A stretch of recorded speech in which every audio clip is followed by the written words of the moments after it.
Book I Part 3. Addenda. Science and the Secret Doctrine Contrasted. The knowledge of this nether world, say, friend, what is it, false or true? The false, what mortal cares to know? The true, what mortal ever knew? 477 Mutual position defined. Addenda to Book I reasons for these addenda.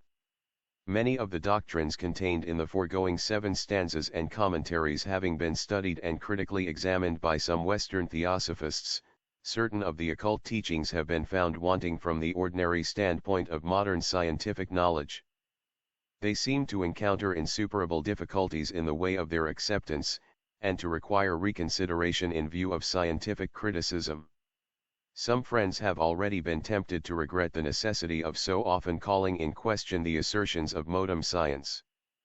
It appeared to them, and I here repeat only their arguments, that to run counter to the teachings of its most eminent exponents, was to court a premature discomfiture in the eyes of the Western world.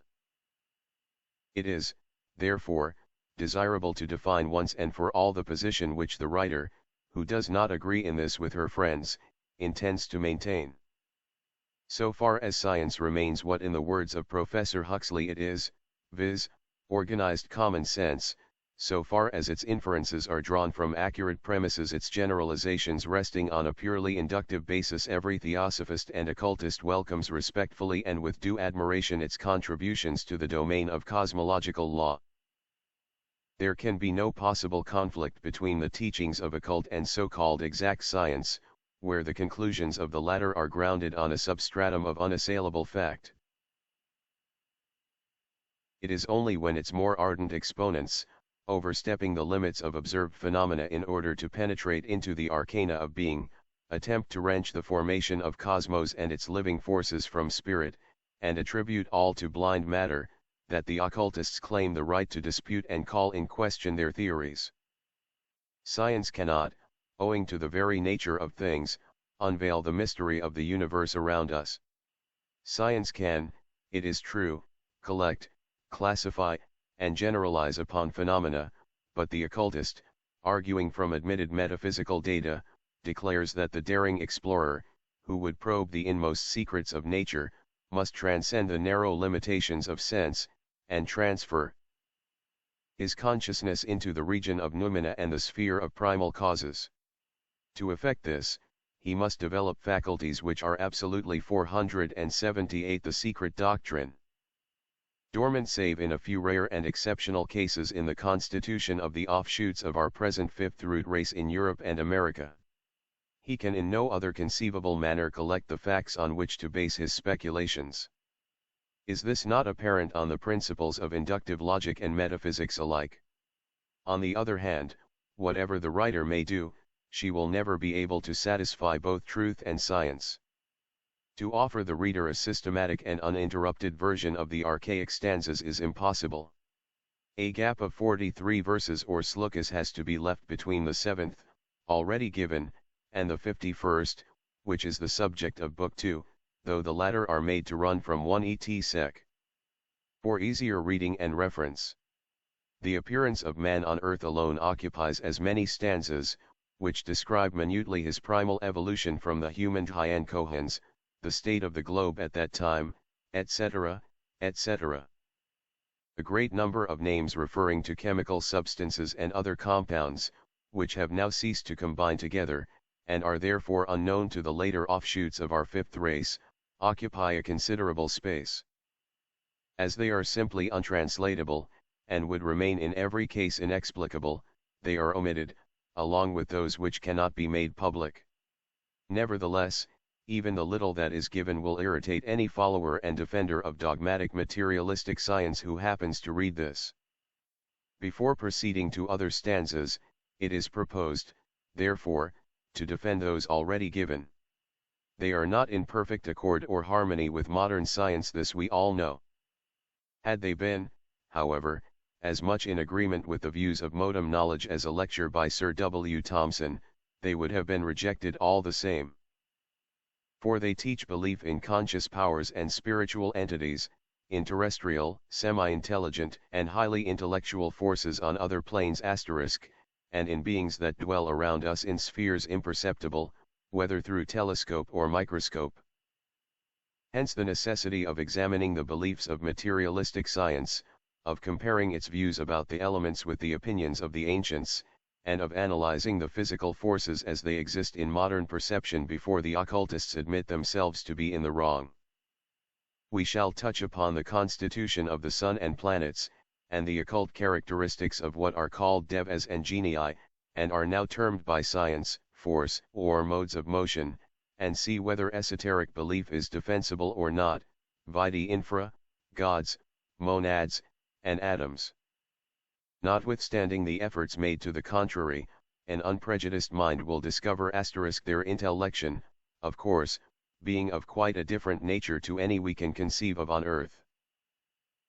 479 Dual nature of the sun under Newton's agent, material or immaterial, of his third letter to Bentley, the agent which causes gravity, and, in his personal working God, one finds just as much of the metaphysical devas and genii, as in Kepler's Angelus Rector conducting each planet, and the species immateriata by which the celestial bodies were carried along in their courses. According to that astronomer, we shall have, in Book 2, to openly approach dangerous subjects. We must bravely face science and declare, in the teeth of materialistic learning, of idealism, hylo-idealism, positivism, and all denying modern psychology, that the true occultist believes in lords of light, that he believes in a sun, which, far from being simply a lamp of day moving in accordance with physical law, and far from being merely one of those suns, which according to Richter are sunflowers of a higher light, is, like milliards of other suns, the dwelling or the vehicle of a god, and a host of gods. In this question, of course, it is the occultists who will be worsted. They will be considered on the prima facie aspect of the dispute to be ignoramuses, and labeled with more than one of the usual epithets given to those whom the superficially judging public, itself ignorant of the great underlying truths in nature, accuses of believing in medieval superstitions. Let it be so. Submitting beforehand to every criticism in order to go on with their task, they only claim the privilege of showing that the physicists are as much at loggerheads among themselves in their speculations, as the latter are with the teachings of occultism. The sun is matter, and the sun is spirit. Our ancestors the heathen, along with their modern successors, the Parsees were, and are, wise enough in their generation to see in it the symbol of divinity, and at the same time to sense within, concealed by the physical symbol, the bright God of spiritual and terrestrial light. Such belief is now regarded as a superstition only by rank materialism, which denies deity, spirit, soul, and admits no intelligence outside the mind of man. But if too much of wrong superstition bred by churchanity, as Lawrence Oliphant calls it, renders a man a fool, too much skepticism makes him mad. We prefer the charge of folly in believing too much, to that of a madness which denies everything, as do materialism and idealism. Hence, the occultists are fully prepared to receive their dues from materialism, and to meet the adverse criticism which will be poured on this work, not for writing it, but for believing in that which it contains. Therefore the discoveries, hypotheses, and unavoidable objections which will be brought forward by the scientific critics must be anticipated and disposed of. It has also to be shown how far the 480 the secret doctrine occult teachings depart from real science, and whether the ancient or the modern theories are the most logically and philosophically correct. The unity and mutual relations of all parts of cosmos were known to the ancients, before they became evident to modern astronomers and philosophers. And if even the external and visible portions of the universe and their mutual relations cannot be explained in any other terms than those used by the adherents of the mechanical theory of the universe in physical science, it follows that no materialist, who denies that the soul of cosmos, which appertains to metaphysical philosophy, exists, has the right to trespass upon that metaphysical domain. That physical science is trying to, and actually does, encroach upon it, is only one more proof that might is right, and no more. Another good reason for these addenda is this. Since only a certain portion of the secret teachings can be given out in the present age, if they were published without any explanations or commentary, the doctrines would never be understood even by theosophists. Therefore they must be contrasted with the speculations of modern science. Archaic axioms must be placed side by side with modern hypotheses and comparison left to the sagacious reader.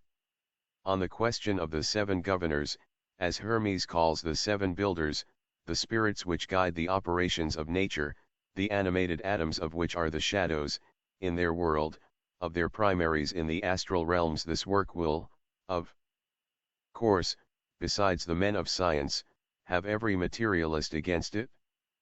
But this opposition can, at most, be only temporary. People have laughed at everything and scouted every unpopular idea at first, and then ended by accepting it. Materialism and skepticism are evils that must remain in the world as long as man has not quitted his present gross form to don the one he had during the first and second races of this round. Unless skepticism and our present natural ignorance are equilibrated by intuition and a natural spirituality, every being afflicted with such feelings will see in himself no better than a bundle of flesh, bones, and muscles, with an empty garret inside him which serves the purpose of storing his sensations and feelings. Sir Humphrey Davy was a great scientist, as deeply versed in physics as any theorist of our day, yet he loathed materialism. I heard with disgust, he says, in the dissecting rooms, the plan of the physiologist, of the gradual secretion of matter, and its becoming endued with irritability, ripening into sensibility, and acquiring such organs as were necessary, by its own inherent forces, and at last rising into intellectual existence. Nevertheless, physiologists are not the most to be blamed for speaking of that only which they can see and estimate on the evidence of their physical senses. Astronomers 481, the sons of light. And physicists are, we consider, far more illogical in their materialistic views than even physiologists, and this has to be proved. Milton's light ethereal, first of things, quintessence pure, has become with the materialists only prime cheerer, light. Of all material beings, first and best. For the occultists it is both spirit and matter. Behind the mode of motion, now regarded as the property of matter and nothing more, they perceive the radiant noumenon. It is the spirit of light, the firstborn of the eternal pure element, whose energy, or emanation, is stored in the sun, the great life-giver of the physical world, as the hidden concealed spiritual sun is the light and life-giver of the spiritual and psychic realms. Bacon was one of the first to strike the keynote of materialism, not only by his inductive method, renovated from ill-digested Aristotle, but by the general tenor of his writings. He inverts the order of mental evolution when saying that the first creation of God was the light of the sense, the last was the light of the reason, and his Sabbath work ever since is the illumination of the Spirit.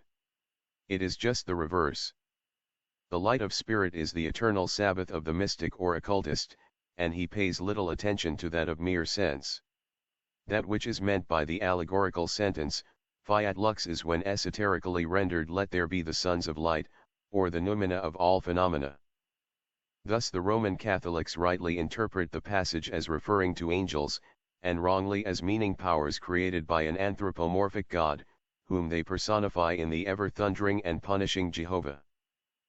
These beings are the sons of light, because they emanate from, and are self-generated in, that infinite ocean of light, whose one pole is pure spirit lost in the absoluteness of non-being, and the other, the matter in which it condenses, crystallizing into a more and more gross type as it descends into manifestation. Therefore matter, though it is, in one sense, but the elusive dregs of that light whose limbs are the creative forces, yet has in it the full presence of the soul thereof, of that principle, which none, not even the sons of light, evolved from its absolute darkness, will ever know. The idea is as beautifully, as it is truthfully, expressed by Milton, who hails the holy light, which is the offspring of heaven, firstborn, and of eternal co eternal beam, since God is light, and never but in unapproached light dwelt from eternity, dwelt then in the bright effluence, of bright essence in create. 482 The secret doctrine. Two modern physicists are playing at blind man's buff. And now occultism puts to science the question, is light a body, or is it not? Whatever the answer of the latter, the former is prepared to show that, to this day, the most eminent physicists know neither one way nor the other. To know what is light, and whether it is an actual substance or a mere undulation of the ethereal medium, science has first to learn what are in reality matter, atom, ether, force. Now, the truth is, that it knows nothing of any of these, and admits it. It has not even agreed what to believe in, as dozens of hypotheses emanating from various and very eminent scientists on the same subject, are antagonistic to each other and often self-contradictory. Thus their learned speculations may, with a stretch of goodwill, be accepted as working hypotheses in a secondary sense, as Stallo puts it. But being radically inconsistent with each other, they must finally end by mutually destroying themselves. As declared by the author of Concepts of Modern Physics, it must not be forgotten that the several departments of science are simply arbitrary divisions of labor.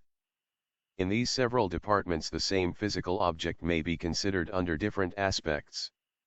The physicist may study its molecular relations, while the chemist determines its atomic constitution. But when they both deal with the same element or agent, it cannot have one set of properties in physics, and another set contradictory of them, in chemistry. If the physicist and chemist alike assume the existence of ultimate atoms absolutely invariable in bulk and weight, the atom cannot be a cube or oblate spheroid for physical, and a sphere for chemical purposes. A group of constant atoms cannot be an aggregate of extended and absolutely inert and impenetrable masses in a crucible or retort, and a system of mere centers of force as part of a magnet or of a Clamant battery. The universal ether cannot be soft and mobile to please the chemist, and rigid elastic to satisfy the physicist. It cannot be continuous at the command of Sir William Thomson and discontinuous on the suggestion of Cauchy or Fresnel. The eminent physicist, G. A. Hearn, may likewise be quoted saying the same in the 43rd volume of the Memoirs de vie Académie Royale de Belgique, which we translate from the French, as cited, when one sees the assurance with which are today affirmed doctrines which attribute the collectivity, the universality of the phenomena to the motions alone of the atom, one has a right to expect to find likewise unanimity on the qualities described to this unique being, the foundation of all that exists. Now, from the first examination of the particular systems proposed, one feels the strangest deception. One perceives that the atom of the chemist, the atom of the physicist, that of the metaphysician, and that of the mathematician, have absolutely nothing in common but the name. The inevitable result is the existing * Concepts of Modern Physics, PXI 12, introd. To the second edit. 483 No agreement among scientists. Subdivision of our sciences, each of which, in its own little pigeon-hole, constructs an atom which satisfies the requirements of the phenomena it studies, without troubling itself in the least about the requirements proper to the phenomena of the neighboring pigeon-hole. The metaphysician banishes the principles of attraction and repulsion as dreams. The mathematician, who analyzes the laws of elasticity and those of the propagation of light, admits them implicitly, without even naming them. The chemist cannot explain the grouping of the atoms, in his often complicated molecules, without attributing to his atoms specific distinguishing qualities. For the physicist and the metaphysician, partisans of the modern doctrines, the atom is, on the contrary, always and everywhere the same. What am I saying? There is no agreement even in one and the same science as to the properties of the atom. Each constructs an atom to suit his own fancy, in order to explain some special phenomenon with which he is particularly concerned. The above is the photographically correct image of modern science and physics. The prerequisite of that incessant play of the scientific imagination, which is so often found in Professor Tyndall's eloquent discourses, is vivid indeed, as shown by Stallo, and for contradictory variety leaves far behind it any fantasies of occultism. However it may be, if physical theories are confessedly mere formal, explanatory, didactic devices, and if atomism is only a symbolical graphic system, then the occultist can hardly be regarded as assuming too much, when he places alongside of these devices and symbolical systems of modern science the symbols and devices of archaic teachings. 3. In lumen sit corpus, nec non. Most decidedly light is not a body, we are told. Physical sciences say light is a force, a vibration, the undulation of ether. It is the property or quality of matter, or even an affection thereof, never a body. Just so. For this discovery, the knowledge whatever it may be worth that light or caloric is not a motion of material particles, science is chiefly indebted, if not solely, to Sir W. Grove. It was he who was the first in a lecture at the London Institution, in 1842, to show that *recherches expérimentales sur la relation qui existe entre la résistance de pair et sa temperature, p. 68. From the criticism of concepts of modem physics in nature. See Stallow's work, p. 16. Of introduction. 484. The secret doctrine. Light, heat, etc., etc. are affections of matter itself, and not a distinct ethereal, imponderable, fluid, a state of matter now, permeating it. See Correlation of the Physical Forces, Preface. Yet, perhaps, for some physicists as for Ørsted, a very eminent scientist, force and forces were tacitly spirit, and hence spirits, in nature. What several rather mystical scientists taught was that light, heat, magnetism, electricity, and gravity, etc., were not the final causes of the visible phenomena, including planetary motion, but themselves the secondary effects of other causes, for which science in our day cares very little, but in which occultism believes, for the occultists have exhibited proofs of the validity of their claims in every age. And in what age were there no occultists and no adepts? Sir Isaac Newton held to the Pythagorean corpuscular theory, and was also inclined to admit its consequences, which made the Count de Maistre hope, at one time, that Newton would ultimately lead science back to the recognition of the fact that forces and the celestial bodies were propelled and guided by intelligences, soirees, vol. 2. But de Maistre counted without his host. The innermost thoughts and ideas of Newton were perverted, and of his great mathematical learning only the mere physical husk was turned to account. Had poor Sir Isaac foreseen to what use his successors and followers would apply his gravity, that pious and religious man would surely have quietly eaten his apple, and never breathed a word about any mechanical ideas connected with its fall. Great contempt is shown for metaphysics generally and for Mr. Robert Ward, discussing the questions of heat and light in the November Journal of Science, 1881, shows us how utterly ignorant is science about one of the commonest facts of nature, the heat of the sun. He says, the question of the temperature of the sun has been the subject of investigation with many scientists. Newton, one of the first investigators of this problem, tried to determine it, and after him all the scientists who have been occupied with calorimetry have followed his example. All have believed themselves successful, and have formulated their results with great confidence.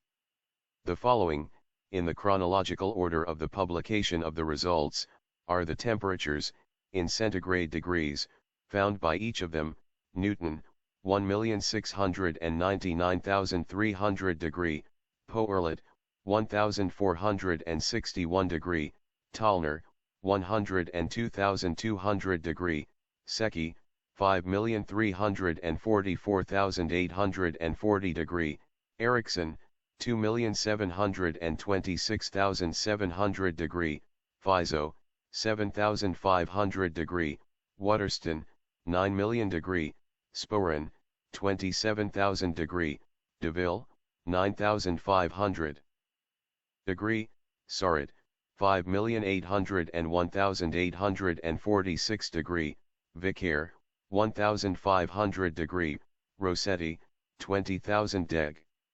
The difference is as 1,400 degree against 9 million degree, or no less than 8,998,600 degree. There probably does not exist in science a more astonishing contradiction than that revealed in these figures. And yet without doubt, if an occultist were to give out an estimate, each of these gentlemen would vehemently protest in the name of exact science at the rejection of his special result. From the Theosophist.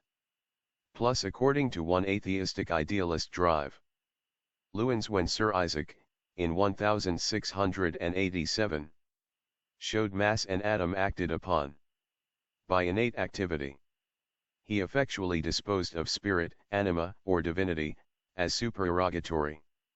485 The metaphysics of physical science. Logical metaphysics especially. But we see, whenever the occultists are bold enough to raise their diminished heads, that materialistic, physical science is honeycombed with metaphysics, that its most fundamental principles, while inseparably wedded to transcendentalism, are nevertheless, in order to show modern science divorced from such dreams, tortured and often ignored in the maze of contradictory theories and hypotheses. A very good corroboration of this charge lies in the fact that science finds itself absolutely compelled to accept the hypothetical ether and to try to explain it on the materialistic grounds of atomo-mechanical laws. This attempt has led directly to the most fatal discrepancies and radical inconsistencies between the assumed nature of ether and its physical actions. A second proof is found in the many contradictory statements about the atom, the most metaphysical object in creation.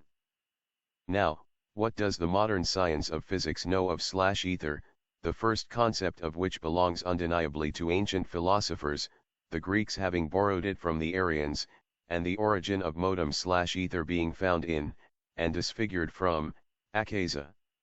This disfigurement Stallo's above-cited work, Concepts of Modern Physics, a volume which has called forth the liveliest protests and criticisms, is recommended to anyone inclined to doubt this statement. The professed antagonism of science to metaphysics, he writes, has led the majority of scientific specialists to assume that the methods and results of empirical research are wholly independent of the control of the laws of thought. They either silently ignore, or openly repudiate, the simplest canons of logic, including the laws of non-contradiction, and resent with the utmost vehemence every application of the rule of consistency to their hypotheses and theories. And they regard an examination of these in the light of these laws as an impertinent intrusion of a priori principles and methods into the domains of empirical science. Persons of this cast of mind find no difficulty in holding that atoms are absolutely inert, and at the same time asserting that these atoms are perfectly elastic, or in maintaining that the physical universe, in its last analysis, resolves itself into dead matter and motion, and yet denying that all physical energy is in reality kinetic, or in proclaiming that all phenomenal differences in the objective world are ultimately due to the various motions of absolutely simple material units, and, nevertheless, repudiating the proposition that these units are equal. p. 19. The blindness of eminent physicists to some of the most obvious consequences of their own theories is marvelous. When Prof. Tate, in conjunction with Professor Stewart, announces that matter is simply passive, the unseen universe, Sector 104, and then, in connection with Sir W. Thomson, declares that matter has an innate power of resisting external influences, treat, on Nat Philosophy, Volume I, Sector 216, it is hardly impertinent to inquire how these statements are to be reconciled. When Professor Du Bois-Reymond insists upon the necessity of reducing all the processes of nature to motions of a substantial, indifferent substratum, wholly destitute of quality, über die Grenzen des Naturerkennens, p. 5, having declared shortly before in the same lecture that resolution of all changes in the material world into motions of atoms caused by their constant central forces would be the completion of natural science, we are in a perplexity from which we have to be relieved. Pref. Slyin, 486. The secret doctrine is claimed to be a modification and refinement of the idea of Lucretius. Let us then examine the modern concept from several scientific volumes containing the admissions of the physicists themselves. The existence of ether is accepted by physical astronomy, in ordinary physics, and in chemistry. Astronomers, who first began by regarding it as a fluid of extreme tenuity and mobility, offering no sensible resistance to the motions of celestial bodies, never gave a thought to its continuity or discontinuity. Its main function in modern astronomy has been to serve as a basis for hydrodynamical theories of gravitation. In physics, this fluid appeared for some time in several roles in connection with the imponderables so cruelly put to death by Sir W. Grove. Some physicists have even identified the ether of space with those imponderables. Then came their kinetic theories, and from the date of the dynamical theory of heat, it was chosen in optics as a substratum for luminous undulations. Then, in order to explain the dispersion and polarization of light, physicists had to resort once more to their scientific imagination and forthwith endowed the ether with a. atomic or molecular structure, and b. with an enormous elasticity, so that its resistance to deformation far exceeded that of the most rigid elastic bodies, stallo. This necessitated the theory of the essential discontinuity of matter, hence of ether. After having accepted this discontinuity, in order to account for dispersion and polarization, theoretical impossibilities were discovered with regard to such dispersions. Cauchy's scientific imagination saw in atoms material points without extension, and he proposed, in order to obviate the most formidable obstacles to the undulatory theory, namely, some well-known mechanical theorems which stood in the way, to assume that the ethereal medium of propagation, instead of being continuous, should consist of particles separated by sensible distances. Fresnel rendered the same service to the phenomena of polarization. E. B. Hunt upset the theories of both. Silliman's Journal, Vol. 8, p. 364 etc. There are now men of science who proclaim them materially fallacious, while others, the atomo-mechanicalists, cling to them with desperate tenacity. The supposition of an atomic or molecular constitution of ether is upset, moreover, by thermodynamics, for Clerk Maxwell showed that such a medium would be simply gas. The hypothesis of finite intervals is thus proven of no avail as a supplement to the undulatory theory. Besides, eclipses fail to reveal any such variation of color as supposed by Cauchy, on the assumption that the chromatic rays are propagated with different velocities. See Clerk Maxwell's treatise on electricity of magnetism and compare with Cauchy's memoir sur la dispersion de la lumière. 487. Scientific imagination. Astronomy has pointed out more than one phenomenon absolutely at variance with this doctrine. Thus, while in one department of physics the atomo-molecular constitution of the ether is accepted in order to account for one set of special phenomena, in another department such a constitution is found quite subversive of a number of well-ascertained facts, Herne's charges being thus justified, vide supra. Chemistry deemed it impossible to concede enormous elasticity to the ether without depriving it of other properties, upon the assumption of which the construction of its modern theories depended. This ended in a final transformation of ether. The exigencies of the atomo-mechanical theory have led distinguished mathematicians and physicists to attempt to substitute for the traditional atoms of matter, peculiar forms of vortical motion in a universal homogeneous, incompressible, and continuous material medium, or ether. See Stallo. The present writer, claiming no great scientific education, but only a tolerable acquaintance with modem theories, and a better one with occult sciences, picks up weapons against the detractors of the esoteric teaching in the very arsenal of modem science. The glaring contradictions, the mutually destructive hypotheses of world-renowned scientists, their mutual accusations, denunciations, and disputes, show plainly that, whether accepted or not, the occult theories have as much right to a hearing as any of the so-called learned and academical hypotheses. Thus whether the followers of the Royal Society choose to accept ether as a continuous or a discontinuous fluid matters little, and is indifferent to the present purpose. It simply points to one certainty: official science knows nothing to this day of the constitution of ether. Let science call it matter, if it likes, only neither as aktsa nor as the one sacred ether of the Greeks, is it to be found in any of the states of matter known to modern physics.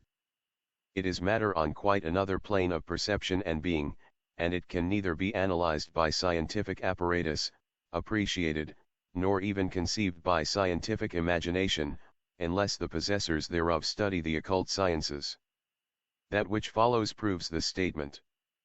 It is clearly demonstrated by Stallo as regards the crucial problems of modern physics, as was done by de Quatrefages and several others in those of anthropology, biology, etc., etc., that, in their efforts to support their individual hypotheses and systems, the majority of the eminent and learned materialists very often utter the greatest fallacies. Let us take the following case. Most of them reject actio in distans, one of the fundamental principles in the question of ether or akasa in occultism, while, as Stallo justly observes, there is no physical action. 488 The secret doctrine, which, on close examination, does not resolve itself into actio in distans, and he proves it. Now, metaphysical arguments, according to Professor Lodge, Nature, Vol. XXVII, p. 304, are unconscious appeals to experience. And he adds that if such an experience is not conceivable, then it does not exist, etc. In his own words, if a highly developed mind or set of minds find a doctrine about some comparatively simple and fundamental matter absolutely unthinkable, it is an evidence that the unthinkable state of things has no existence, etc. And thereupon, toward the end of his lecture, Professor Lodge indicates that the explanation of cohesion, as well as of gravity, is to be looked for in the vortex atom theory of Sir William Thomson, Stallo. It is needless to stop to inquire whether it is to this vortex theory, also, that we have to look for the dropping down on Earth of the first life germ by a passing meteor or comet, Sir W. Thomson's hypothesis. But Mr. Lodge might be reminded of the wise criticism on his lecture in the same concepts of modern physics. Noticing the above quoted declaration by the London professor, the author asks whether the elements of the vortex theory are familiar, or even possible, facts of experience. For, if they are not, clearly that theory is obnoxious to the same criticism which is said to invalidate the assumption of actio in distans, p. XXIV, and then the able critic shows clearly what the ether is not, nor can ever be, notwithstanding all scientific claims to the contrary. And thus he opens widely, if unconsciously, the entrance door to our occult teachings. For, as he says, the medium in which the vortex movements arise is, according to Professor Lodge's own express statement, Nature, Vol. XXVII, p. 305, a perfectly homogeneous, incompressible, continuous body, incapable of being resolved into simple elements or atoms. It is, in fact, continuous, not molecular. And after making this statement, Professor Lodge adds, there is no other body of which we can say this, and hence the properties of the ether must be somewhat different from those of ordinary matter. It appears, then, that the whole vortex atom theory, which is offered to us as a substitute for the metaphysical theory of actio in distans, rests upon the hypothesis of the existence of a material medium which is utterly unknown to experience, and which has properties somewhat different from those of ordinary matter. Hence this theory, instead of being, as is claimed, a reduction of an unfamiliar fact of experience to a familiar fact, is, somewhat different, exclaims Stallo.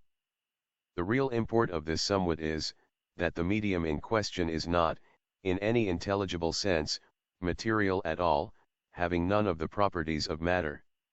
All the properties of matter depend upon differences and changes, and the hypothetical ether here defined is not only destitute of differences, but incapable of difference and change, in the physical sense. Let us add. This proves that if ether is matter, it is so only as something visible, tangible, and existing, for spiritual senses alone, that it is a being indeed but not of our plane, pater/ether, or akasa. 489 The physical phantom. On the contrary, a reduction of a fact which is perfectly familiar, to a fact which is not only unfamiliar, but wholly unknown, unobserved, and unobservable. Furthermore, the alleged vortical motion of, or rather in, the assumed ethereal medium is impossible, because motion in a perfectly homogeneous, incompressible, and therefore continuous fluid, is not sensible motion. It is manifest, therefore, that wherever the vortex atom theory may lead us, it certainly does not lead us anywhere in the region of physics, or in the domain of Barikowski.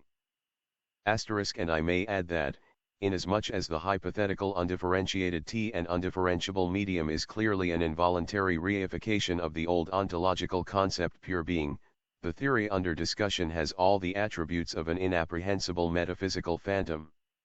A phantom indeed, which can be made apprehensible only by occultism. From such scientific metaphysics to occultism there is hardly one step. Those physicists who hold the view that the atomic constitution of matter is consistent with its penetrability, need not go far out of their way to be able to account for the greatest phenomena of occultism, now so derided by physical scientists and materialists. Cauchy's material points without extension are Leibniz's monads, and at the same time the materials out of which the gods and other invisible powers clothe themselves in bodies, vide infra, gods, monads and atoms. The disintegration and reintegration of material particles without extension as a chief factor in phenomenal manifestations ought to suggest themselves very easily as a clear possibility, at any rate to those few scientific minds which accept M. Cauchy's views. 4. Disposing of that property of matter which they call impenetrability by simply regarding the atoms as material points exerting on each other attractions and repulsions which vary with the distances that separate them. The French theorist explains that, from this it follows that, if it pleased the author of nature simply to modify the laws according to which the atoms attract or repel each other, we might instantly see the hardest bodies penetrating each other, the smallest particles of matter occupying immense spaces, or the largest masses reducing themselves to the smallest volumes, the entire universe concentrating itself, as it were, in a single point. September Lecons de Physique Generate, p. 38 ETSEC/. ed. Moigno. And that point, invisible on our plane of perception and matter, is quite visible to the eye of the adept who can follow and see it present on other planes. Works causes for physical science are Mayavic or illusionary causes to the occultist, and vice versa. Plus very much differentiated, on the contrary, since the day it left its Leia condition. For the occultists who say that the author of nature is nature itself, something indistinct and inseparable from the deity, it follows that those who are conversant with the occult laws of nature, and know how to change and provoke new conditions in ether, may not modify the laws, but work and do the same in accordance with those immutable laws. 490 The secret doctrine. 4. Is gravitation a law? The corpuscular theory has been unceremoniously put aside, but gravitation, the principle that all bodies attract each other with a force proportional directly to their masses, and inversely to the squares of the distances between them, survives to this day and reigns, supreme as ever, in the alleged ethereal waves of space. As a hypothesis, it had been threatened with death for its inadequacy to embrace all the facts presented to it. As a physical law, it is the king of the late and once all-potent imponderables. It is little short of blasphemy. An insult to Newton's grand memory to doubt it is the exclamation of an American reviewer of Isis Unveiled. Well, what is finally that invisible and intangible God in whom we should believe on blind faith? Astronomers who see in gravitation an easy-going solution for many things, and an universal force which allows them to calculate their biplanetary motions, care little about the cause of attraction. They call gravity a law, a cause in itself. We call the forces acting under that name effects, and very secondary effects, too. One day it will be found that the scientific hypothesis does not answer after all, and then it will follow the corpuscular theory of light and be consigned to rest for many scientific eons in the archives of all exploded speculations. Has not Newton himself expressed grave doubts about the nature of force and the corporeality of the agents, as they were then called? So has Cuvier, another scientific light shining in the night of research. He warns his readers, in the Revolution du Globe, about the doubtful nature of the so-called forces, saying that it is not so sure whether those agents were not spiritual powers after all, de agents spirituels.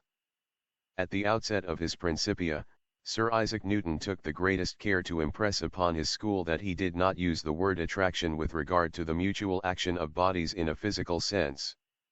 To him it was, he said, a purely mathematical conception involving no consideration of real and primary physical causes. In one of the passages of his Principia, Defin.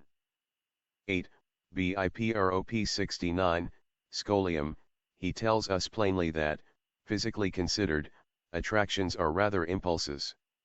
In section 11, Introduction, he expresses the opinion that there is some subtle spirit by the force and action of which all movements of matter are determined, see Mod.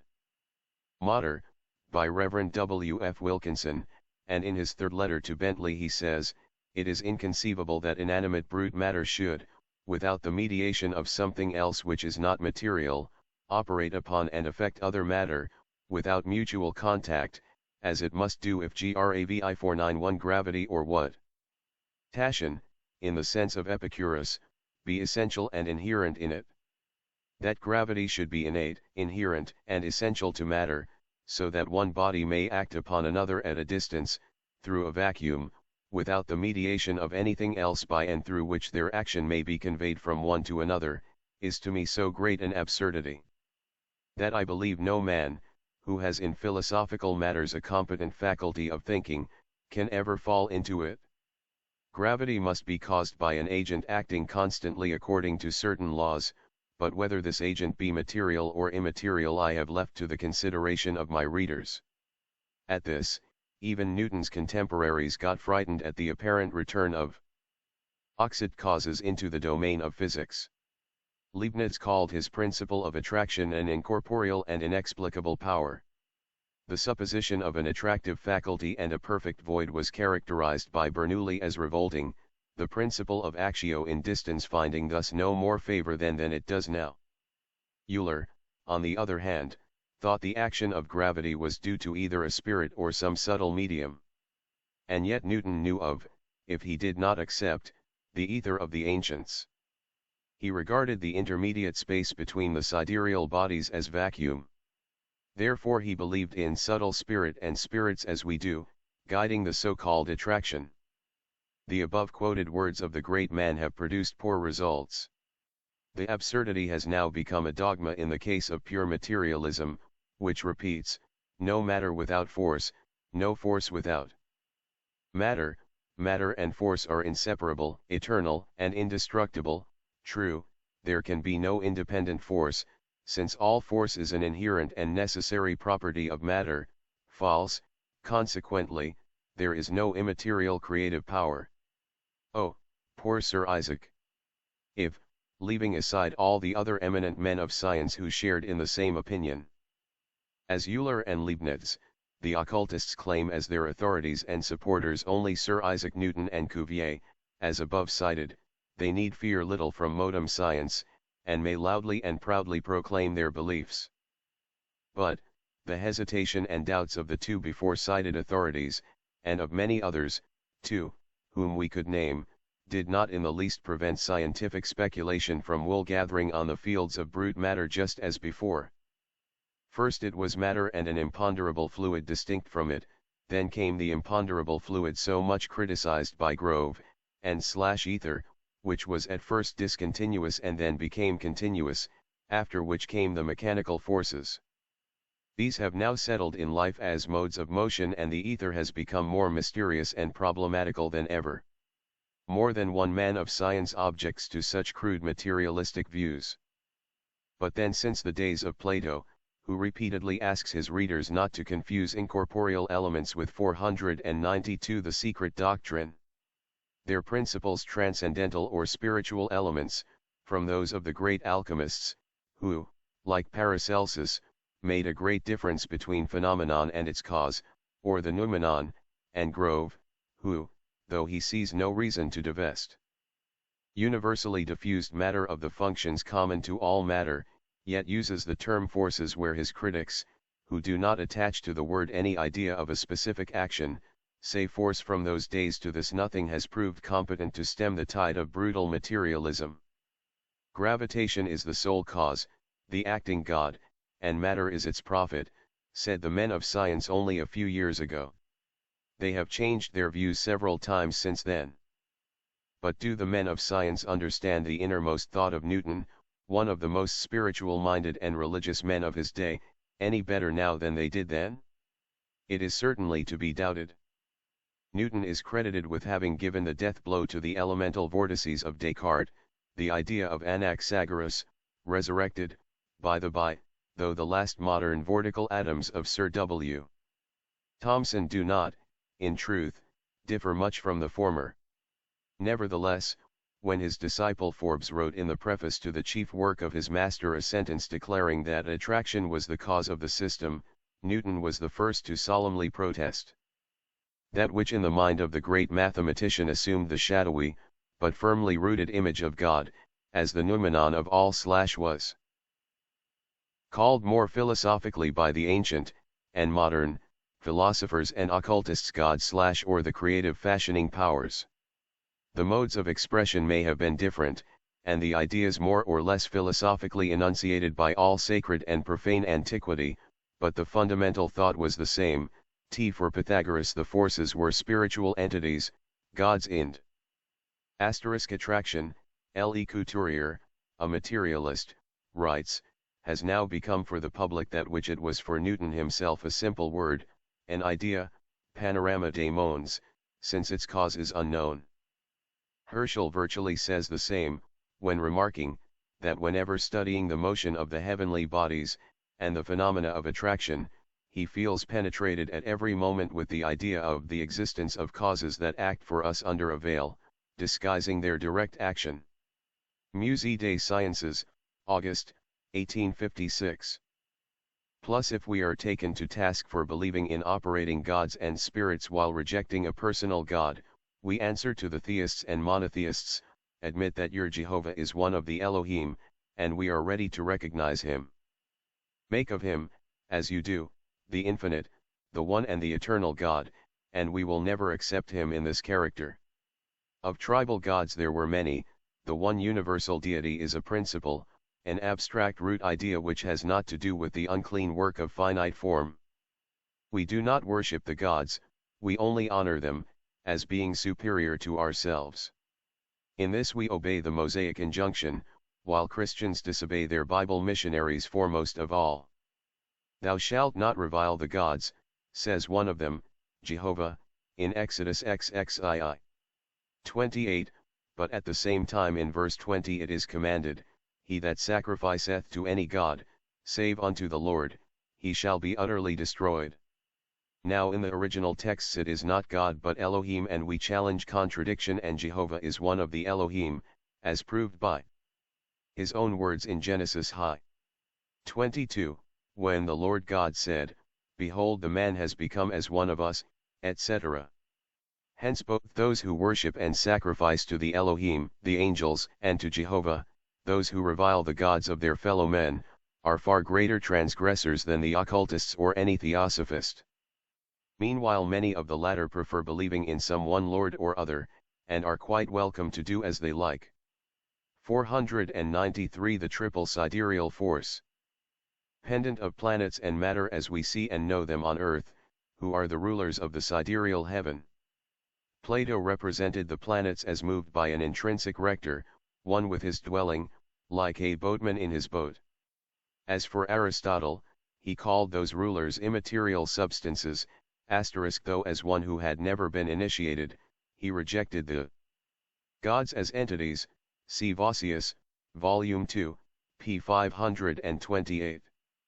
But this did not prevent him from recognizing the fact that the stars and planets were not inanimate masses but acting and living bodies indeed. As if sidereal spirits were the divine portion of their phenomena, ta. Keo/Erapwh Kaner WH, Desaillo. I9. If we look for corroboration in more modern and scientific times, we find Tycho Brahe recognizing in the stars a triple force, divine, spiritual and vital. Kepler, putting together the Pythagorean sentence, the sun, guardian of Jupiter, and the verses of David, he placed his throne in the sun, and the Lord is the sun, etc., said that he understood perfectly how the Pythagoreans could believe that all the globes disseminated through space were rational intelligences, facultates ratiocinativs, circulating around the sun, in which resides a pure spirit of fire, the source of the general harmony, de motibus planetarum harmonicis, p. 248, when an occultist speaks of Fahat, the energizing and guiding intelligence in the universal electric or vital fluid, he is laughed at. Withal, as now shown, neither the nature of electricity, nor of life nor even of light, are to this day understood. The occultist sees in the manifestation of every force in nature, the action of the quality, or the special characteristic of its noumenon, which noumenon is a distinct and intelligent individuality on the other side of the manifested mechanical universe.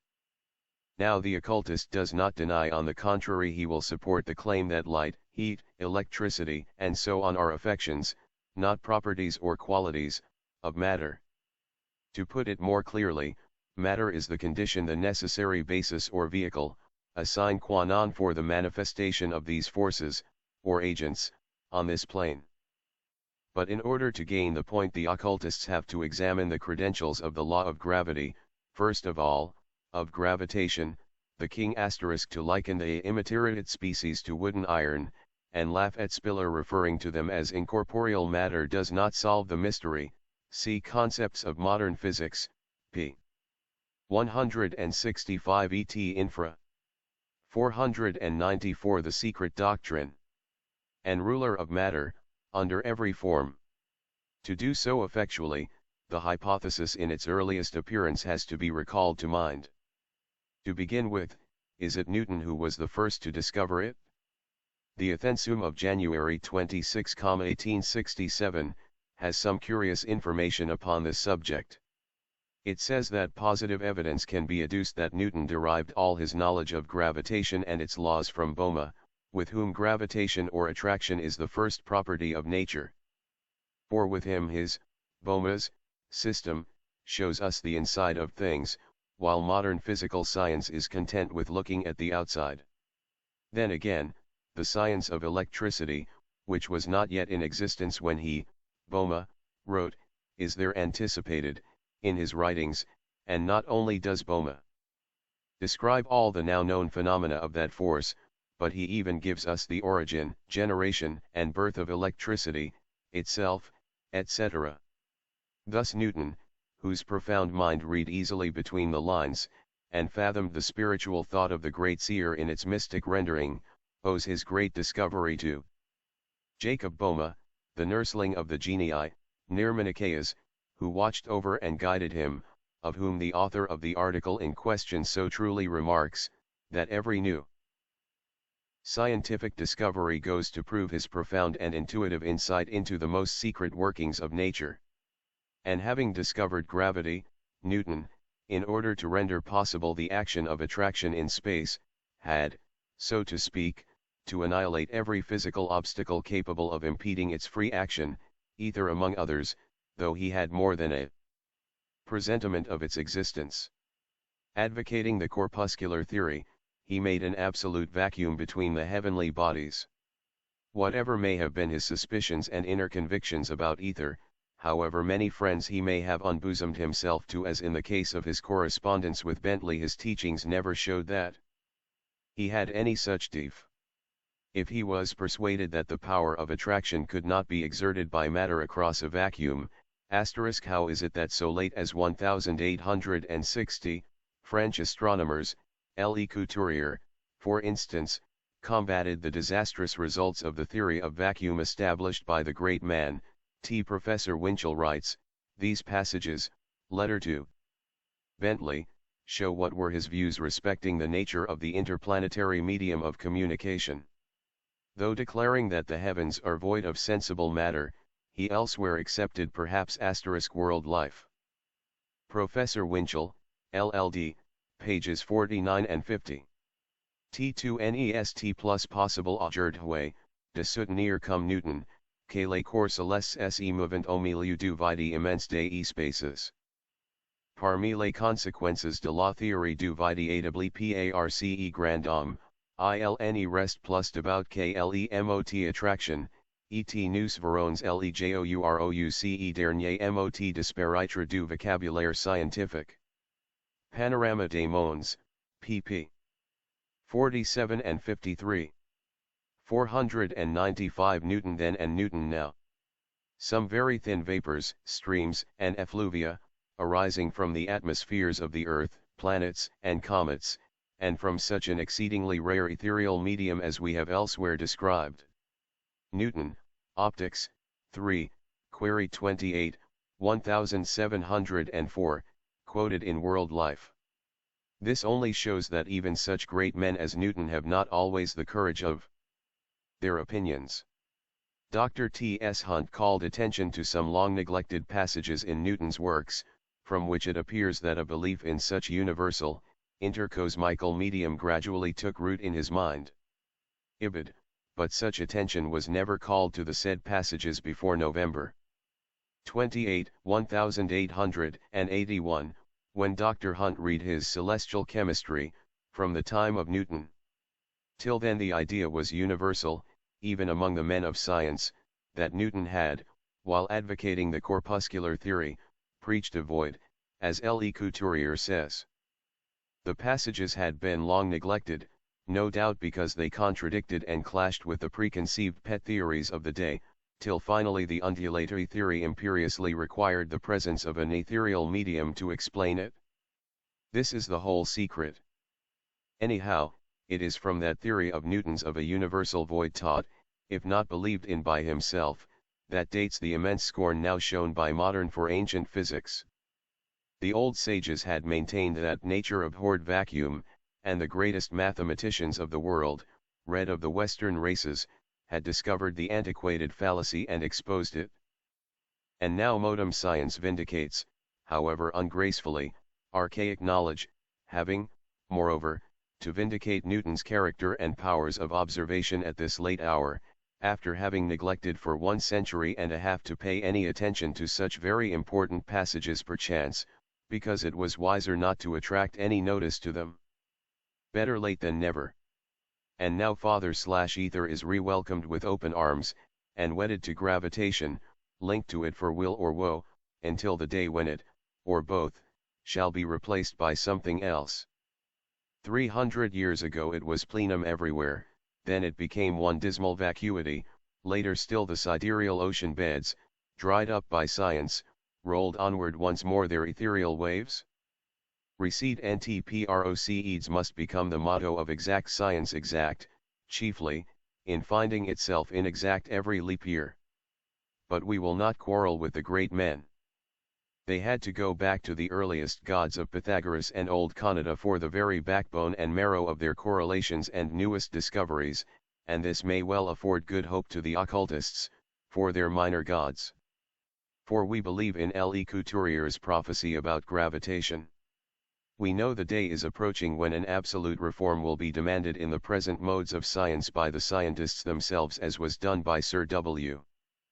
Grove, FRS. Till that day there is nothing to be done. For if gravitation 496, the secret doctrine, were dethroned tomorrow, the day after the scientists would discover some other new mode of mechanical motion.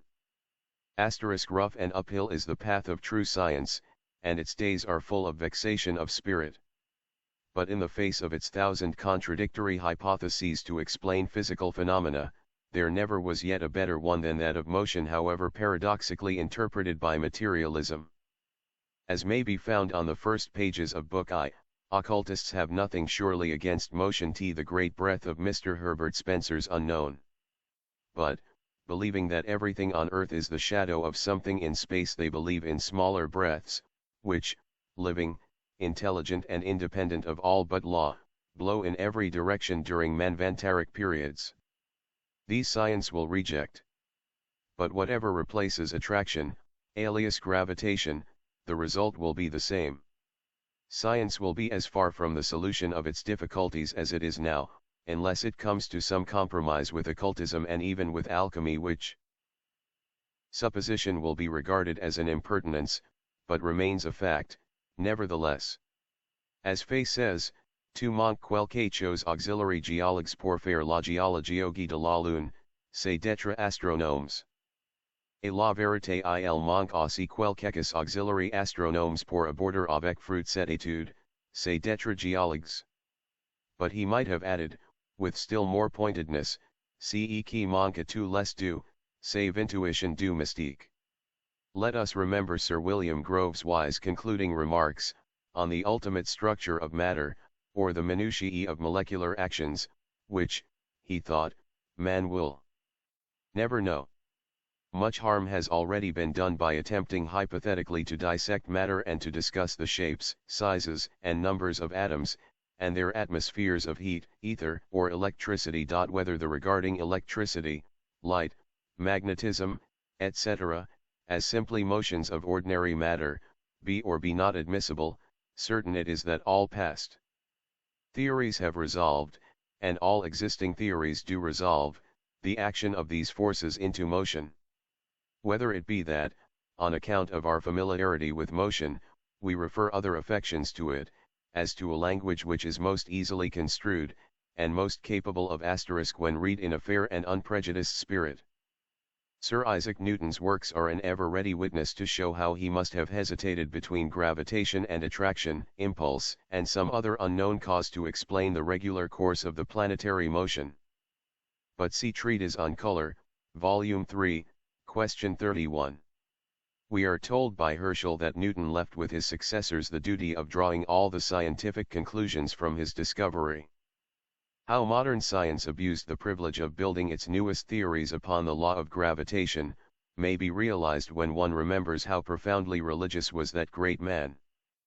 Plus the materialistic notion that because, in physics, real or sensible motion is impossible in pure space or vacuum, therefore, the eternal motion of and in cosmos, regarded as infinite space, is a fiction, only shows once more that such words as pure space, pure being, the absolute, etc., of Eastern metaphysics have never been understood in the West. 497 new bottles for old wine. Explaining them, or whether it be that it is in reality the only mode in which our minds, as contradistinguished from our senses, are able to conceive material agencies, certain it is that since the period at which the mystic notions of spiritual or preternatural powers were applied to account for physical phenomena, all hypotheses framed to explain them have resolved them into motion. And then the learned gentleman states a purely occult tenet. The term perpetual motion, which I have not infrequently used in these pages, is itself equivocal. If the doctrines here advanced be well founded, all motion is, in one sense, perpetual. In masses, whose motion is stopped by mutual concussion, heat or motion of the particles is generated, and thus the motion continues, so that if we could venture to extend such thoughts to the universe, we should assume the same amount of motion affecting the same amount of matter forever. Asterisk. Thus, supposing attraction or gravitation should be given up in favor of the sun being a huge magnet, which is a theory already accepted by some physicists, a magnet that acts on the planets as attraction is now supposed to do, where to, or how much farther would it lead the astronomers from where they are now? Not an inch farther. Kepler came to this curious hypothesis nearly 300 years ago. He had not discovered the theory of attraction and repulsion in cosmos, for it was known from the days of Empedocles, the two opposite forces being called by him hate and love, which comes to the same thing. But Kepler gave a pretty fair description of cosmic magnetism. That such magnetism exists in nature, is as certain as that gravitation does not at any rate, in the way in which it is taught by science, which never took into consideration the different modes in which the dual force that occultism calls attraction and repulsion may act within our solar system, the Earth's atmosphere, and beyond in the cosmos. This was proven by Newton himself, for there are many phenomena in our asterisk corel. Physical forces, p. 173. This is precisely what occultism maintains, and on the same principle that where force is made to oppose force, and produce static equilibrium, the balance of pre-existing equilibrium is affected, and fresh motion is started equivalent to that which is withdrawn into a state of abeyance. This process finds intervals in the pralaya, but is eternal and ceaseless as the breath, even when the manifested cosmos rests. Plus transsolar space, writes the great Humboldt, does not hitherto show any phenomenon analogous to our solar system. It is a peculiarity of our system, that matter should have condensed within it in nebulous rings, the nuclei of which condense into Earths and moons. I say again, heretofore, nothing of the kind has ever been observed beyond our planetary system. See Revue Germanique of the December 31st. I-860, Art. Lettres et Conversations d'Alexandre Humboldt. True, that since 1860 the nebular theory has sprung up, and being better known, a few identical phenomena were supposed to be observed beyond the solar system. Yet the great man is quite right, and no earths or moons can be found except in appearance beyond, or of the same order of matter as found in our system. Such is the occult teaching. 498 The Secret Doctrine. Solar system, which he confessed his inability to explain by the law of gravitation. Such were the uniformity in the directions of planetary movements, the nearly circular forms of the orbits, and their remarkable conformity to one plane, Professor Winchell. And if there is one single exception, then the law of gravitation has no right to be referred to as an universal law. These adjustments, we are told, Newton, in his general scholium, pronounces to be the work of an intelligent and all-powerful being. Intelligent that being may be, as to all-powerful there would be every reason to doubt the claim. A poor god he, who would work upon minor details and leave the most important to secondary forces. The poverty of the argument and logic in this case, is surpassed only by that of Laplace, who, seeking very correctly to substitute motion for Newton's all-powerful being, and ignorant of the true nature of that eternal motion, saw in it a blind physical law.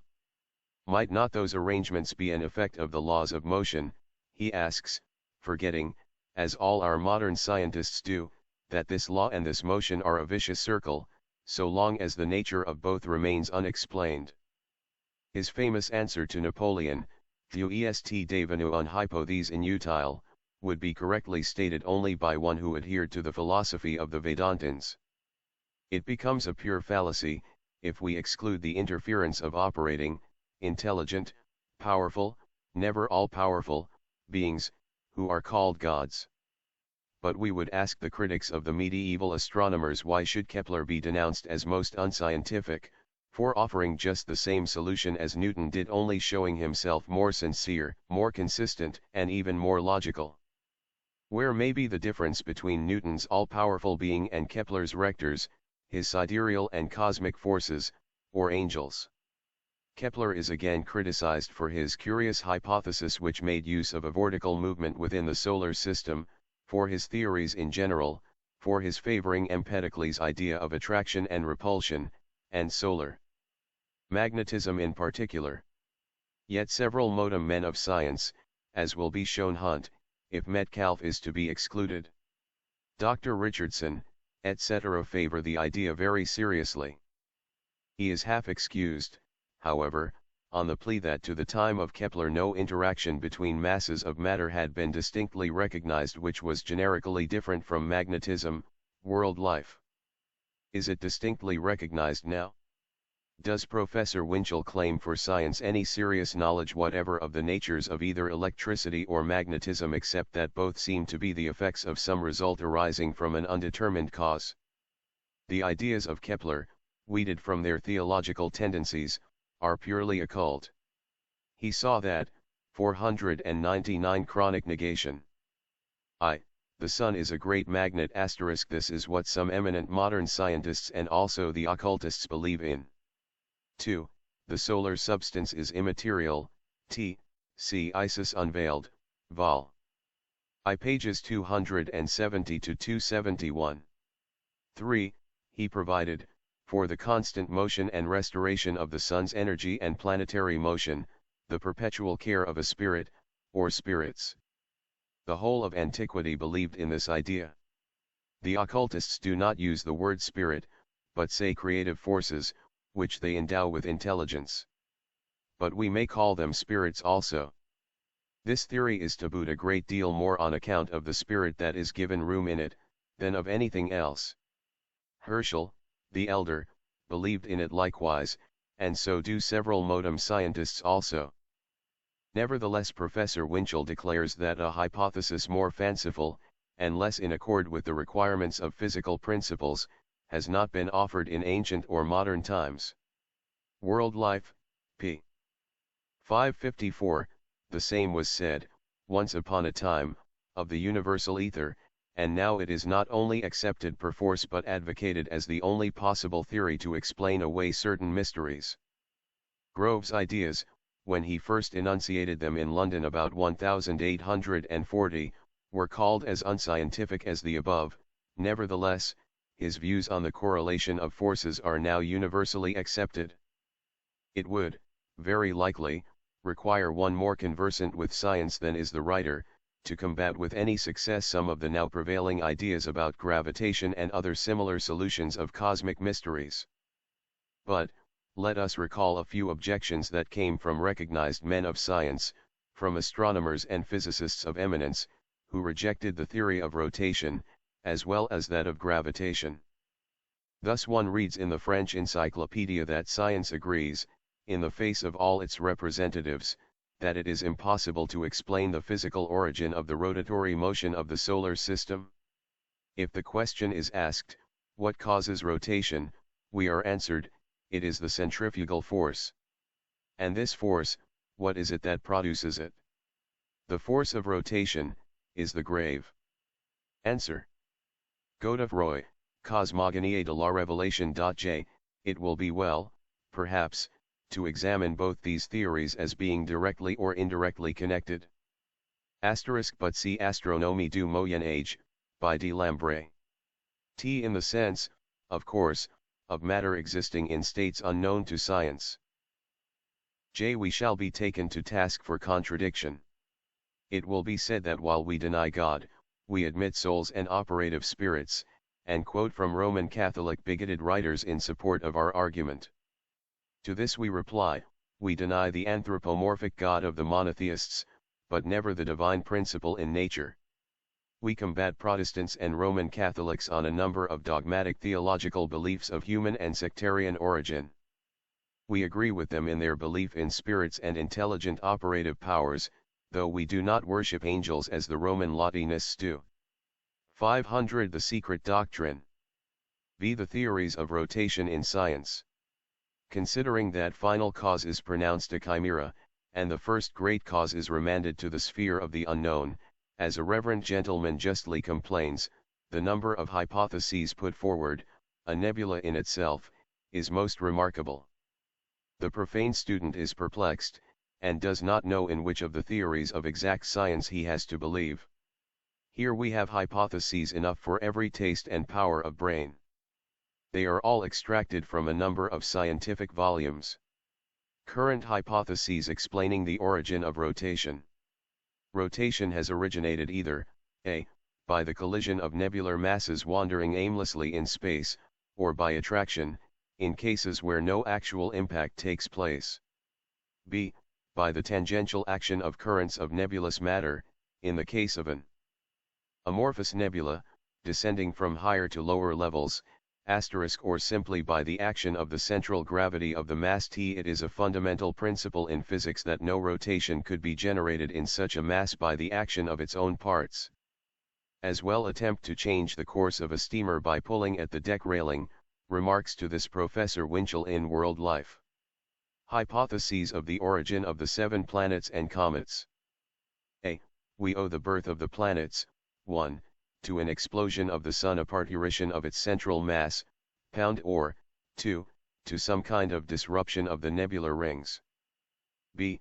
The comets are strangers to our planetary system, Laplace. The comets are undeniably generated in our solar system, Fe. C. The fixed stars are motionless, says one authority. All the stars are actually in motion, answers another authority. Undoubtedly every star is in motion, Wolf. D. For over 350 million years, the slow and majestic movement of the Sun around its axis has never for a moment ceased, Panorama des Mondes, L.E. Couturier. The terms high and low being only relative to the position of the observer in space, any use of those terms tending to convey the impression that they stand for abstract realities, is necessarily fallacious. Plus Jacob Ennis, The Origin of the Stars, p. 221 ETSEQJ. If such is the case, how does science explain the comparatively small size of the planets nearest the Sun? The theory of meteoric aggregation is only a step farther from truth than the nebular conception, and has not even the quality of the latter its metaphysical element. 501 Contradictory hypotheses. E. And the Sun, having Alcyone in the Pleiades for the center of its orbit, consumes 180 million of years in completing its revolution, Xtler. And also, F. That the sim has existed no more than 15 million of years, and will emit heat for no longer than 10 million years more, Sir W. Thomson's lecture on the latent dynamical theory regarding the probable origin, total amount of heat, and duration of the Sun, 1887. A few years ago this eminent scientist was telling the world that the time required for the Earth to cool from incipient incrustation to its present state, could not exceed 80 million years. Thomson and Tate, Natural Philosophy. If the encrusted age of the world is only 40 millions, or the half of the duration once allowed, and the Sun's age only 15 millions, have we to understand that the Earth was at one time independent of the Sun? Since the ages of the Sun, planets, and the Earth, as stated in the many scientific hypotheses of the astronomers and physicists, are given elsewhere, infra, we have said enough to show the disagreement between the ministers of modern science. Whether we accept the 15 million years of Sir W.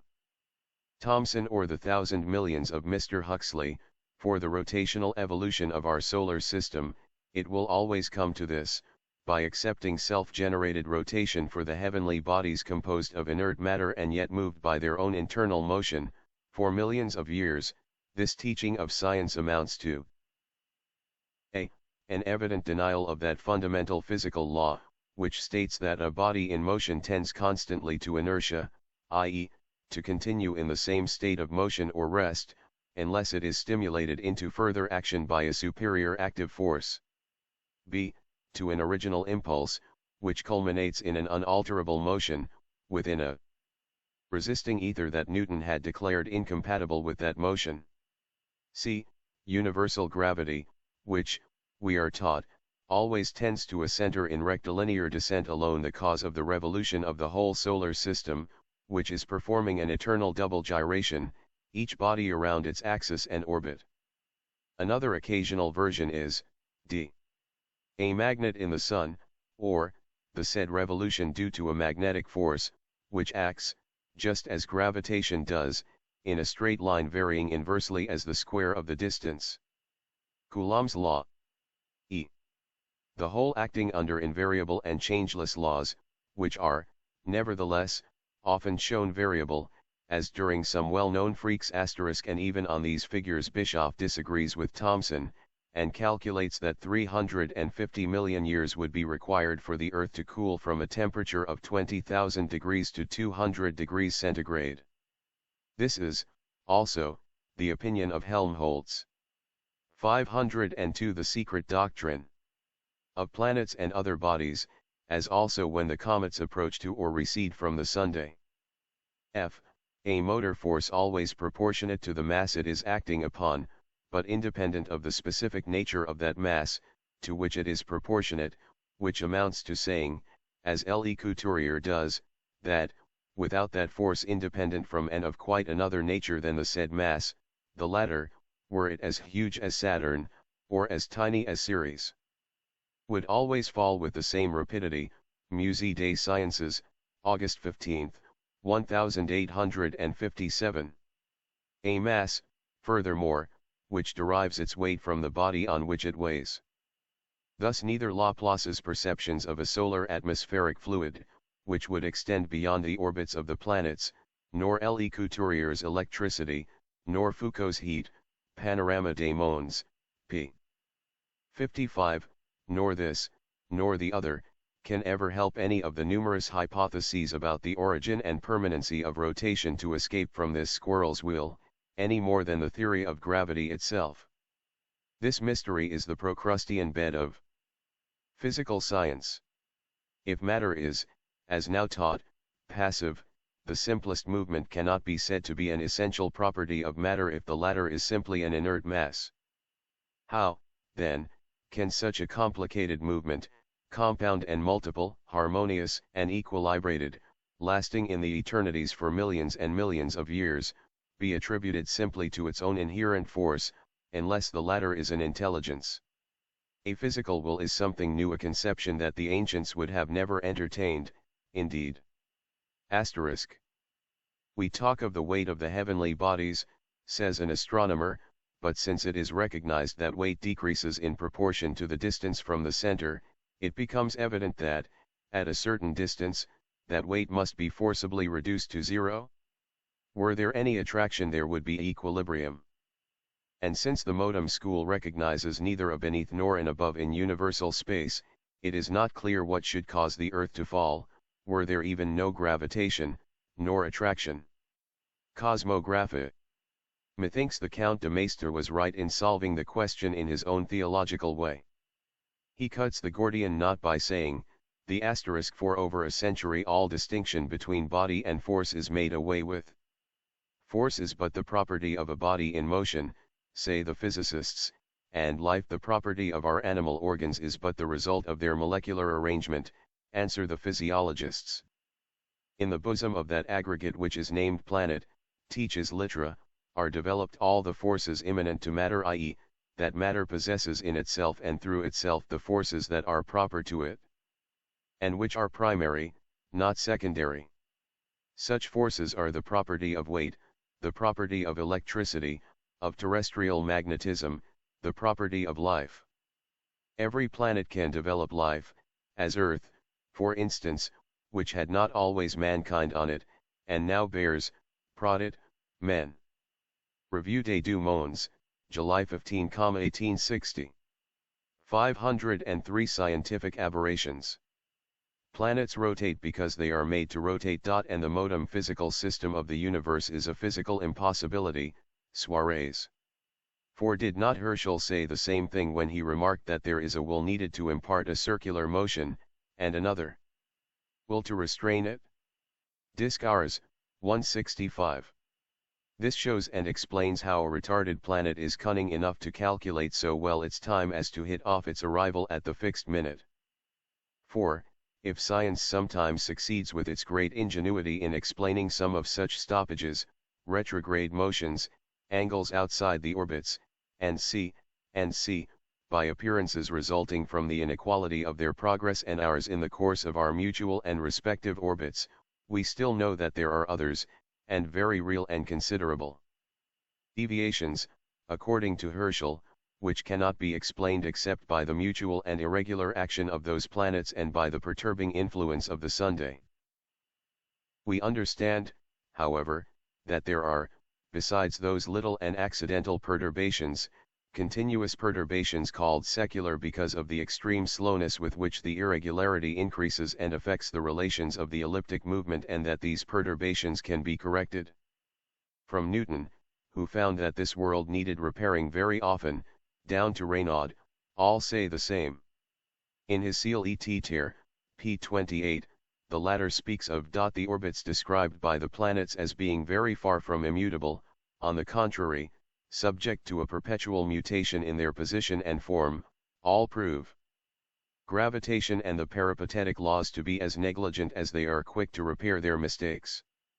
The charge as it stands seems to be that they, the orbits, are alternately widening and narrowing, their great axis lengthens and diminishes, or oscillates at the same time from right to left around the Sun, the plane itself, in which they are situated, raising and lowering itself periodically while pivoting around itself with a kind of tremor.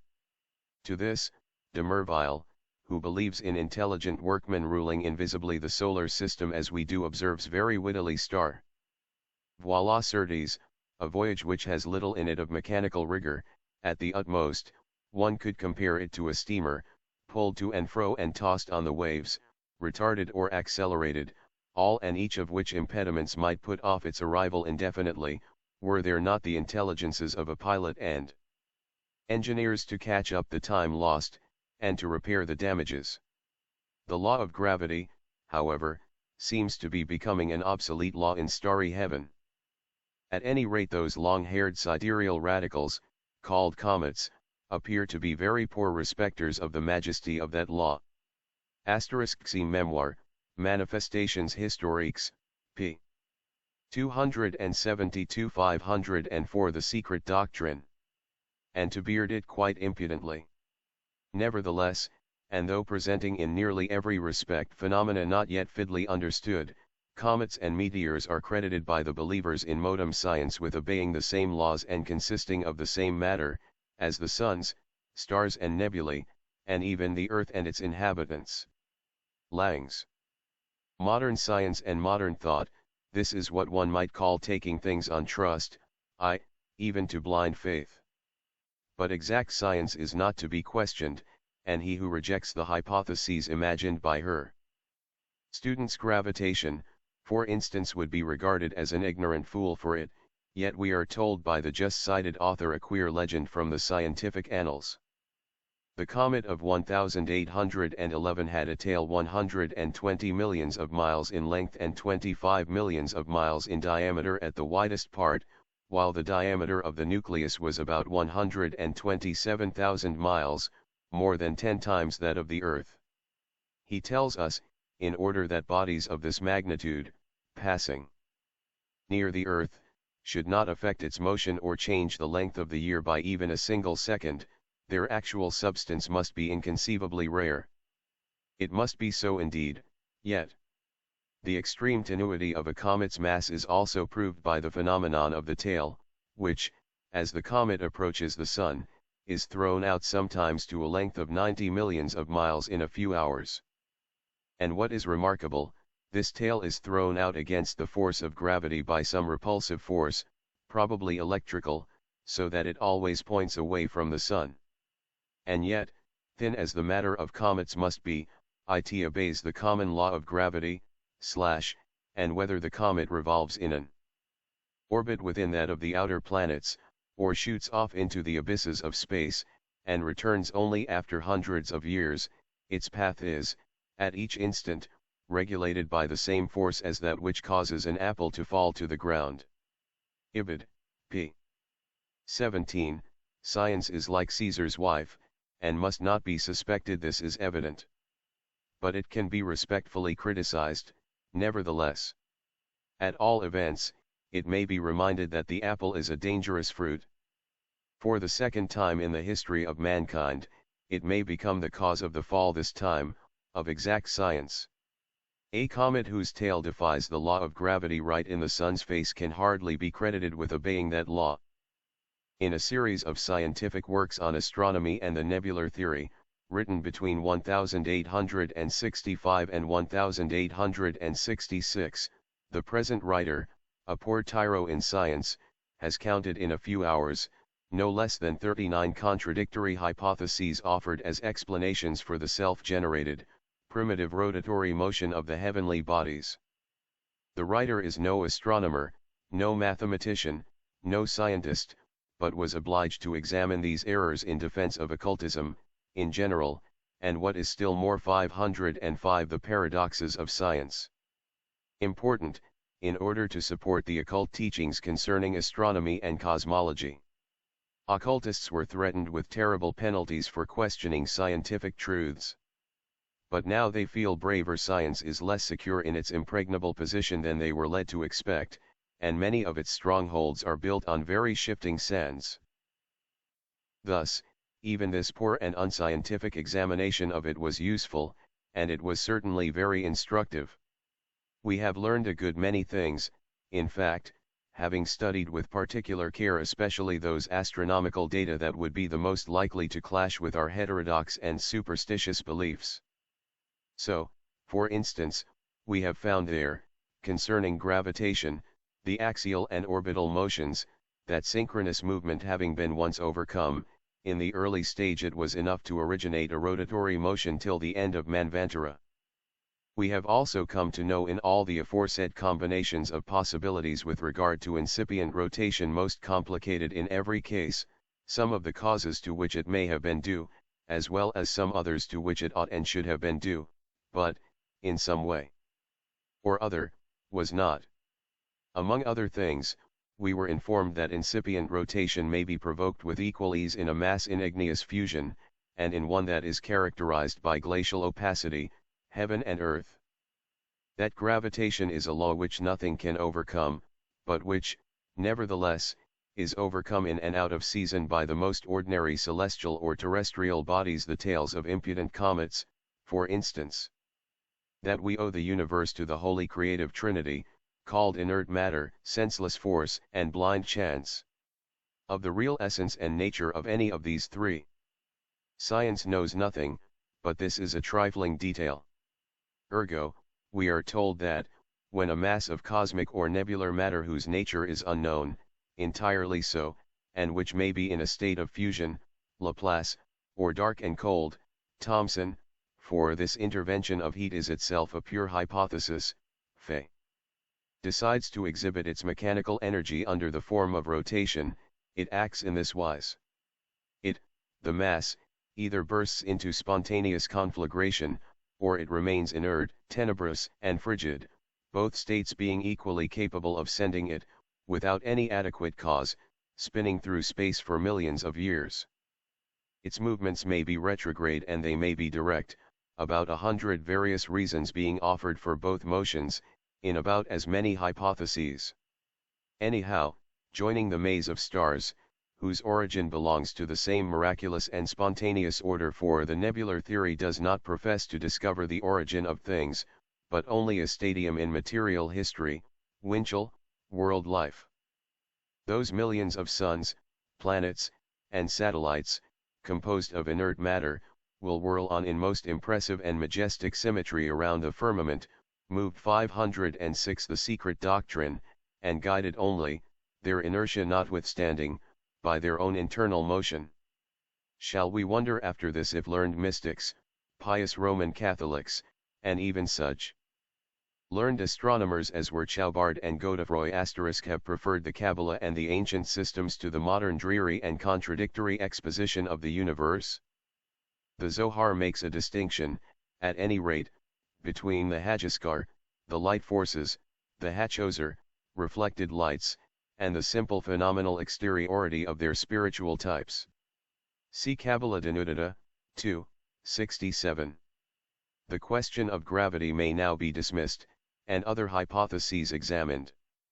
That physical science knows nothing of forces is clear. We may close the argument, however, by calling to our help one more man of science, Professor Haumace, member of the Academy of Medicine at Montpellier. Says this learned man, speaking of forces, a cause is that which is essentially acting in the genealogy of phenomena, in every production as in every modification. I said that activity, or force, was invisible. To suppose it corporeal and residing in the properties of matter would be a gratuitous hypothesis. To reduce all the causes to God would amount to embarrassing oneself with a hypothesis hostile to many verities. But to speak of a plurality of forces proceeding from the deity and possessing inherent powers of their own, is not unreasonable. And I am disposed to admit phenomena produced by intermediate agents called forces or secondary agents. The distinction of forces is the principle of the division of sciences, so many real and separate forces, so many mother sciences. No, forces are not suppositions and abstractions, but realities, and the only acting realities whose attributes can be determined with the help of direct observation and induction. Sur la distinction des forces, published in the Memoirs de vie Académie des Sciences de Montpellier, Vol. 2, Fasc I, 1854. 6. The Masks of Science. Physics or Metaphysics. If there is anything on earth like progress, science will some day have to give up, nolens volens, such monstrous ideas as her physical, self-guiding laws void of soul and spirit, and then turn to the occult teachings. L'univers explique par la révélation, and cosmogonie de la révélation. But see de Merveilles de Mémoire. The author, a terrible enemy of occultism, was yet one who wrote great truths. 507 Academical misnomers. It has done so already, however altered are the title page and revised editions of the Scientific Catechism. It is now over half a century since, in comparing modern with ancient thought, it has been found that, however different our philosophy may appear from that of our ancestors, it is, nevertheless, composed only of additions and subtractions, taken from the old philosophy and transmitted drop by drop through the filter of antecedents. This fact was well known to Faraday, and other eminent men of science. Atoms, ether, evolution itself all comes to modern science from ancient notions, all is based on the conceptions of the archaic nations. Conceptions for the profane, under the shape of allegories, plain truths taught during the initiations to the elect, which truths have been partially divulged through Greek writers and have descended to us. This does not mean that occultism has ever had the same views on matter, atoms, and ether as found in the exotericism of the classical Greek writers. Yet, if we believe Mr. Tyndall, even Faraday was an Aristotelian, and an agnostic more than a materialist. In his Faraday, as a discoverer, p. 123, the author shows the great physicist using old reflections of Aristotle which are concisely found in some of his works. Faraday, Boscovich, and all others, however, who see, in the atoms and molecules, centers of force, and in the corresponding element force, an entity by itself, are far nearer the truth, perchance, than those, who, denouncing them, denounce at the same time the old corpuscular Pythagorean theory, one, by the way, which has never passed to posterity as the great philosopher really taught it, on the ground of its delusion that the conceptual elements of matter can be grasped as separate and real entities. The chief and most fatal mistake and fallacy made by science, in the view of the occultists, lies in the idea of the possibility of such a thing as inorganic, or dead matter, in nature. Is anything dead or inorganic capable of transformation or change? Occultism asks. And is there anything under the sun which remains immutable or changeless? This fallacy is nowhere better illustrated than in the scientific work of a German savant, Professor Philipp Spiller, Der Weltster als Kosmische Kraft. In this cosmological treatise, the author attempts to prove that no material constituent of a body, no atom, is in itself originally endowed with force, but that every such atom is absolutely dead and without any power to act at a distance, p. 4, something dead implies that it had been at some time living. When, at what period of cosmogony? Occultism says that in all cases when matter appears inert, it is the most active. A wooden or a stone block is motionless and impenetrable to all intents and purposes. Nevertheless, and de facto, its particles are in ceaseless eternal vibration which is so rapid that to the physical eye the body seems absolutely devoid of motion, and the spatial distance between those particles in their vibratory motion is considered from another plane of being and perception as great as that which separates snowflakes or drops of rain. but to physical science this will be an absurdity. 508 The Secret Doctrine. This statement, however, does not prevent Spiller from enunciating an occult doctrine and principle. He asserts the independent substantiality of force, and shows it as an incorporeal stuff unkörperlicher Stoff, or substance. Now substance is not matter in metaphysics, and for argument's sake it may be granted that it is a wrong expression to use. But this is due to the poverty of European languages, and especially to that of scientific terms. Then this stuff is identified and connected by Spiller with the ether.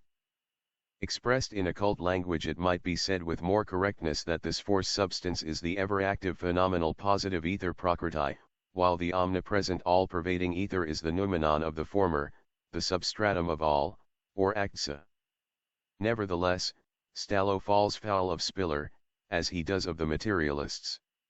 He is accused of utter disregard of the fundamental correlation of force and matter, of neither of which science knows anything certain.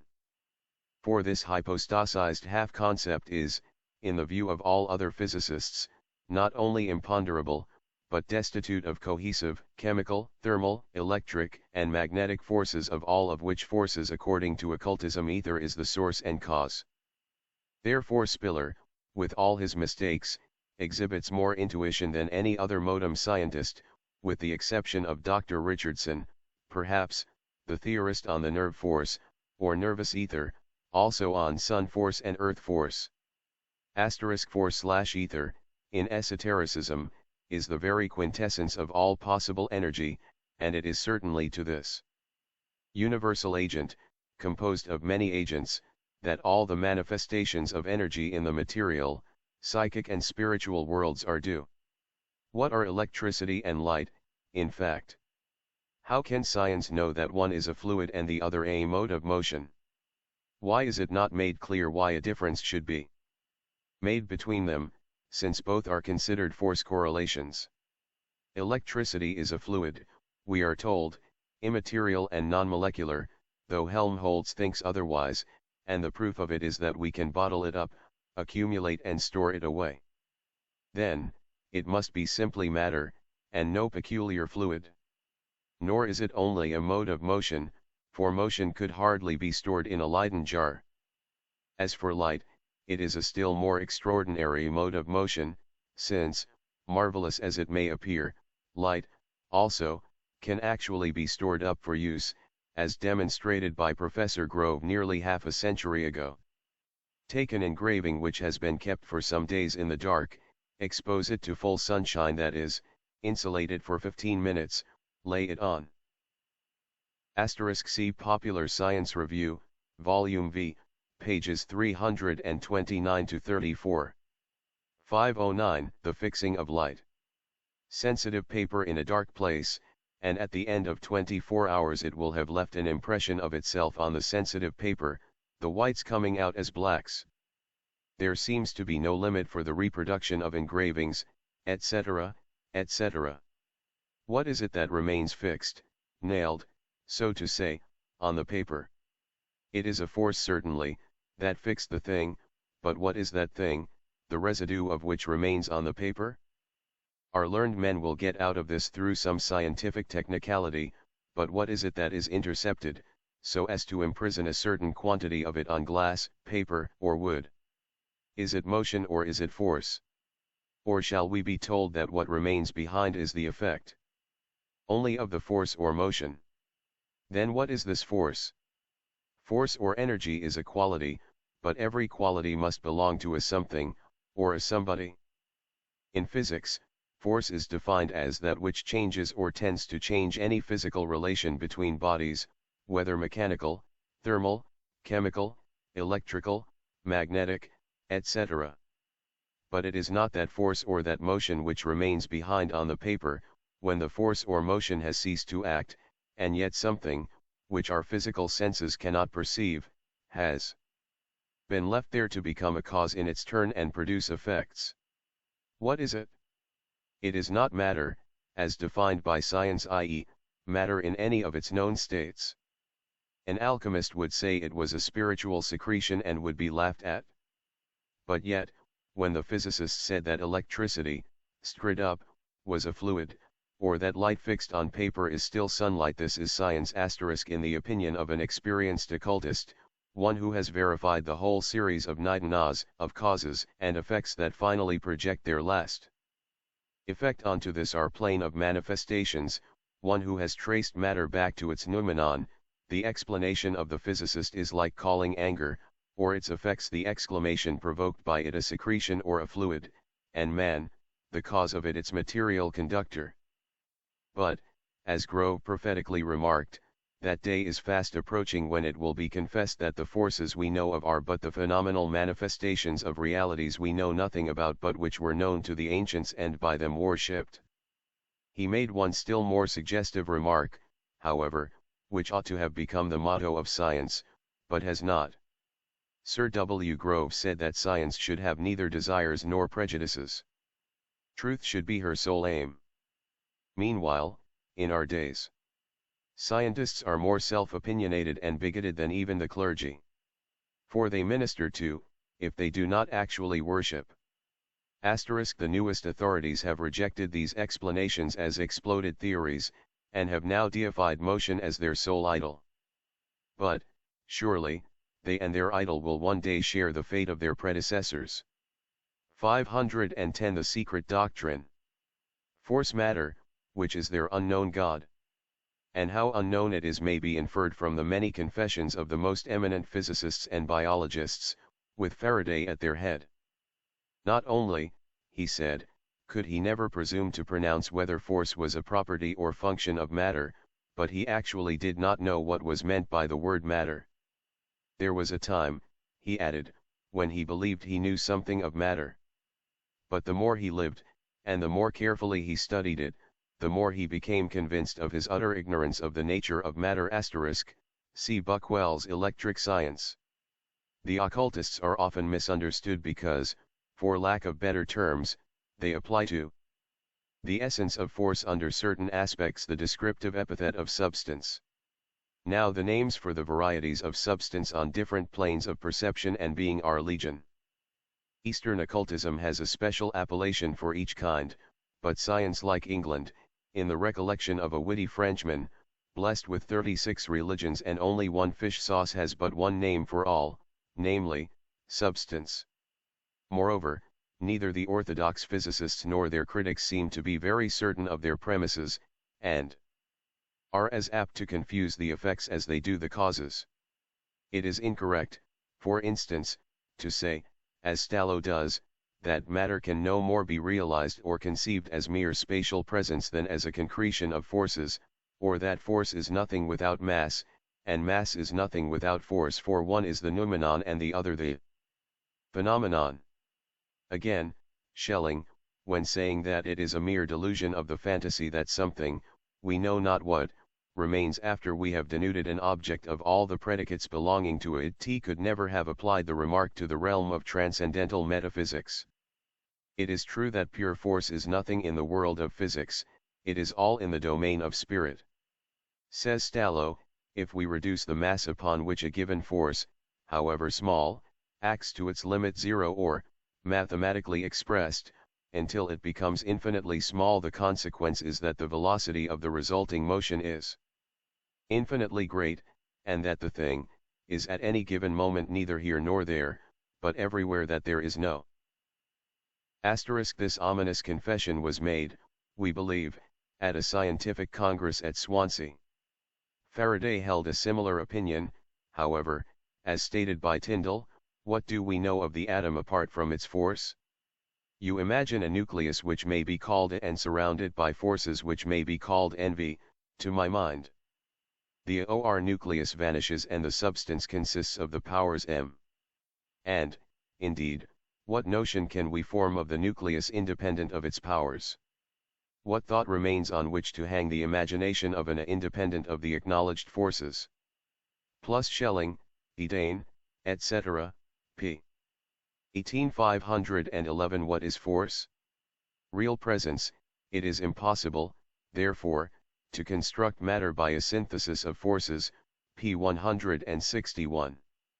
This may be true in the phenomenal world, inasmuch as the elusive reflection of the one reality of the supersensual world may appear true to the dwarfed conceptions of a materialist. It is absolutely incorrect when the argument is applied to things, in what the Kabbalists call the supermundane spheres. Inertia, so called, is force according to Newton, Prink. Def high, and for the student of esoteric sciences the greatest of the occult forces. A body may be considered divorced from its relations with other bodies which, according to physical and mechanical sciences, give rise to its attributes only conceptually, only on this plane of illusion. In fact, it can never be so detached, death itself being unable to detach it from its relation with the universal forces, of which the one force or life is the synthesis, but simply continues such interrelation on another plane. But what, if Stallo is right, can Dr. James Krall mean when, in speaking on the transformation of gravity, Philosophical Magazine, Volume 2, p. 252, he brings forward the views advocated by Faraday, Waterston, and others. For he says very plainly that gravity is a force pervading space external to bodies, and that, on the mutual approach of the bodies, the force is not increased, as is generally supposed, but the bodies merely pass into a place where the force exists with greater intensity. No one will deny that a force, whether gravity, electricity, or any other force, which exists outside of the bodies and in open space, be it ether or vacuum, must be something, and not a pure nothing, when conceived apart from a mass. Otherwise it could hardly exist in one place with a greater and in another with reduced intensity. G. A. Him declares the same in his Théorie mécanique de vie universe. He tries to demonstrate that the atom of the chemists is not an entity of pure convention, or simply an explicative device, but that it exists really, that its volume is unalterable, and that, consequently, it is not elastic. Force, therefore, is not in the atom, it is in the space which separates the atoms from each other. The above-cited views, expressed by two men of science of great eminence in their respective countries, show that it is not in the least unscientific to speak of the substantiality of the so-called forces. Subject to some future specific name, this force is substance of some kind, and can be nothing else, and perhaps one day science will be the first to re-adopt the derided name of phlogiston. Whatever may be the future name given to it, to maintain that force does not reside in the atoms, but only in space between them, may be scientific enough, nevertheless it is not true. To the mind of an occultist it is like saying 512 the secret doctrine. That water does not reside in the drops of which the ocean is composed, but only in the space between those drops. The objection made that there are two distinct schools of physicists, by one of which the force is assumed to be an independent substantial entity, which is not a property of matter nor is it essentially related to matter, is hardly likely to help the profane to any clearer understanding. It is, on the contrary, still more calculated to throw the question into greater confusion than ever. For force is, then, neither this nor the other. By viewing it as an independent substantial entity, the theory extends the right hand of fellowship to occultism, while the strange contradictory idea that it is not related to matter otherwise than by its power to act upon it, leads physical science to the most absurd contradictory hypotheses. Whether force or motion, occultism, seeing no difference between the two, never attempts to separate them. It cannot act for the adherents of the atomo-mechanical theory one way, and for those of the rival school in another way. Nor can the atoms be, in one case, absolutely uniform in size and weight, and in another, vary in their weight, Avogadro's law. For, in the words of the same able critic, while the absolute equality of the primordial units of mass is thus an essential part of the very foundations of the mechanical theory, the whole modern science of chemistry is based upon a principle directly subversive of it, a principle of which it has recently been said that it holds the same place in chemistry that the law of gravitation does in astronomy. This principle is known as the law of Avogadro or Ampere. This shows that either modern chemistry or modern physics is entirely wrong in its respective fundamental principles. For if the assumption of atoms of different specific gravities on the basis of the atomic theory in physics is deemed absurd, and chemistry meets, nevertheless, on its opposite basis, in the question of the formation and transformation of chemical compounds, with unfailing experimental verification, concepts of modem physics, XXXI. Introductory to the second edition. Plus LOCCITJJP Cook, The New Chemistry, p. 13. It imports that equal volumes of all substances, when in the gaseous state, and under like conditions of pressure and temperature, contain the same number of molecules, whence it follows that the weights of the molecules are proportional to the specific gravities of the gases, that therefore, these being different, the weights of the molecules are different also, and inasmuch as the molecules of certain elementary substances are monatomic, consist of but one atom each, while the molecules of various other substances contain the same number of atoms, that the ultimate atoms of such substances are of different weights. Concepts of Modern Physics, p. 34. As shown further on in the same volume, this cardinal principle of modern theoretical chemistry is in utter and irreconcilable conflict with the first proposition of the atomomechanical theory, namely, the absolute equality of the primordial units of mass. 513. They agree to disagree. Then it becomes apparent that it is the atomomechanical theory which is untenable. The explanations of the latter, that the differences of weight are only differences of density, and differences of density are differences of distance between the particles contained in a given space, are not really valid, because, before a physicist can argue in his defense that, as in the atom there is no multiplicity of particles and no void space, hence differences of density or weight are impossible in the case of atoms, he must first know what an atom is, in reality, and that he cannot know. He must bring it under the observation of at least one of his physical senses, and that he cannot do, for the simple reason that no one has ever seen, smelled, heard, touched, or tasted an atom. The atom belongs wholly to the domain of metaphysics. It is an entified abstraction at any rate for physical science, and has not to do with physics, strictly speaking, as it can never be brought to the test of retort or balance. The mechanical conception, therefore, becomes a jumble of the most conflicting theories and dilemmas, in the minds of the many scientists who disagree on this, as on other subjects, the evolution of which the Eastern occultist, who follows this scientific strife, beholds in the greatest bewilderment. To conclude on the question of gravity. How can science presume to know anything certain of it? How can it maintain its position and its hypotheses against those of the occultists, who see in gravity only sympathy and antipathy, or attraction and repulsion, caused by physical polarity on our terrestrial plane, and by spiritual causes outside of its influence? How can they disagree with the occultists before they agree among themselves? Indeed, one hears of the conservation of energy, and in the same breath of the perfect hardness and inelasticity of the atoms, of the kinetic theory of gases being identical with potential energy, so called, and, at the same time, of the elementary units of mass being absolutely hard and inelastic.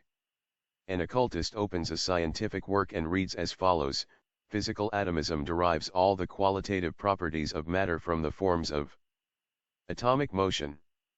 The atoms themselves remain as elements utterly devoid of property.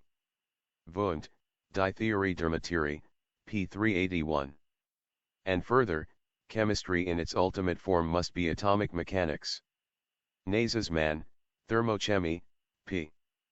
150, and a moment after he is told that gases consist of atoms which behave like solid, perfectly elastic spheres. Kroenig, Clausius, Maxwell, etc. Philosophical Magazine, Vol. 19, p. 18. Finally, to crown all, Sir W. Thomson is found declaring that, we are forbidden by the modem theory of the conservation of 514 the secret doctrine. Energy to assume inelasticity, or anything short of perfect elasticity of the ultimate molecules, whether of ultramundane or mundane matter. Philosophical Magazine, p. 321, LOC. CIT. But what do the men of true science say to all this? By the men of true science we mean those who care too much for truth and too little for their personal vanity to dogmatize on anything, as the majority do. There are several among them perhaps more than dare publish openly their secret conclusions for fear of the cry "stone him to death." Men, whose intuitions have made them span the abyss that lies between the terrestrial aspect of matter, and the to us, on our plane of illusion subjective, i.e., transcendent ally objective substance, and led them to proclaim the existence of the latter. Matter, to the occultist, it must be remembered, is that totality of existences in the cosmos, which falls within any of the planes of possible perception. We are but too well aware that the orthodox theories of sound, heat and light, are against the occult doctrines.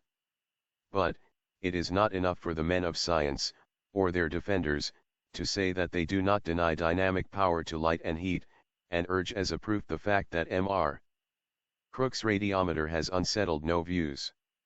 If they would fathom the ultimate nature of these forces, they have first to admit their substantial nature, however supersensuous. Neither do the occultists deny the correctness of the vibratory theory *, only they limit its functions to our Earth, declaring its inadequacy on other planes than ours, since masters in the occult sciences perceive the causes that produce ethereal vibrations. Were all these only the fictions of the alchemists, or dreams of the mystics, such men as Paracelsus, Philolaethes, Van Helmont, and so many others, would have to be regarded as worse than visionaries. They would become impostors and deliberate mystificators. The occultists are taken to task for calling the cause of light, heat, sound, cohesion, magnetism, etc., etc., a substance. Mr. Clerk Maxwell has stated that the pressure of strong sunlight on a square mile is about 31/4 lbs. It is, they are told, the energy of the myriad ether waves, and when they call it a substance impinging on that area, their explanation is proclaimed unscientific. There is no justification for such an accusation. In no way, as stated * referring to the aura, one of the masters says in the occult world, how could you make yourself understood by, command in fact, those semi-intelligent forces, whose means of communication with us are not through spoken words but through sounds and colors in correlation between the vibrations of the 2. It is this correlation that is unknown to modern science, yet was many times explained by the alchemists. The substance of the occultist, however, is to the most refined substance of the physicist, what radiant matter is to the leather of the chemist's boots. 515 The mystic rays. More than once before now do the occultists dispute the explanations of science, as affording a solution of the immediate objective agencies at work. Science only errs in believing that, because it has detected in vibratory waves the proximate cause of these phenomena, it has, therefore, revealed all that lies beyond the threshold of sense. It merely traces the sequence of phenomena on a plane of effects, illusory projections from the region that occultism has long since penetrated. And the latter maintains that those etheric tremors, are not, as asserted by science, set up by the vibrations of the molecules of known bodies, the matter of our terrestrial objective consciousness, but that we must seek for the ultimate causes of light, heat, etc., etc., in matter existing in supersensuous states, however, as fully objective to the spiritual eye of man, as a horse or a tree is to the ordinary mortal. Light and heat are the ghost or shadow of matter in motion. Such states can be perceived by the seer or the adept during the hours of trance, under the Sushumna ray, the first of the 7 mystic rays of the Sunday *. Thus, we put forward the occult teaching which maintains the reality of a supersubstantial and supersensible essence of that akasa, not ether, which is only an aspect of the latter, the nature of which cannot be inferred from its remoter manifestations, its merely phenomenal phalanx of effects on this terrene plane. Science, on the contrary, informs us that heat can never be regarded as matter in any conceivable state. We are also told that the 2 great obstacles to the fluid theory of heat undoubtedly are, The names of the 7 rays, which are Sushumna, Harakasa, Viswakarman, Viswatriarkas, Sunada, Sarvavasu and Swaraj, are all mystical, and each has its distinct application in a distinct state of consciousness, for occult purposes. The Sushumna, which, as said in the Nirukta, 11:6, is only to light up the moon, is the ray nevertheless cherished by the initiated yogis.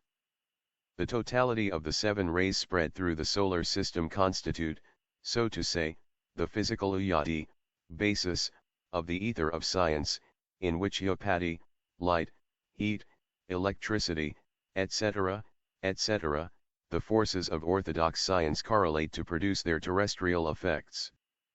As psychic and spiritual effects, they emanate from, and have their origin in, the supersolar yopati, in the ether of the occultist or akasa.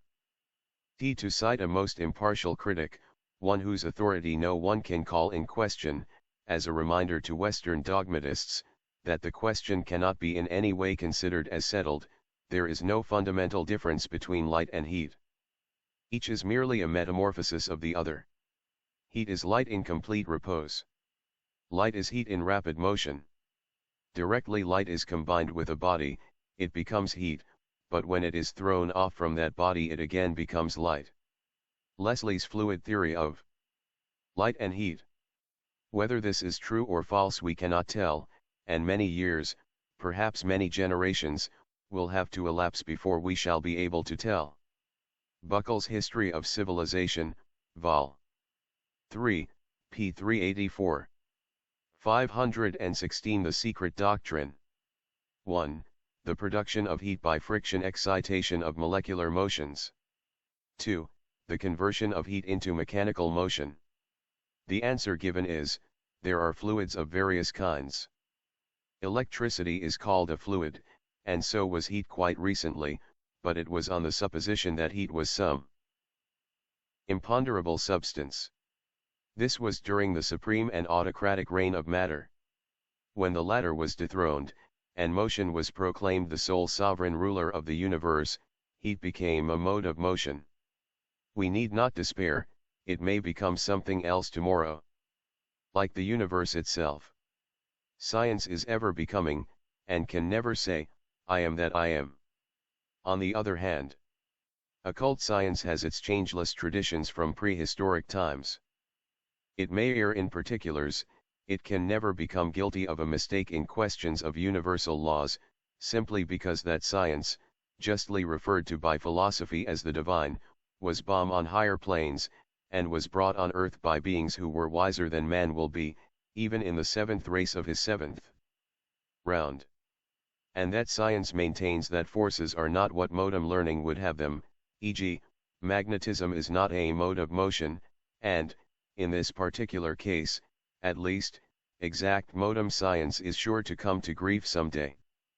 Nothing, at the first blush, can appear more ridiculous, more outrageously absurd than to say, for instance, the Hindu initiated yogi knows really 10 times more than the greatest European physicist of the ultimate nature and constitution of light, both solar and lunar.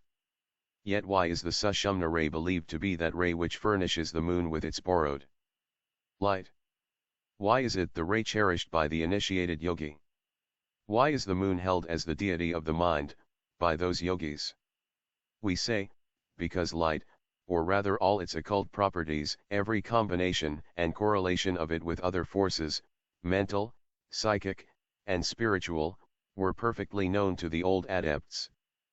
Therefore, although, in its knowledge of the ultimate constitution of matter, or in the so-called ultimate analysis as opposed to the proximate in chemistry, occult science may be less well informed as to the behavior of compound elements in various cases of physical correlations, still, it is immeasurably higher in its knowledge of the ultimate occult states of matter, and of the true nature of matter, than all the physicists and chemists of our modern day put together.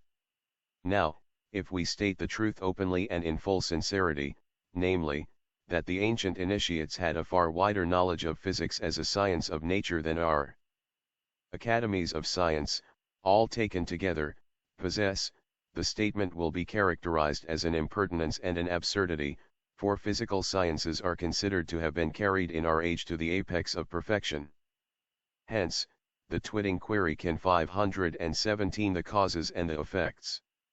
The occultists meet successfully the 2 points, namely, a. the production of heat by friction excitation of molecular motions, and b. the conversion of heat into mechanical force, if they hold to the old exploded theory of heat being a substance or a fluid. To answer the question, it must first be observed that the occult sciences do not regard either electricity or any of the forces supposed to be generated by it, as matter, in any of the states known to physical science. To put it more clearly, none of these forces, so-called, are either solids, gases, or fluids. If it did not look pedantic, an occultist would even object to electricity being called a fluid, as it is an effect and not a cause. But its noumenon, he would say, is a conscious cause. The same in the cases of force and the atom. Let us see what an eminent academician, Buttelroth, the chemist, had to say about these two abstractions. What is force, argues this great man of science, what is it from a strictly scientific standpoint, and as warranted by the law of conservation of energy? Conceptions of force are resumed by our conceptions of this, that, or another mode of motion. Force is thus simply the passage of one state of motion into another state of the same, of electricity into heat and light, of heat into sound or some mechanical function, and so on. The first time electric fluid was produced by man on earth, it must have been by friction, hence, as well known, it is heat that produces it by disturbing its lie state, T, and electricity exists no more on earth per se than heat or light, or any other force. They are all correlations, as science says. When a given quantity of heat, assisted by a steam engine, is transformed into mechanical work, we speak of steam power, or force. When a falling body strikes an obstacle in its way, thereby generating heat and sound, we call it the power of collision. When electricity decomposes water or heats a platinum wire, we speak of the force of the electric fluid. When the rays of the sun are intercepted by the thermometer bulb and its quicksilver expands, we speak of the calorific energy of the sun. In short, when one state of a determined quantity of motion ceases, another state of motion equivalent to the preceding takes its place, and the result of such a transformation or correlation is force. In all cases where such a transformation, or the passage of one state of motion into another, is entirely absent, there no force is possible. Let us admit for a moment an absolutely homogeneous state of the universe, and our conception of force falls down to naught. On the plane of manifestation and illusionary matter it may be so, not that it is nothing more, for it is vastly more. Plus neutral, or zero. 518 The secret doctrine. Therefore it becomes evident that the force, which materialism considers as the cause of the diversity that surrounds us, is in sober reality only an effect, a result of that diversity. From such point of view, force is not the cause of motion, but a result, while the cause of that force, or forces, is not the substance or matter, but motion itself. Matter thus must be laid aside, and with it the basic principle of materialism, which has become unnecessary, as force brought down to a state of motion can give no idea of the substance. If force is the result of motion, then it becomes incomprehensible why that motion should become witness to matter and not to spirit or a spiritual essence. True, our reason cannot conceive of a motion minus something moving, and our reason is right, but the nature or esse of that something moving remains to science entirely unknown, and the spiritualist, in such case, has as much right to attribute it to a spirit, as a materialist to creative and all potential matter. A materialist has no special privileges in this instance, nor can he claim any. The law of the conservation of energy, as thus seen, is shown to be illegitimate in its pretensions and claims in this case. The great dogma no force without matter and no matter without force falls to the ground, and loses entirely the solemn significance with which materialism has tried to invest it. the conception of force still gives no idea of matter and compels us in no way to see in it the origin of all origins. Scientific Letters, Professor Buttelrofe. We are assured that real science is not materialistic, and our own conviction tells us that it cannot be so, when its learning is real. There is a good reason for it, well defined by some physicists and chemists themselves. Natural sciences cannot go hand in hand with materialism. To be at the height of their calling, men of science have to reject the very possibility of materialistic doctrines having aught to do with the atomic theory, and we find that Lang, Buttelrofe, Du Bois-Reymond, the latter probably unconsciously, and several others, have proved it. And it is, furthermore, demonstrated by the fact, that Kanada in India, and Leucippus, Democritus, and after them Epicurus, the earliest atomists in Europe, while propagating their doctrine of definite proportions, believed in gods or supersensuous entities, at the same time. Their ideas upon matter thus differed from those now prevalent. We must be allowed to make our statement clearer in a short synopsis of the ancient and modern views of philosophy upon atoms, and thus prove that the atomic theory kills materialism.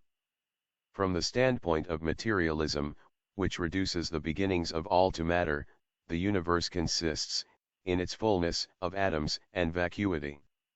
Even leaving aside the axiom now absolutely demonstrated by telescope and microscope taught by the ancients, that nature abhors 519. Vacuum, what is an atom? It is, we are answered by science, writes Professor Buttelrofe, the limited division of substance, the indivisible particle of matter. To admit the divisibility of the atom, amounts to an admission of an infinite divisibility of substance, which is equivalent to reducing substance to nihil, a nothingness. Owing to a feeling of self-preservation alone, materialism cannot admit infinite divisibility, otherwise, it would have to bid farewell forever to its basic principle and thus sign its own death warrant. Buchner, for instance, like a true dogmatist in materialism, declares that to accept infinite divisibility is absurd, and amounts to doubting the very existence of matter. The atom is indivisible then, saith materialism? Very well. See now what a curious contradiction this fundamental principle of the materialists is leading them into, writes Buttelrofe. The atom is indivisible, and at the same time we know it to be elastic.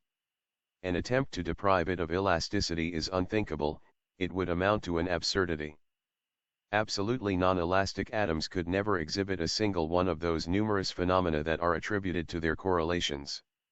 Without any elasticity, the atoms could not manifest their energy, and the substance of the materialists would remain weeded of every force.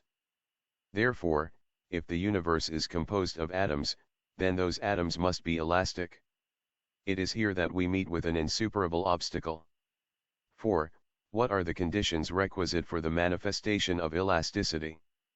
An elastic ball, when striking against an obstacle, is flattened and contracts, which it would be impossible for it to do, were not that ball to consist of particles, the relative position of which experiences at the time of the blow a temporary change.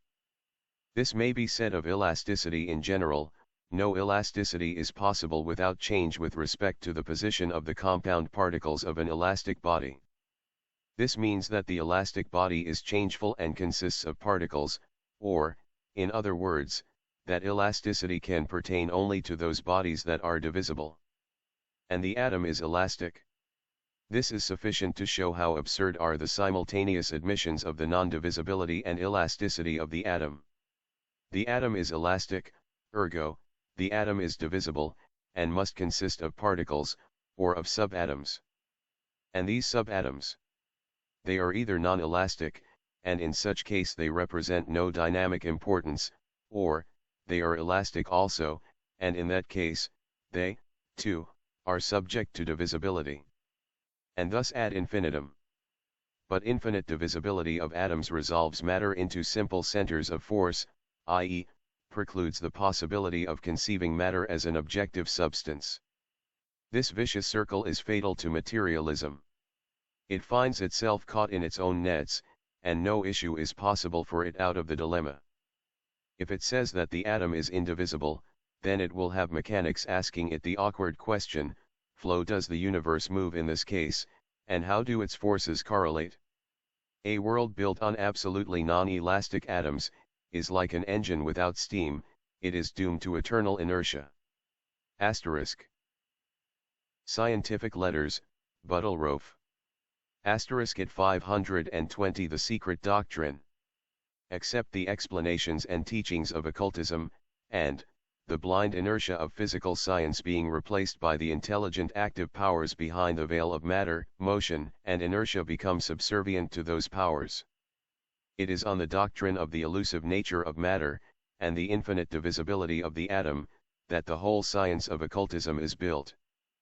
It opens limitless horizons to substance informed by the divine breath of its soul in every possible state of tenuity, states still undreamed of by the most spiritually disposed chemists and physicists.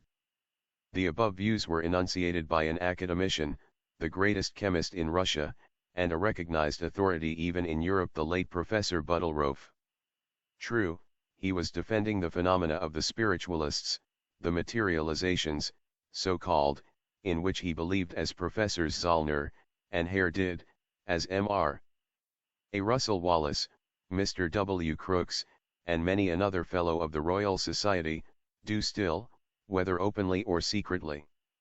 But his argument with regard to the nature of the essence that acts behind the physical phenomena of light, heat, electricity, etc., is no less scientific and authoritative for all that, and apply admirably to the case in hand.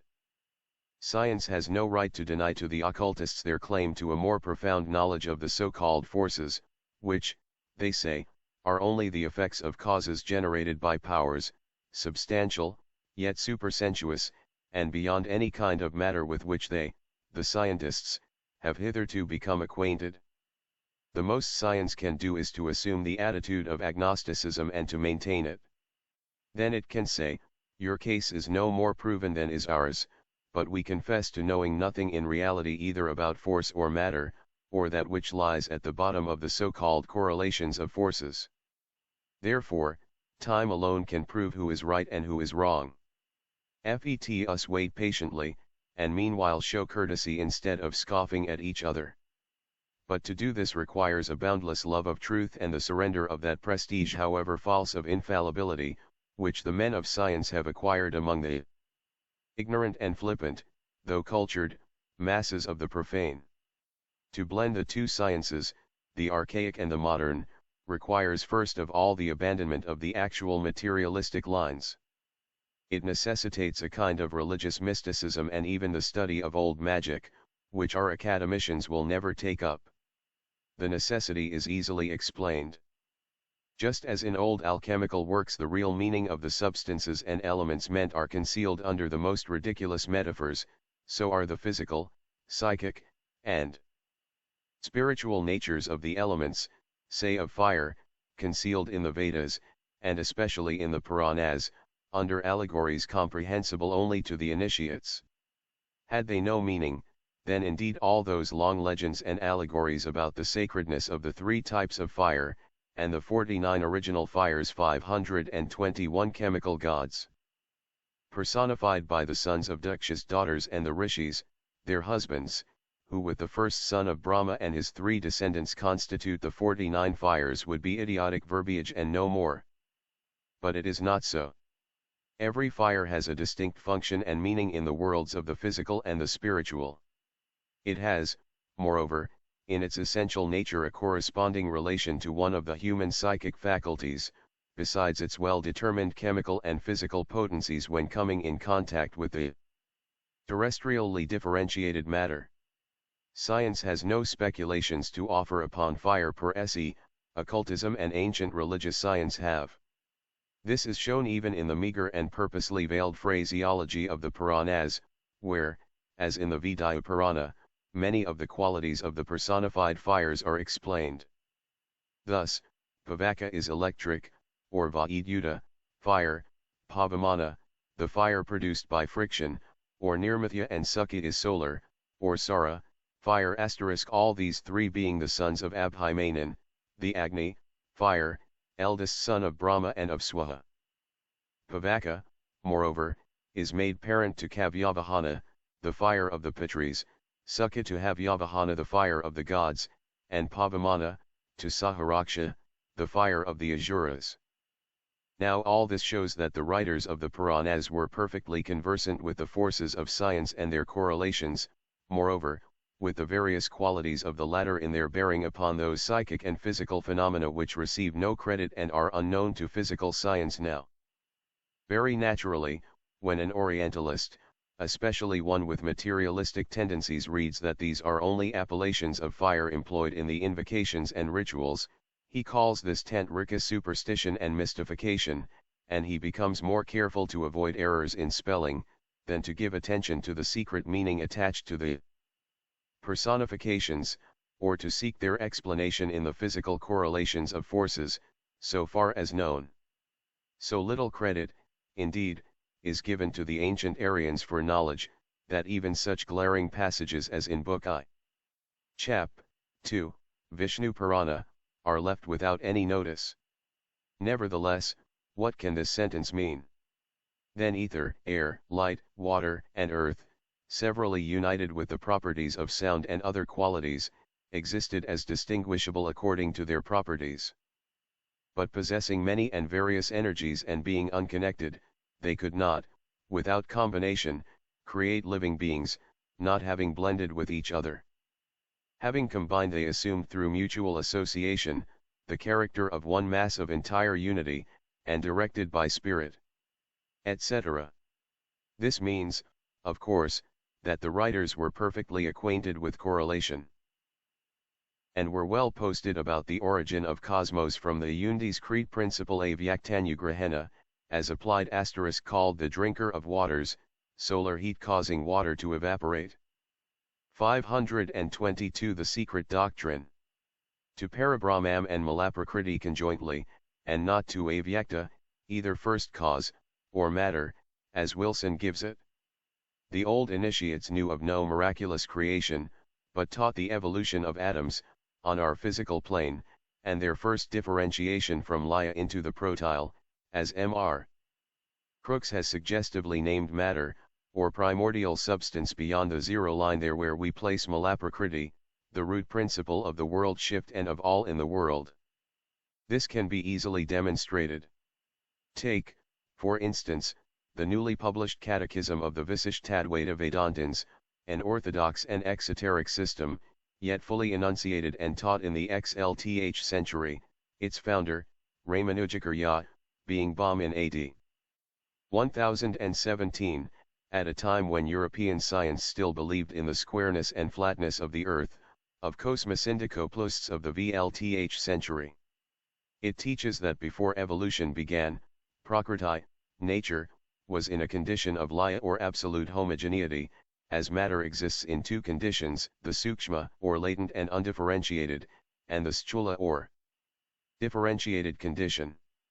Then it became anu, atomic.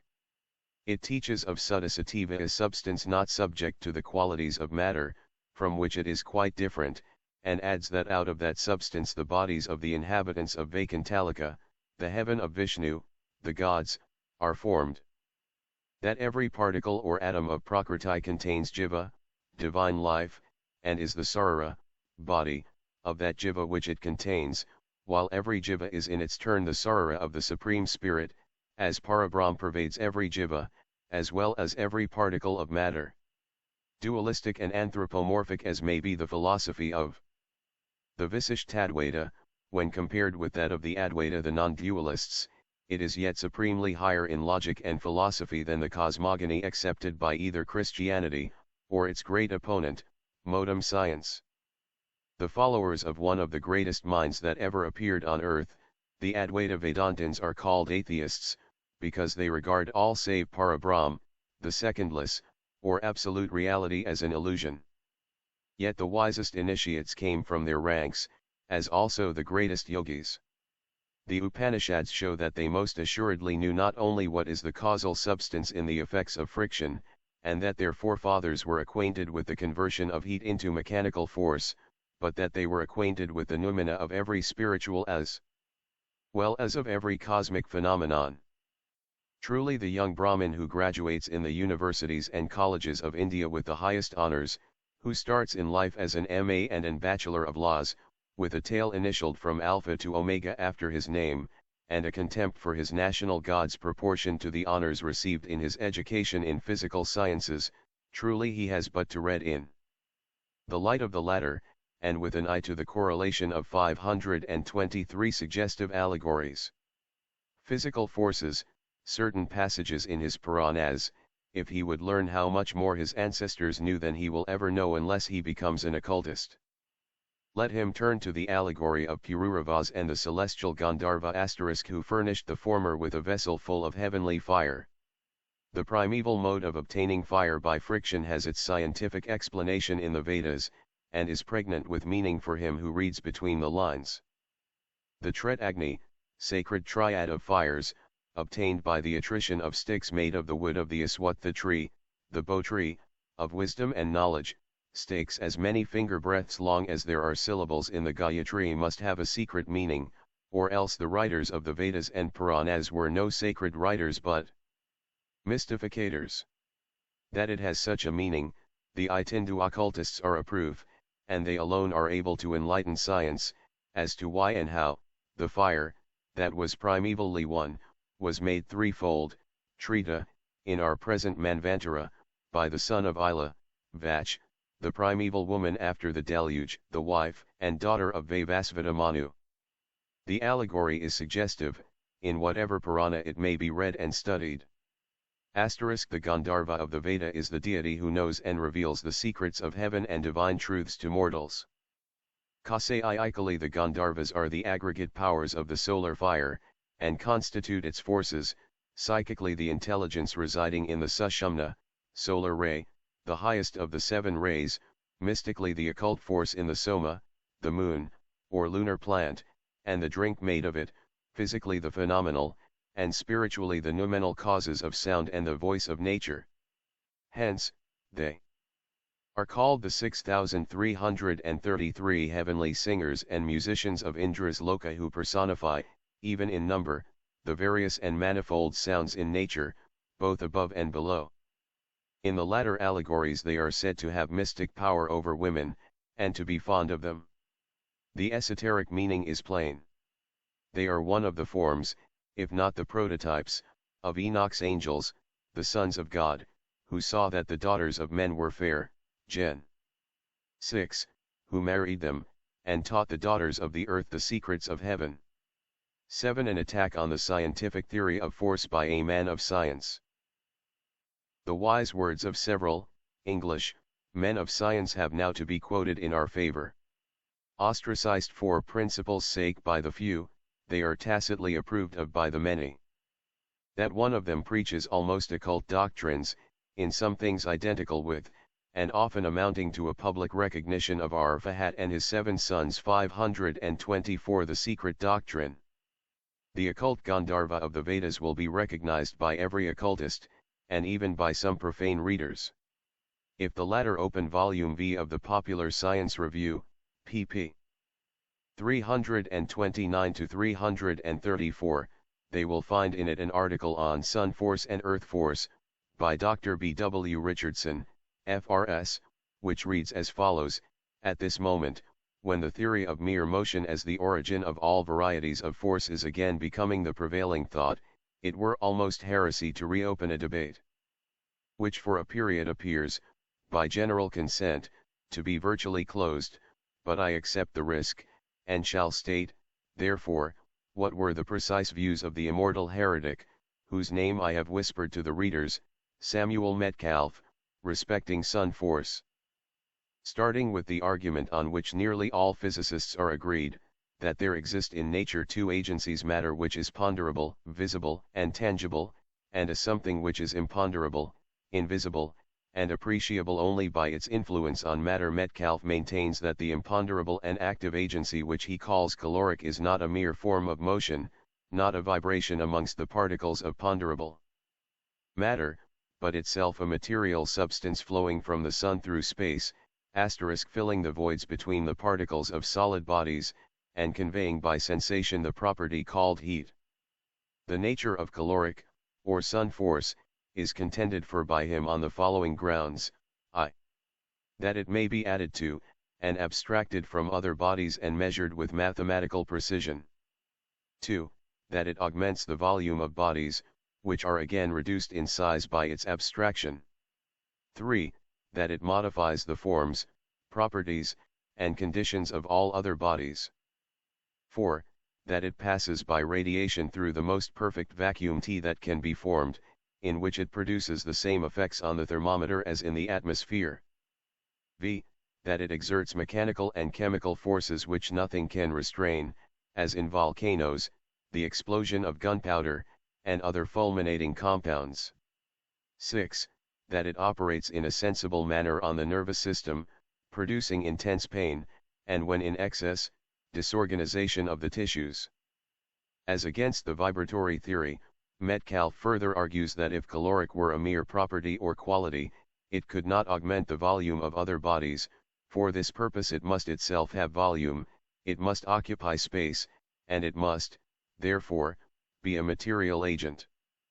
If caloric were only the effect of vibratory motion amongst the particles of ponderable matter, it could not radiate from hot bodies without the simultaneous transition of the vibrating particles, but the fact stands out that heat can radiate from material ponderable substance without asterisk not only through space, but filling every point of our solar system, for it is the physical residue, so to say, of ether, its lining on our plane, ether having to serve other cosmic and terrestrial purposes besides being the agent for transmitting light. It is the astral fluid or light of the Kabbalists, and the 7 rays of Sun Vishnu. Plus what need, then, of etheric waves for the transmission of light, heat, etc., if this substance can pass through vacuum? 525 Dr. Richardson's heresy. Loss of weight of such substance. With this view as to the material nature of caloric or sun force, with the impression firmly fixed on his mind that everything in nature is composed of 2 descriptions of matter, the one essentially active and ethereal, the other passive and motionless, Metcalfe based the hypothesis that the sun force, or caloric, is a self-active principle. For its own particles, he holds, it has repulsion; for the particles of all ponderable matter it has affinity, it attracts the particles of ponderable matter with forces which vary inversely as the squares of the distance. It thus acts through ponderable matter. If universal space were filled with caloric, sun force, alone, without ponderable matter, caloric would also be inactive and would constitute a boundless ocean of powerless or quiescent ether, because it would then have nothing on which to act, while ponderable matter, however inactive of itself, has certain properties by which it modifies and controls the actions of caloric, both of which are governed by immutable laws that have their origin in the mutual relations and specific properties of each. And he lays down a law which he believes is absolute, and which is thus expressed: by the attraction of caloric for ponderable matter, it unites and holds together all things; by its self-repulsive energy it separates and expands all things. This, of course, is almost the occult explanation of cohesion.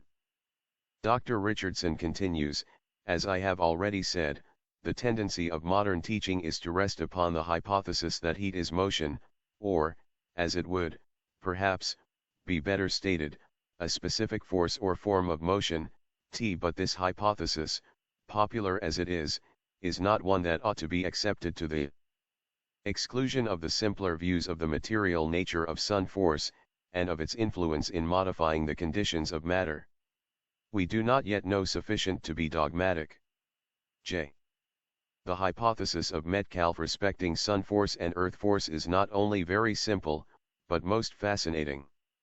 Here are 2 elements in the universe, the one is ponderable matter.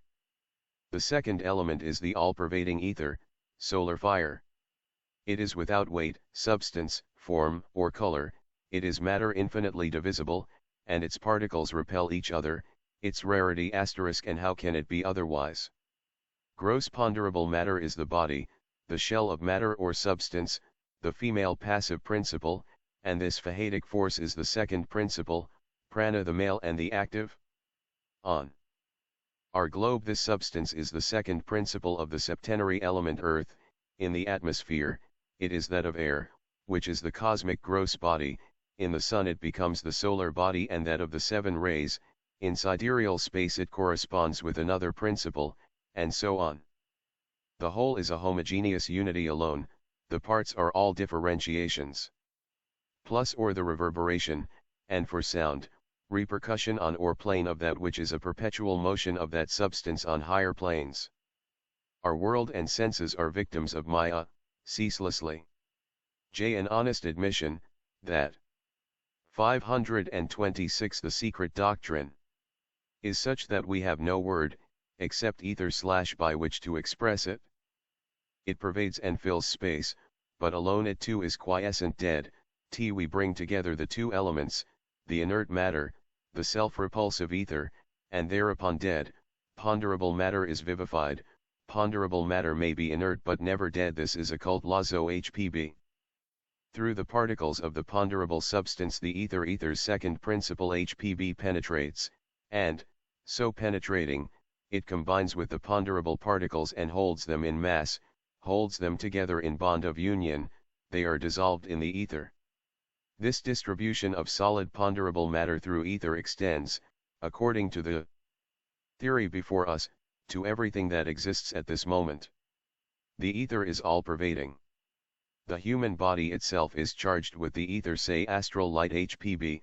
Its minute particles are held together by it. The plant is in the same condition, the most solid earth, rock, adamant, crystal, metal, all are the same. But there are differences in the capacities of different kinds of ponderable matter to receive sun force, and upon this depends the various changing conditions of matter, the solid, the liquid, the gaseous condition. Solid bodies have attracted caloric in excess over fluid bodies, and hence their firm cohesion.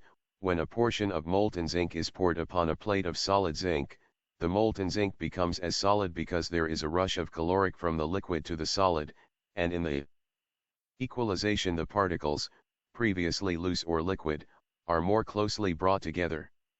Metcalfe himself, dwelling on the above-named phenomena, and accounting for them by the unity of principle of action, which has already been explained, sums up his argument in very clear terms, in a comment on the densities of various bodies. Hardness and softness, he says, solidity and liquidity, are not essential conditions of bodies, but depend on the relative proportions of ethereal and ponderable matter of which they are composed. The most elastic gas may be reduced to the liquid form by the abstraction of caloric, and again converted into a firm solid, the particles of which would cling together with a force proportional to their augmented affinity for caloric. On the other hand, by adding a sufficient quantity of the same principle to the densest metals, their attraction for it is diminished when they are expanded into the gaseous state, and their cohesion is destroyed. Having thus quoted at length the heterodox views of the great heretic views that need only a little alteration of terms here and there, the same eminent scientist and original and liberal thinker, undeniably proceeds to sum up those views, and continues, yet it is not ether, but only one of the principles of ether, the latter being itself one of the principles of akasa. Plus and so does prana, jiva, pervade the whole living body of man, but alone, without having an atom to act upon, it would be quiescent dead, i.e., would be in laya, or as Mr. Crookes has it, locked in protyle. It is the action of Fahad upon a compound or even a simple body that produces life. When a body dies it passes into the same polarity as its male energy and repels therefore the active agent, which, losing hold of the whole, fastens on the parts or molecules, this action being called chemical. Vishnu, the preserver, transforms himself into Rudrasiva, the destroyer, a correlation seemingly unknown to science. 527 We disagree.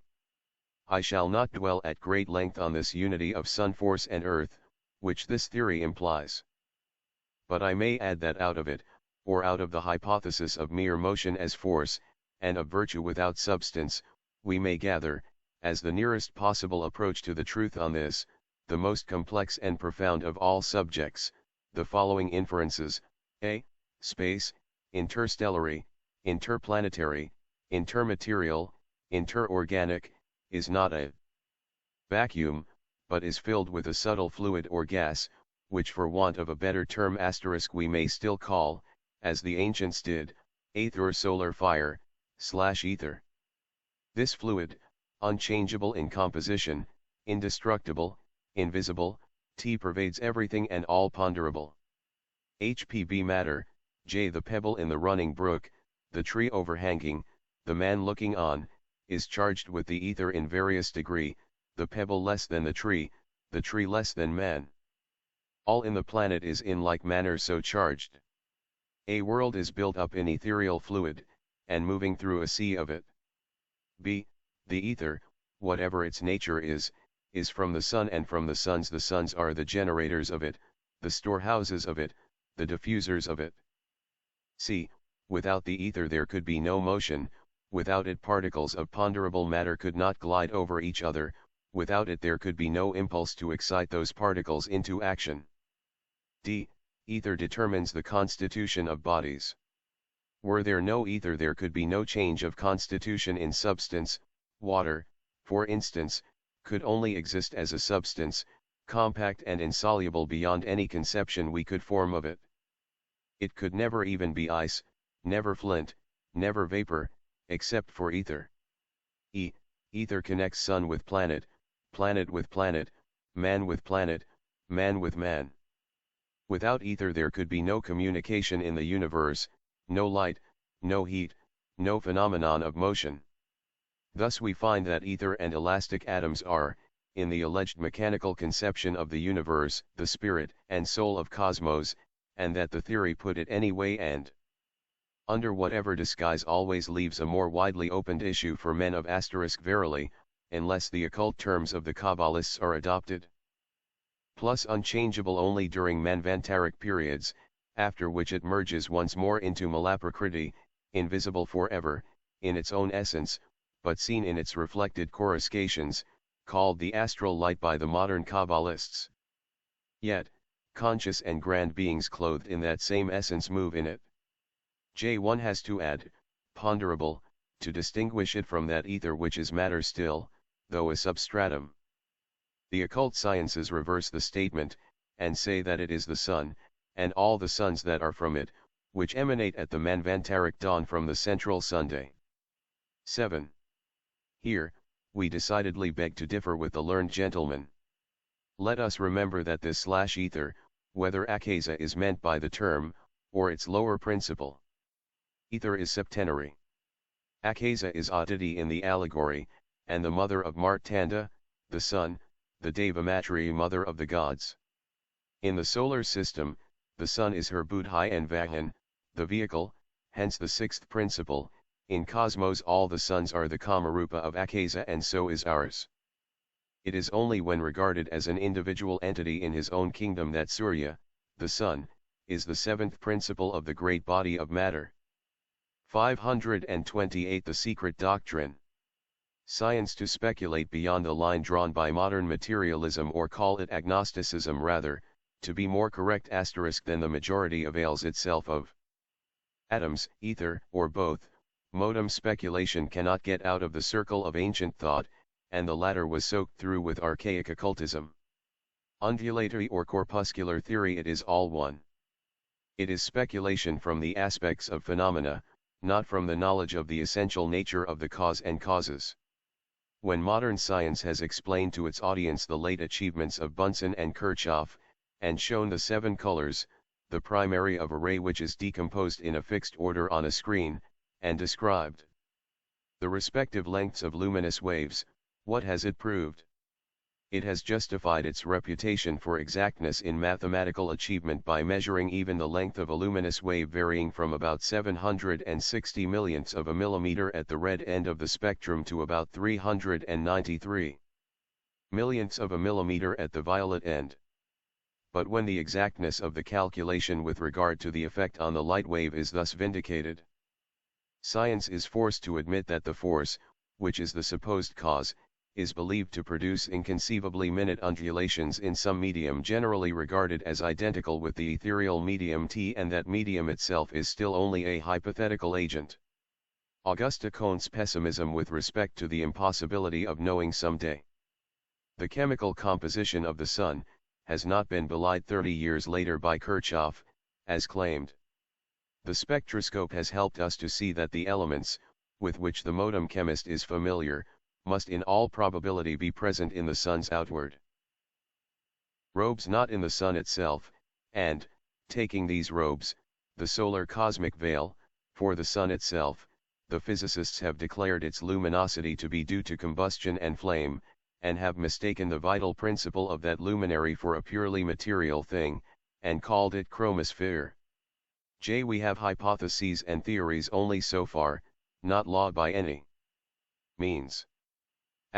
Brutal but frank materialism is more honest than Janus-faced agnosticism in our days. Monism is the Pecksniff of modern philosophy, turning a pharisaical face to psychology and idealism, and its natural face of a Roman augur, swelling his cheek with his tongue to materialism. The monists are worse than the materialists, because, while looking at the universe and psycho-spiritual man from the same negative standpoint, the latter put their case far less plausibly than skeptics of M.R. Tyndall's or even Mr. Huxley's stamp. Herbert Spencer, Bain, and Lewis are more dangerous to universal truths than Buchner. Plus Geology, by Professor A. Winchell.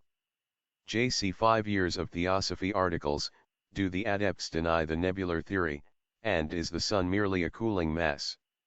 For the True Occult Teaching. 529 Mysterious Sun Fluid. 8 Life, Force, or Gravity. The imponderable fluids have had their day, mechanical forces are less talked about, science has put on a new face for this last quarter of a century, but gravitation has remained, owing its life to new combinations after the old ones had nearly killed it. It may answer scientific hypotheses very well, but the question is whether it answers as well to truth, and represents a fact in nature.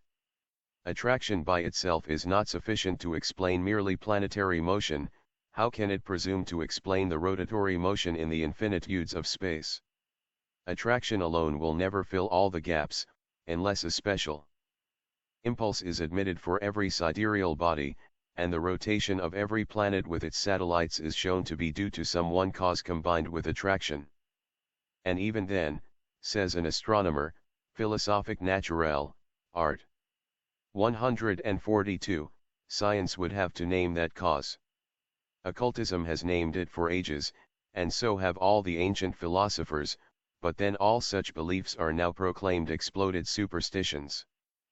The extra-cosmic God has killed every possibility of belief in intracosmic intelligent forces, yet who, or what is the original pusher in that motion? When we have learned the cause, unique et speciale, that pushes, we will be ready to combine it with the one which attracts, says Frank Sewer. Astronomy, p. 342. And again, attraction between the celestial bodies is only repulsion. It is the Sun that drives them incessantly onward, for otherwise, their motion would stop. If ever this theory of the Sun force being the primal cause of all life on earth and motion in heaven is accepted, and if that other far bolder one of Herschel about certain organisms in the Sun is accepted even as a provisional hypothesis, then will our teachings be vindicated, an esoteric allegory shown to have anticipated modern science by millions of years, probably, for these are the archaic teachings.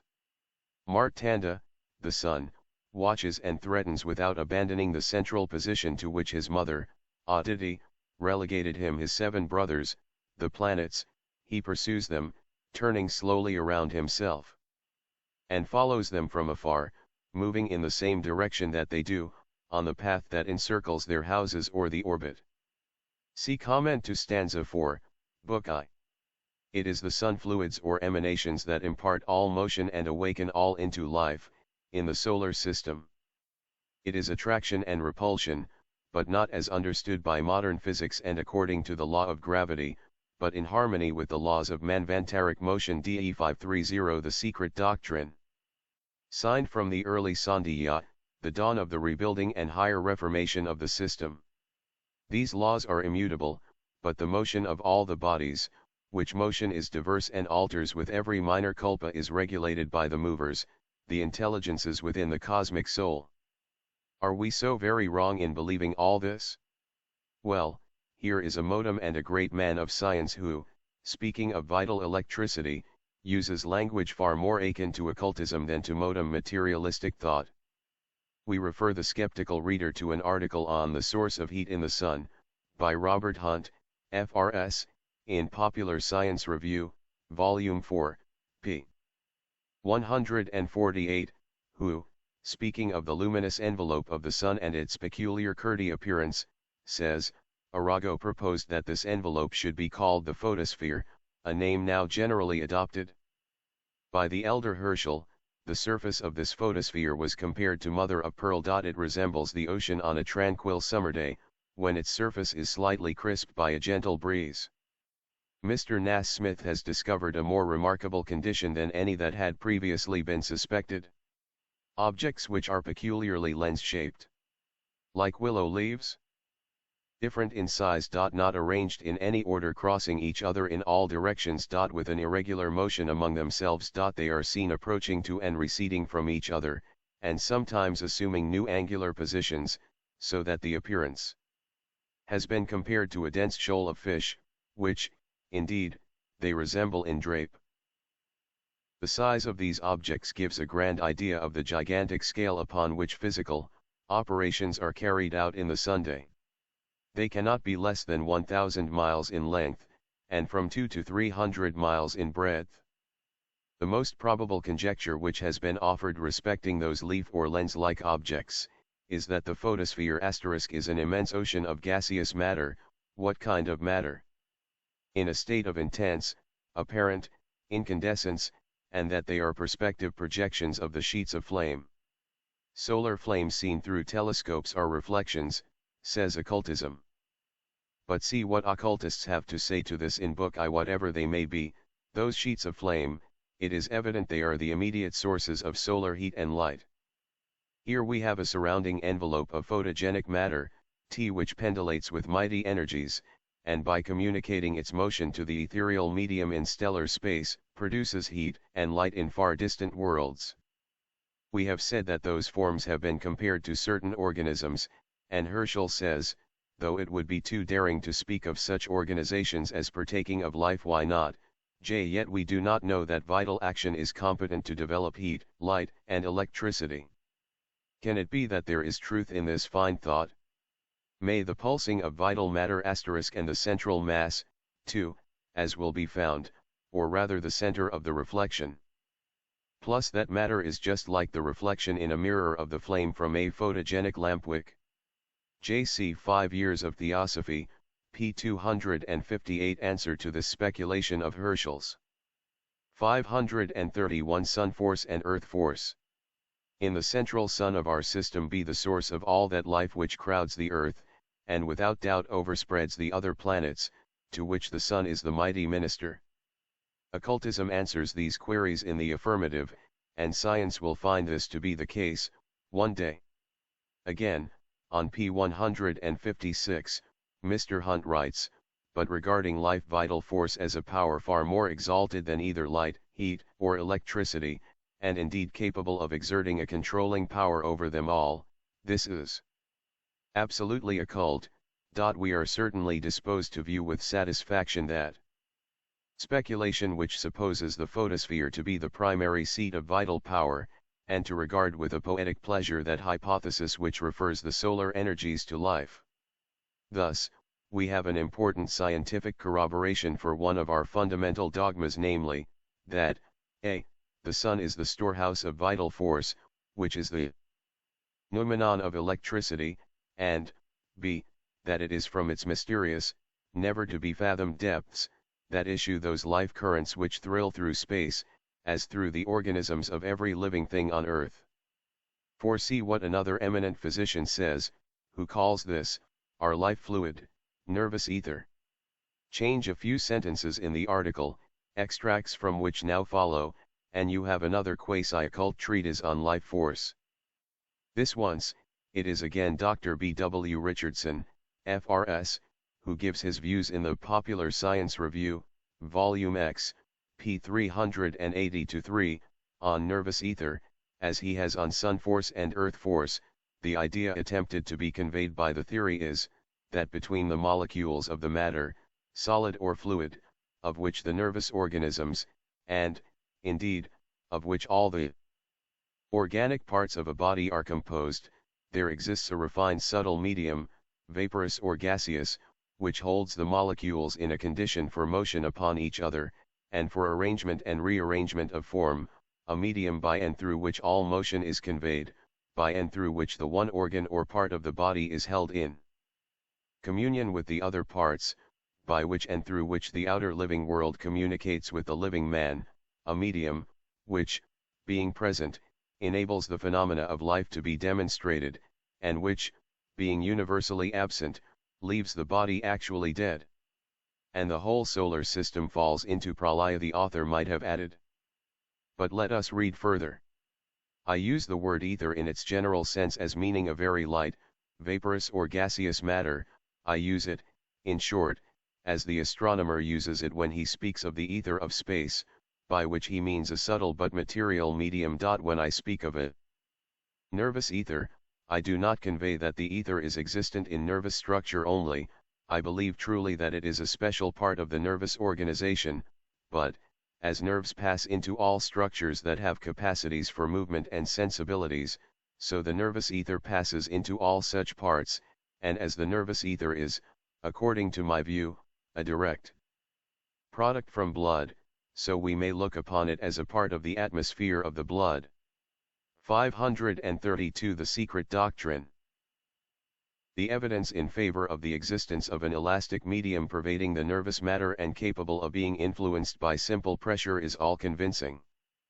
In nervous structure there is, unquestionably, a true nervous fluid, as our predecessors taught. The precise chemical, composition of this fluid is not yet well known, the physical characters of it have been little studied. Whether it moves in currents, we do not know, whether it circulates, we do not know, whether it is formed in the centers and passes from them to the nerves, or whether it is formed everywhere where blood enters nerve, we do not know. The exact uses of the fluid we do not consequently know. It occurs to my mind, however, that the veritable fluid of nervous matter is not of itself sufficient to act as the subtle medium that connects the outer with the inner universe of man and animal. I think, and this is the modification I suggest to the older theory, there must be another form of matter present during life, a matter which exists in the condition of vapor or gas, which pervades the whole nervous organism, surrounds as an enveloping atmosphere each molecule of nervous structure, and is the medium of all motion, communicated to and from the nervous centers. When it is once fairly presented to the mind that during life there is in the animal body a finely diffused form of matter, a vapor filling every part and even stored in some parts, a matter constantly renewed by the vital chemistry, a matter as easily disposed of as the breath, after it has served its purpose, a new flood of light breaks on the intelligence. A new flood of light is certainly thrown on the wisdom of ancient and medieval occultism and its votaries. For Paracelsus wrote the same thing more than 300 years ago, namely, in the 16th century, as follows: the whole of the microcosm is potentially contained in the liquor vitae, a nerve fluid, in which is contained the nature, quality, character, and essence of beings. De generatione hominis. The archrus or liquor vitae is an essence that is equally distributed in all parts of the human body. The spiritus vitae takes its origin from the spiritus mundi.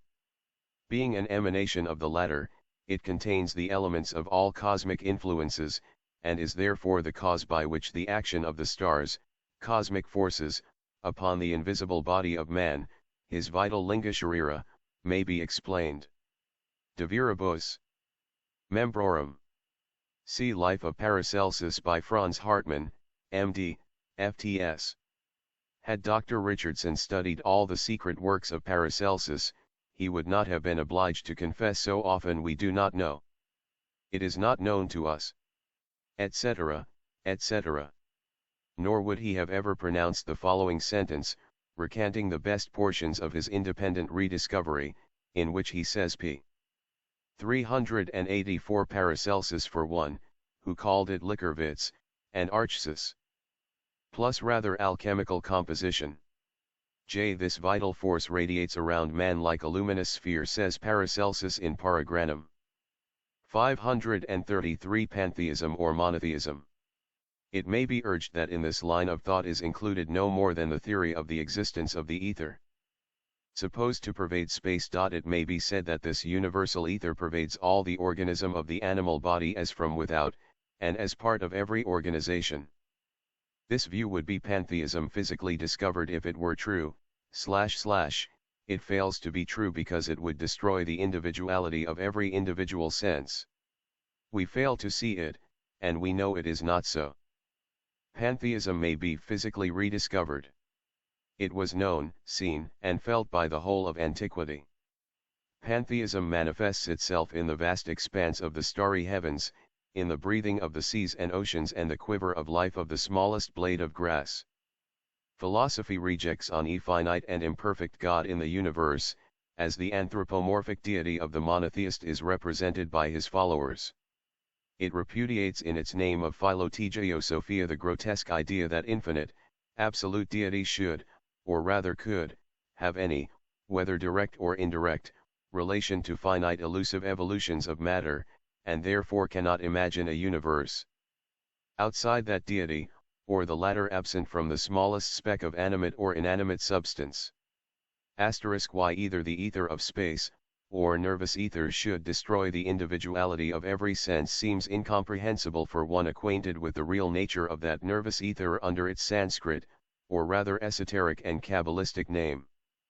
Dr. Richardson agrees that if we did not individually produce the medium of communication between ourselves and the outer world, if it were produced from without and adapted to one kind of vibration alone, there were fewer senses required than we possess, for, taking two illustrations, only ether of light is not adapted for sound, and yet we hear as well as see, while air, the medium of motion of sound, is not the medium of light, and yet we see and hear.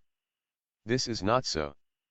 The opinion that pantheism fails to be true because it would destroy the individuality of every individual sense shows that all the conclusions of the learned doctor are based on the modem physical theories, though he would fain reform them. But he will find it impossible to do this unless he allows the existence of spiritual senses to replace the gradual atrophy of the physical.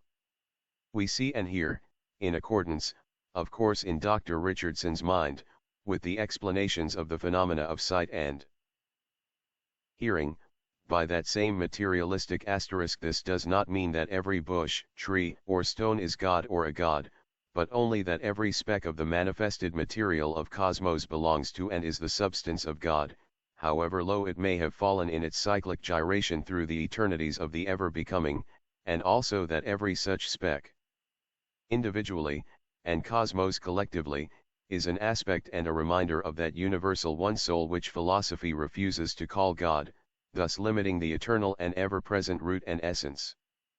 534 The secret doctrine. Science which postulates that we cannot see and hear otherwise. The occultists and mystics know better. The Vedic Aryans were as familiar with the mysteries of sound and color as our physiologists are on the physical plane, but they had mastered the secrets of both on planes inaccessible to the materialist. They knew of a double set of senses, spiritual and material. In a man who is deprived of one or more senses, the remaining become the more developed, e.g., the blind man will recover his sight through the senses of touch, of hearing, etc., and he who is deaf will be able to hear through sight, by seeing audibly the words uttered by the lips and mouth of the speaker. But these are cases that belong to the world of matter still. The spiritual senses, those that act on a higher plane of consciousness, are rejected a priori by physiology because the latter is ignorant of the sacred science. It limits the action of ether to vibrations, and, dividing it from air, though air is simply differentiated and compound ether makes it assume functions to fit in with the special theories of the physiologist. But there is more real science in the teachings of the Upanishads when these are correctly understood, than the Orientalists, who do not understand them at all, are ready to admit. Mental as well as physical correlations of the seven senses, 7 on the physical and 7 on the mental planes, are clearly explained and defined in the Vedas, and especially in the Upanishad called Anujata, the indestructible and the destructible, such is the double manifestation of the self. Of these the indestructible is the existent, the true essence or nature of self, the underlying principles. The manifestation as an individual, or entity, is called the destructible. Thus speaks the ascetic in Anujata, and also, everyone who is twice born, initiated, knows such is the teaching of the ancients. Space is the first entity. Now space, aktsa, or the noumenon of ether, has one quality, and that is sound only, and the qualities of sound are Shajya, Rishabha, Gandhara, Madhyama, Panchama, and beyond these 5 Nisheda and Dviveda, the Hindu gamut. These 7 notes of the scale are the principles of sound. Vidi chxxxvi of Anujata. The qualities of every element, as of every sense, are septenary, and to judge and dogmatize on them from their manifestation, likewise sevenfold in itself, on the material or objective plane above is quite arbitrary. For it is only by the self emancipating itself from these 7 causes of illusion that one acquires the knowledge, secret wisdom, of the qualities of objects of sense on their dual plane of manifestation, the visible and the invisible. Thus it is said, state this wonderful mystery. Here the assignment of causes exhaustively. The nose, and the tongue, and the eye, and the 535 the 7 physical senses.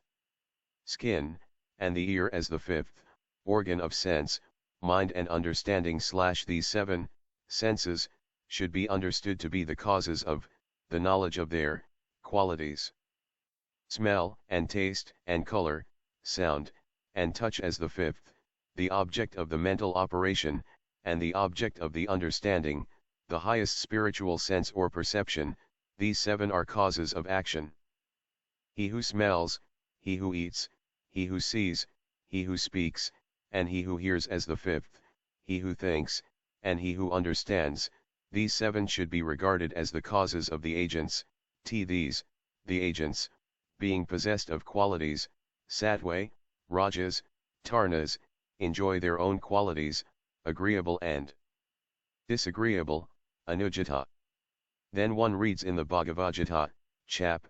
7, the deity, or Krishna, saying, only some know me truly. Earth, water, fire, air, space, or aktsa, / ether, mind, understanding and egoism, or the perception of all the former on the elusive plane. This is a lower form of my nature. Know, that there is another form of my nature, and higher than this, which is animate, O you of mighty arms, and by which this universe is upheld.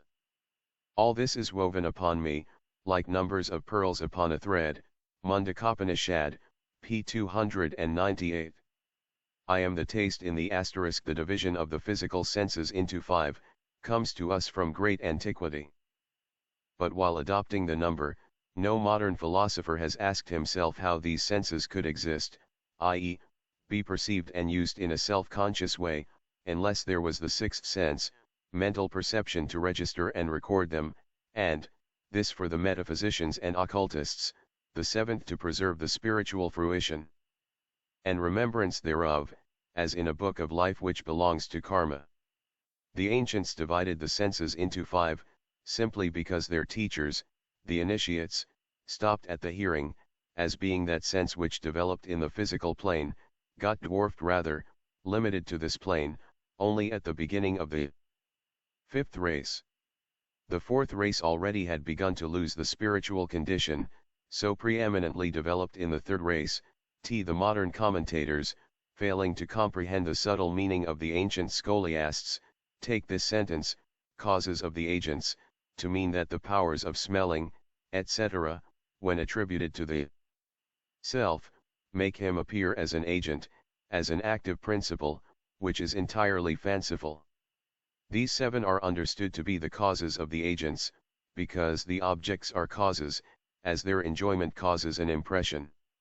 It means esoterically that these seven senses, are caused by the agents, which are the deities.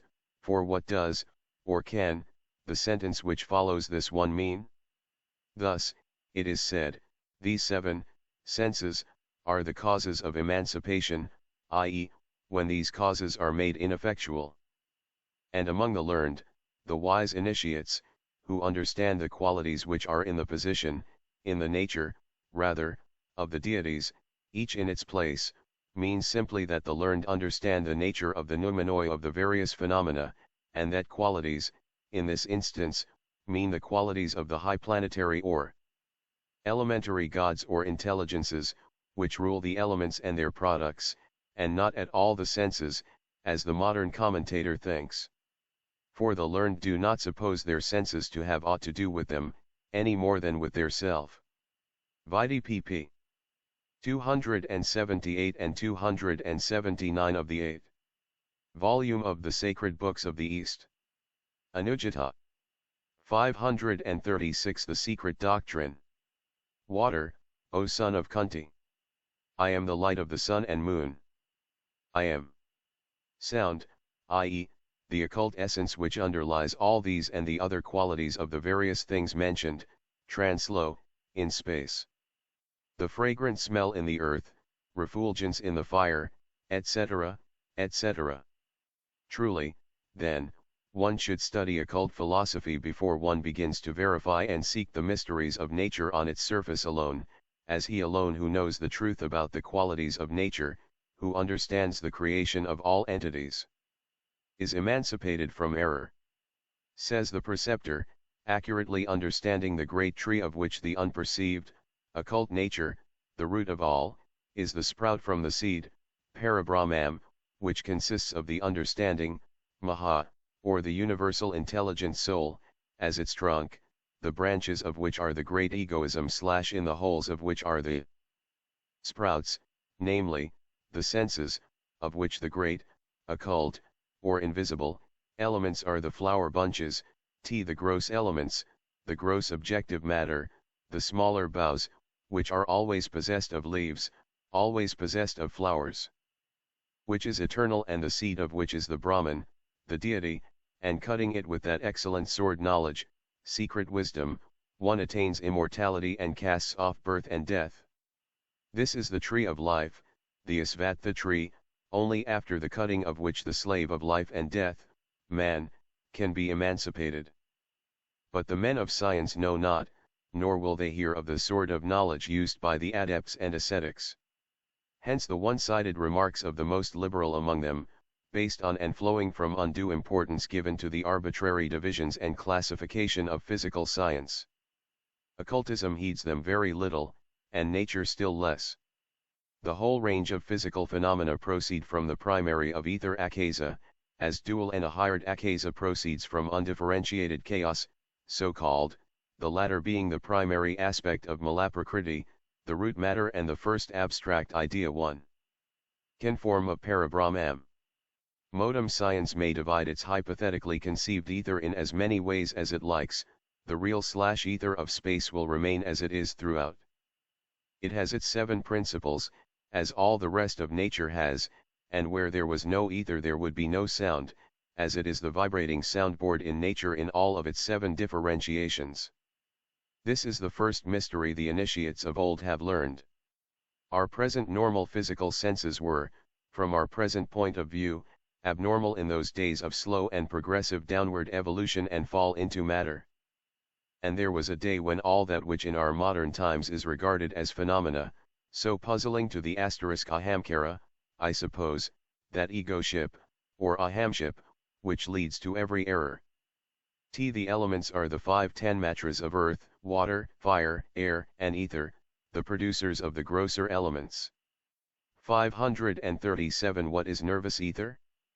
Physiologists now compelled to believe in them such as thought transference, clairvoyance, clairaudience, etc., in short, all that which is called now wonderful and abnormal, all that and much more belong to the senses and faculties common to all humanity. We are, however, cycling back and cycling forward, i.e., having lost in spirituality that which we acquired in physical development until almost the end of the fourth race. We, mankind, are as gradually and imperceptibly losing now in the physical all that we regain once more in the spiritual re-evolution. This process must go on until the period which will bring the sixth root race on a parallel line with the spirituality of the second, long extinct mankind. But this will hardly be understood at present. We must return to Dr. Richardson's hopeful though somewhat incorrect hypothesis about nervous ether. Under the misleading translation of the word as space, Aksa, it has just been shown in the ancient Hindu system as the firstborn of the one, having but one quality, sound, which is septenary. In esoteric language this one is the father deity, and sound is synonymous with logos, verbum, or the sun. Whether consciously or otherwise, it must be the latter, and drive. Richardson, while preaching an occult doctrine, chooses the lowest form of the septenary nature of that sound and speculates upon it, adding, "The theory I offer is that the nervous ether is an animal product. In different classes of animals it may differ in physical quality so as to be adapted to the special wants of the animal, but essentially it plays one part in all animals, and is produced, in all, in the same way." Herein lies the nucleus of error leading to all the resultant mistaken views. This nervous ether is the lowest principle of the primordial essence which is life. It is animal vitality diffused in all nature and acting according to the conditions it finds for its activity. It is not an animal product, but the living animal, the living flower or plant are its products. The animal tissues only absorb it according to their more or less morbid or healthy state, as do physical materials and structures, in their primogenial state not abene, and henceforward, from the moment of the birth of the entity, are regulated, strengthened, and fed by it. It descends in a larger supply to vegetation in the Sushumna sun ray which lights and feeds the moon, and it is through her beams that it pours its light upon, and penetrates man and animal, more during their sleep and rest, than when they are in full activity. Therefore Dr. Richardson errs again in stating that, the nervous ether is not, according to my idea of it, in itself active, nor an excitant of animal motion in the sense of a force, but it is essential as supplying the conditions by which the motion is rendered possible. It is just the reverse.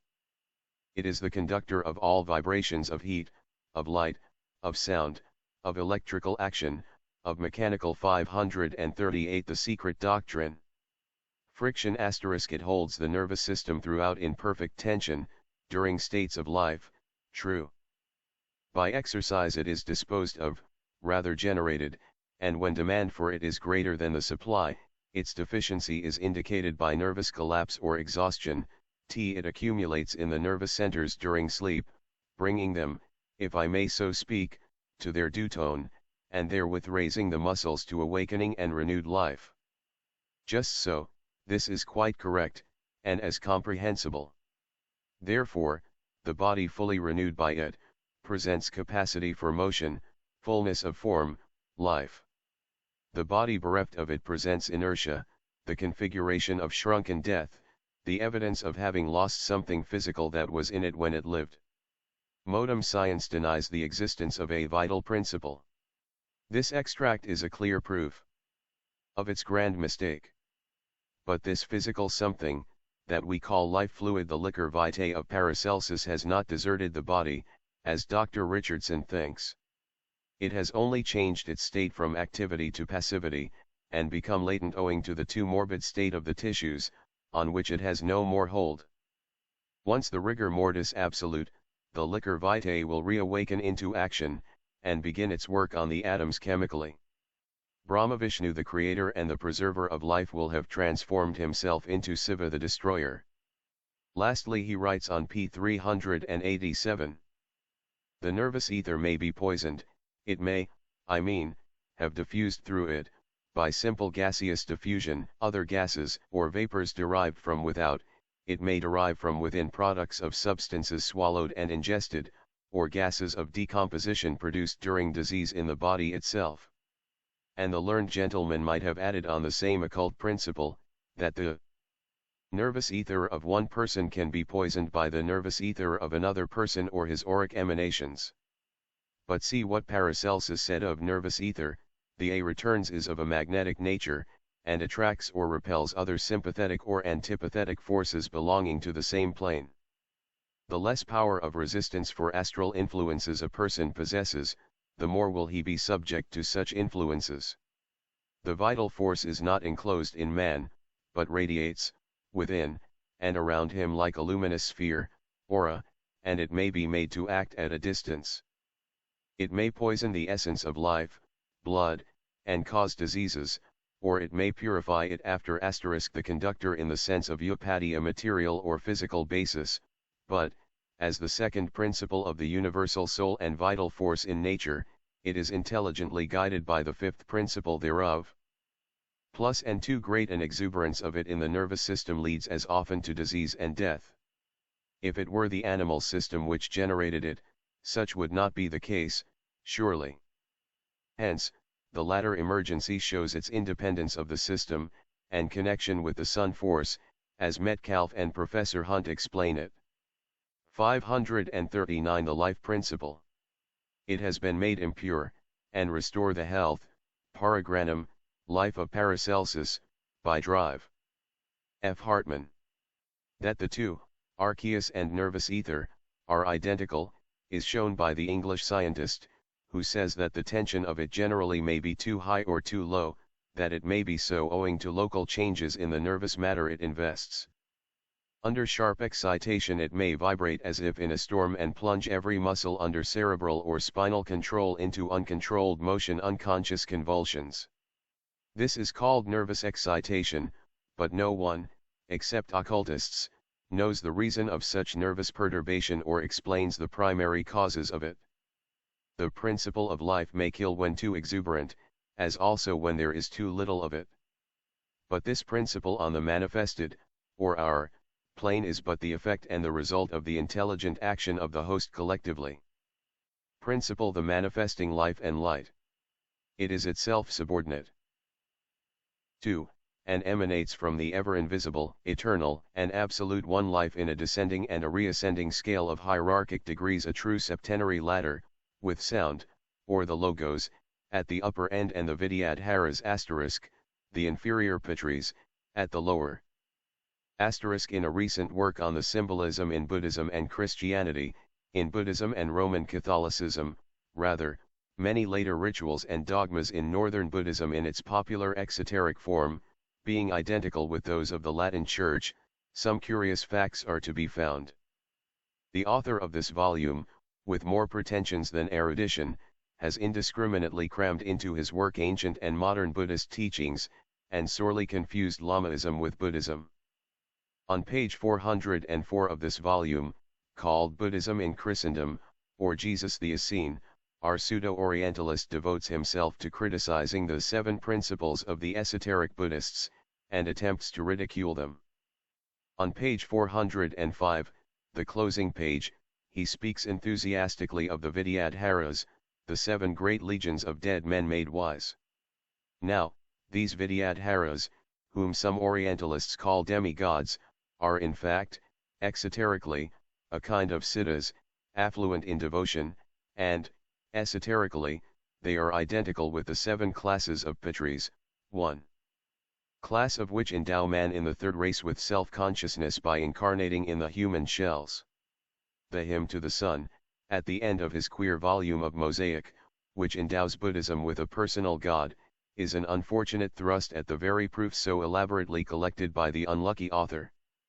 Theosophists are fully aware that Mr. Rhys Davids has expressed his opinion on their beliefs likewise.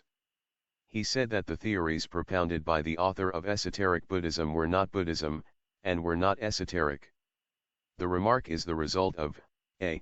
the unfortunate mistake of writing Buddhism instead of Buddhism, or Buddhism, i.e., of connecting the system with Gautama's religion instead of with the secret wisdom taught by Krishna, Sankaracharya, and by many others, as much as by Buddha, and, b.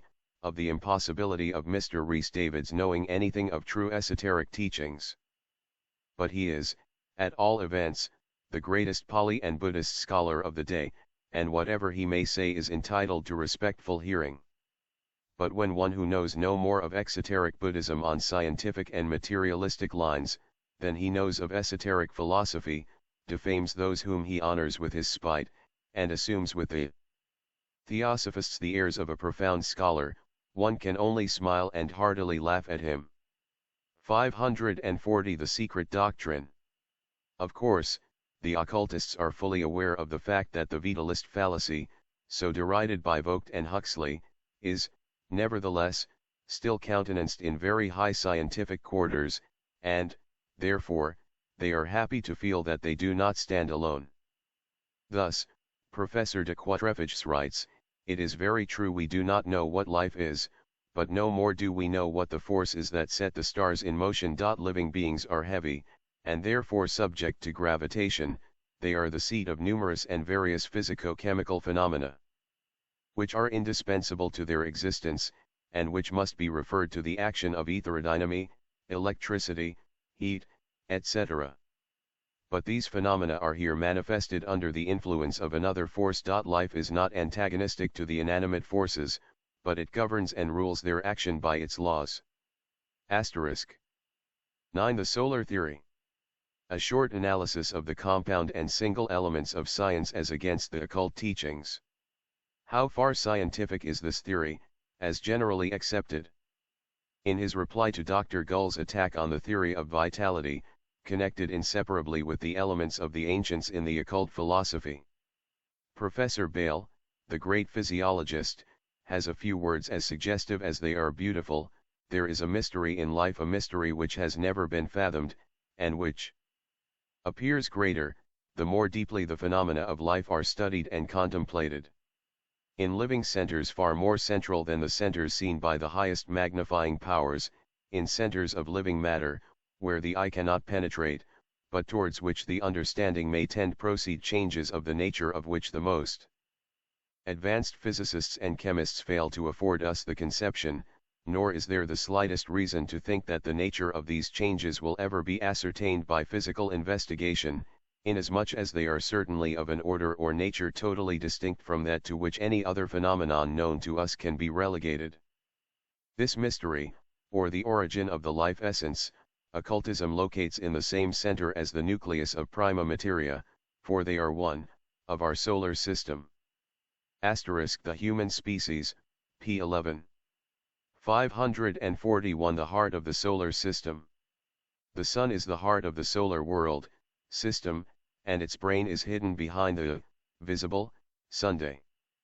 From thence, sensation is radiated into every nerve center of the great body, and the waves of the life essence flow into each artery and vein. Triplanets are its limbs and pulses. Commentary. It was stated elsewhere, in the Theosophist, that occult philosophy denies that the sun is a globe in combustion, but defines it simply as a world, a glowing sphere, the real sun being hidden behind, and the visible being only its reflection, its shell.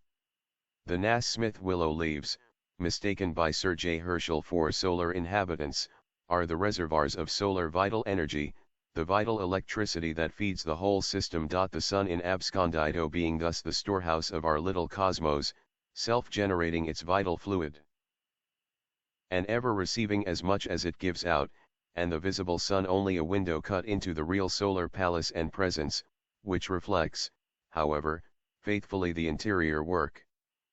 Thus, there is a regular circulation of the vital fluid throughout our system, of which the sun is the heart, the same as the circulation of the blood in the human body during the Manvantaric solar period, or life, the sun contracting as rhythmically at every return of it, as the human heart does. Only, instead of performing the round in a second or so, it takes the solar blood 10 of its years, and a whole year to pass through its auricles and ventricles before it washes the lungs and passes thence to the great veins and arteries of the system. This, science will not deny, since astronomy knows of the fixed cycle of 11 years when the number of solar spots increases, which is due to the contraction of the solar heart. The universe, our world in this case, breathes, just as man and every living creature, plant, and even mineral does upon the earth, and as our globe itself breathes every 24 hours. The dark region is not due to the absorption exerted by the vapors issuing from the bosom of the sun and interposed between the observer and the photosphere, as Father Secchi would have it, he sold to 184, nor are the spots formed by the matter, heated gaseous matter, which the eruption projects upon the solar disk, ibid. It is similar to the regular and healthy pulsation of the heart, as the life fluid passes through its hollow muscles.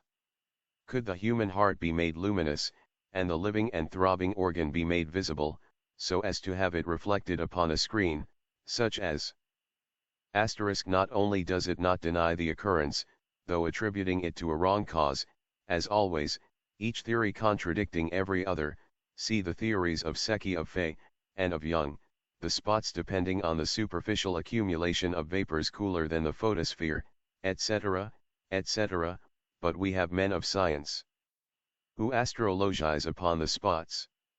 Professor Jevons attributes all the great periodical commercial crises to the influence of the sunspots every 11th cyclic year.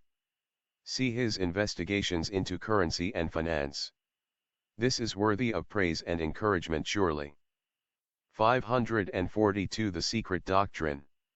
Used by the astronomers in their lectures. Say for the moon, then everyone would see the sunspot phenomenon repeated every second due to its contraction and the rushing of the blood. It is said in a work on geology that it is the dream of science that all the recognized chemical elements will one day be found but modifications of a single material element. World Life, p. 48. Occult philosophy has taught this since the existence of human speech and languages, adding only, on the principle of the immutable law of analogy, as it is above, so it is below, that other axiom, that there is neither spirit nor matter, in reality, but only numberless aspects of the one ever hidden is, or sat. The homogeneous primordial element is simple and single only on the terrestrial plane of consciousness and sensation, since matter, after all, is nothing else than the sequence of our own states of consciousness, and spirit an idea of psychic intuition. Even on the next higher plane, that single element which is defined on our earth by current science, as the ultimate undecomposable constituent of some kind of matter, would be pronounced in the world of a higher spiritual perception as something very complex indeed. Our purest water would be found to yield, instead of its two declared simple elements of oxygen and hydrogen, many other constituents, undreamed of by our terrestrial modern chemistry. As in the realm of matter, so in the realm of spirit, the shadow of that which is cognized on the plane of objectivity exists on that of pure subjectivity. The speck of the perfectly homogeneous substance, the sarcode of the Haeckelien Munera, is now viewed as the archeiosis of terrestrial existence, Mr. Huxley's protoplasm, and Bathy-Bin's Huxley has to be traced to its preterrestrial archeiosis. This is first perceived by the astronomers at its third stage of evolution, and in the secondary creation, so called.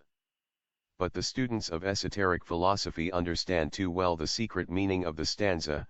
Brahma has essentially the aspect O/Prakriti, both evolved and unevolved. Spirit, O twice born, initiate, is the leading aspect of Brahma. The next is a twofold aspect of Prakriti and Purusha, both evolved and unevolved, and time is the last. Anu is one of the names of Brahma, as distinct from Brahma neuter, and it means atom, Ani Yamsamaniyasam, the most atomic of the atomic, the immutable and imperishable, Akiyata, Purushottama. Surely, then, the elements now known to us, be their number whatever it may as they are understood and defined at present, are not. Unfortunately, as these pages are being written, the archeiosis of terrestrial existence has turned, under a somewhat stricter chemical analysis, into a simple precipitate of sulfate of lime, hence from the scientific standpoint not even an organic substance. Sic transit gloria mundi. 543 The quintessence of cosmos.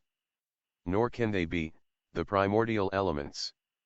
Those were formed from the curds of the cold radiant mother and the fire seed of the hot father, who are one, or, To express it in the plainer language of modern science, those elements had their genesis in the depths of the primordial fire mist, the masses of incandescent vapor of the irresolvable nebulae.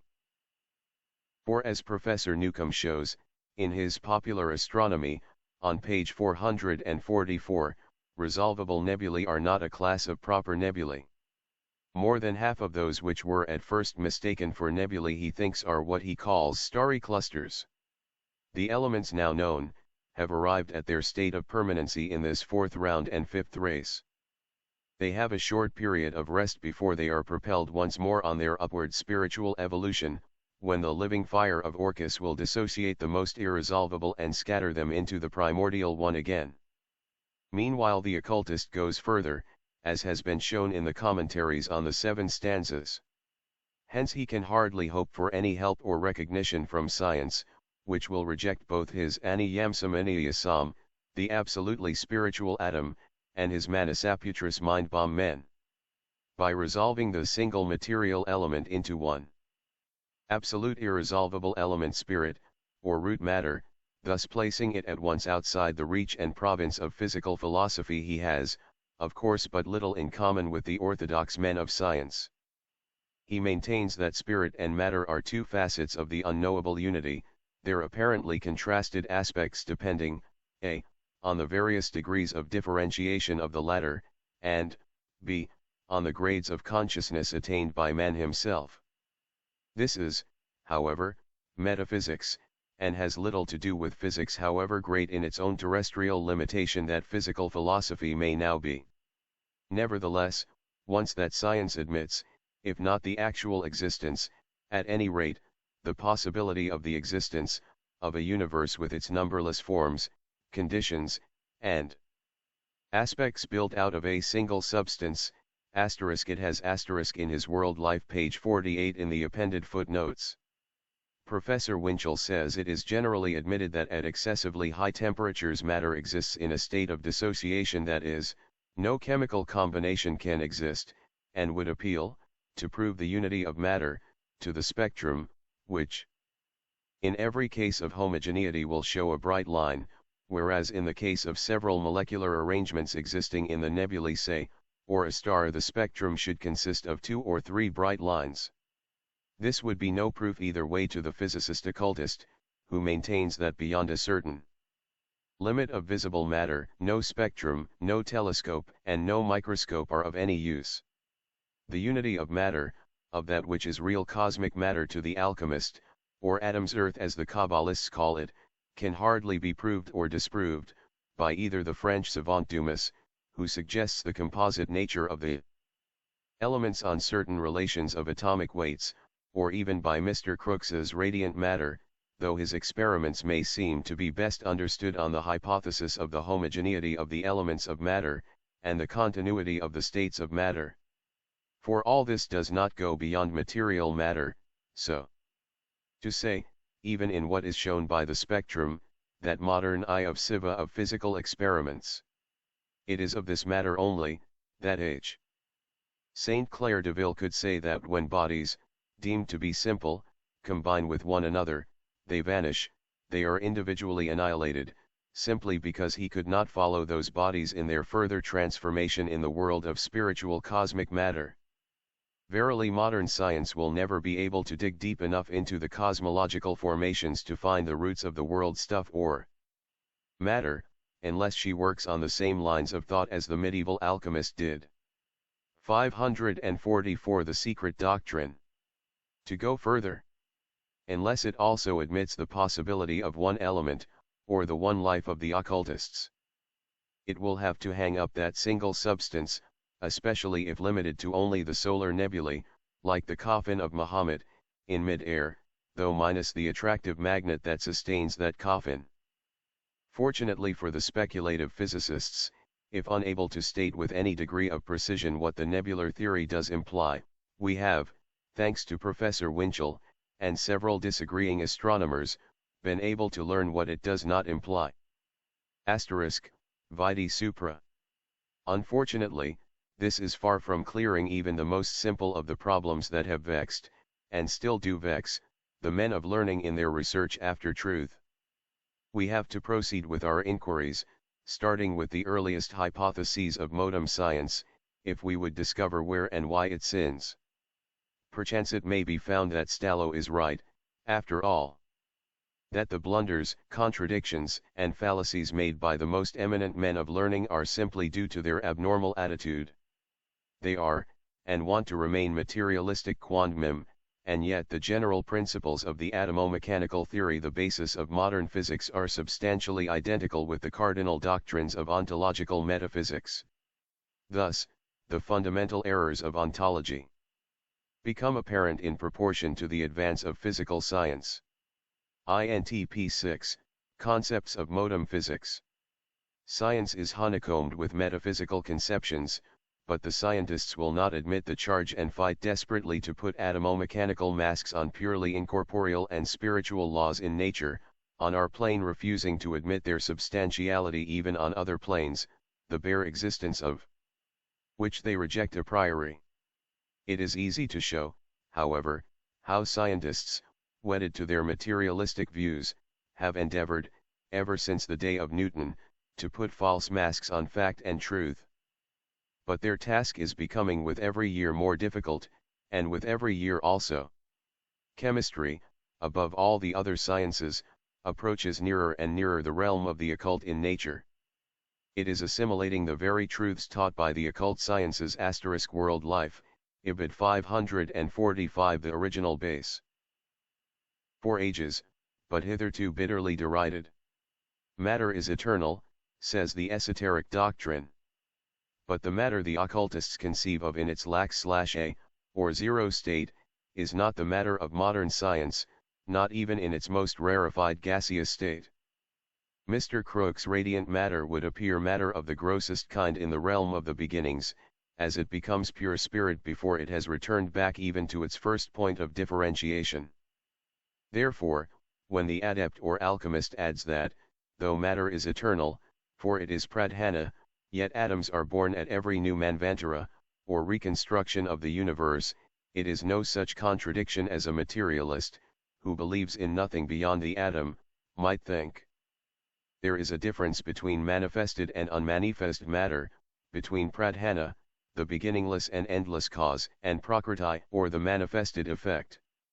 Says the sloka, that which is the unevolved cause is emphatically called by the most eminent sages, pradhana, original base, which is subtle prakriti, viz., that which is eternal, and which at once is, and is not, a mere process. That which in modem phraseology is respectively referred to as spirit and matter, is one in eternity as the perpetual cause, and it is neither spirit nor matter, but it rendered in Sanskrit tad, that, all that is, was, or will be, all that the imagination of man is capable of conceiving. Even the exoteric pantheism of Hinduism renders it as no monotheistic philosophy ever did, for in superb phraseology its cosmogony begins with the well-known words, there was neither day nor night, neither heaven nor earth, neither darkness nor light. And there was not aught else apprehensible by the senses or by the mental faculties. There was then one Brahma, essentially Prakriti, nature, and spirit. For the two aspects of Vishnu which are other than his supreme essential aspect are Prakriti and spirit, and Brahman. When these two other aspects of his no longer subsist, but are dissolved, then that aspect whence form and the rest, i.e., creation, proceed anew, is denominated time, O twice born. It is that which is dissolved, or the illusionary dual aspect of that, the essence of which is eternally one, that we call eternal matter or substance, vide in Part 2. Primordial substance and divine thought, formless, sexless, inconceivable, even to our sixth sense or mind, in which, therefore, we refuse to see that which monotheists call a personal, anthropomorphic God. How are these two propositions that matter is eternal, and the atom periodical, and not eternal viewed by modern exact science? The materialistic physicist will criticize and laugh them to scorn. Book ICH 2. Vishnu Purana, Fitz Edward Hall's translation. Plus vide preceding section 9, Life, force, and gravity. Quotation from Anujata. 546 The Secret Doctrine. Liberal and progressive man of science, however, the true and earnest scientific searcher after truth, e.g., the eminent chemist, Mr. Crookes, will corroborate the probability of the two statements. 4. Hardly has the echo of his lecture on the genesis of the elements died away, the lecture which, delivered by him before the chemical section of the British Association, at the last Birmingham meeting, so startled every evolutionist who heard or read it. Then there came another one in March last, 1888. Once more the President of the Chemical Society brings before the world of science and the public the fruits of some new discoveries in the realm of atoms, and these discoveries justify the occult teachings in every way. They are more startling even than the statements made by him in the first lecture, quoted later, and deserve well the attention of every occultist, theosophist, and metaphysician. This is what he says in his Elements and Meflo Elements, thus justifying Stallow's charges and provision with the fearlessness of a scientific mind which loves science for truth's sake, regardless of any consequences to his own glory and reputation. We quote his own words: "Permit me, gentlemen, now to draw your attention for a short time to a subject which concerns the fundamental principles of chemistry, a subject which may lead us to admit the possible existence of bodies which, though neither compounds nor mixtures, are not elements in the strictest sense of the word, bodies which I venture to call elements. To explain my meaning it is necessary for me to revert to our conception of an element. What is the criterion of an element? Where are we to draw the line between distinct existence and identity?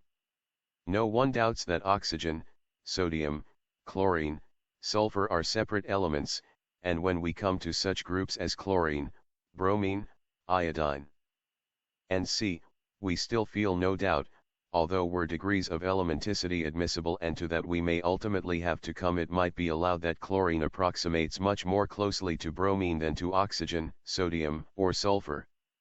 Again, nickel and cobalt are near to each other, very near, though no one questions their claim to rank as distinct elements. Still I cannot help asking what would have been the prevalent opinion among chemists had the respective solutions of these bodies and their compounds presented identical colors, instead of colors which, approximately speaking, are mutually complementary. Would their distinct nature have even now been recognized? When we pass further and come to the so-called rare earths, the ground is less secure under our feet. Perhaps we may admit scandium, ytterbium, and others of the like sort to elemental rank, but what are we to say in the case of praseodymium and neodymium, between which there may be said to exist no well-marked chemical difference, their chief claim to separate individuality being slight differences in basicity and crystallizing powers, though their physical distinctions, as shown by spectrum observations, are very strongly marked? Even here we may imagine the disposition of the majority of chemists would incline toward the side of leniency, so that they would admit these two bodies within the charmed circle.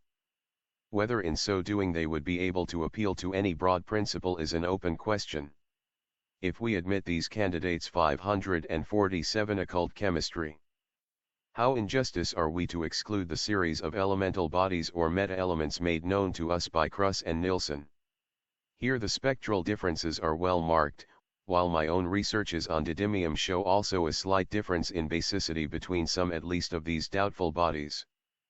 In the same category must be included the numerous separate bodies into which it is probable that yttrium, erbium, samarium, and other elements commonly so called have been and are being split up. Where then are we to draw the line? The different groupings shade off so imperceptibly the one into the other that it is impossible to erect a definite boundary between any two adjacent bodies and to say that the body on this side of the line is an element, while the one on the other side is non-elementary, or merely something which simulates or approximates to an element. Wherever an apparently reasonable line might be drawn, it would no doubt be easy at once to assign most bodies to their proper side. As in all cases of classification, the real difficulty comes in when the border line is approached. Slight chemical differences, of course, are admitted, and, up to a certain point, so are well-marked physical differences. What are we to say, however, when the only chemical difference is an almost imperceptible tendency for the one body of a couple or of a group to precipitate before the other? Again, there are cases where the chemical differences reach the vanishing point, although well-marked physical differences still remain. Here we stumble on a new difficulty: in such obscurities, what is chemical and what is physical? Are we not entitled to call a slight tendency of a nascent amorphous precipitate to fall down in advance of another a physical difference? And may we not call colored reactions, depending on the amount of some particular acid present and varying, according to the concentration of the solution and to the solvent employed, chemical differences? I do not see how we can deny elementary character to a body which differs from another by well-marked color, or spectrum reactions, while we accord it to another body whose only claim is a very minute difference in basic powers. Having once opened the door wide enough to admit some spectrum differences, we have to inquire how minute a difference qualifies the candidate to pass. I will give instances from my own experience of some of these doubtful candidates.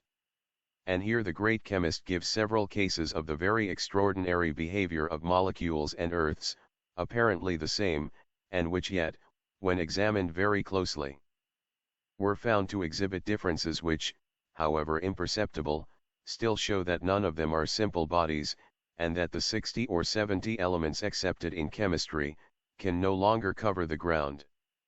Their name, apparently, is legion, but as the so-called periodic theory stands in the way of an unlimited multiplication of elements, Mr. Crookes is obliged to find some means of reconciling the new discovery with the old theory.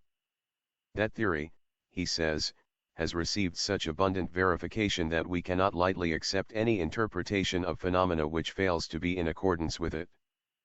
But if we suppose the elements reinforced by a vast number of bodies slightly differing from each other in their properties, and forming, if I may use the expression, 548 the secret doctrine, aggregations of nebulae where we formerly saw, or believed we saw, separate stars, the periodic arrangement can no longer be definitely grasped. No longer, that is, if we retain our usual conception of an element. Let us, then, modify this conception. For element read elementary group, such elementary groups taking the place of the old elements in the periodic scheme, and the difficulty falls away. In defining an element, let us take not an external boundary, but an internal type. Let us say, e.g., the smallest ponderable quantity of yttrium is an assemblage of ultimate atoms almost infinitely more like each other than they are to the atoms of any other approximating element. It does not necessarily follow that the atoms shall all be absolutely alike among themselves. The atomic weight which we ascribe to yttrium, therefore, merely represents a mean value around which the actual weights of the individual atoms of the element range within certain limits. But if my conjecture is tenable, could we separate atom from atom, we should find them varying within narrow limits on each side of the mean. The very process of fractionation implies the existence of such differences in certain bodies.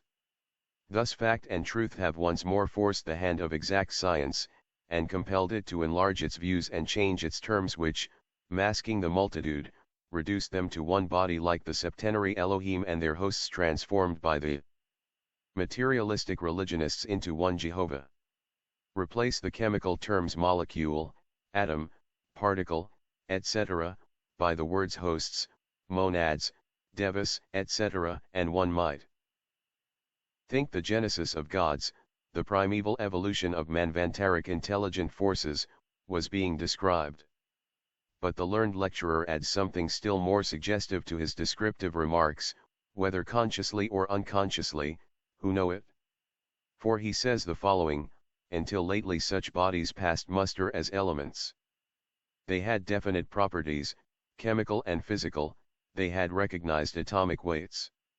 If we take a pure dilute solution of ica body, yttrium for instance, and if we add to it an excess of strong ammonia, we obtain a precipitate which appears perfectly homogeneous.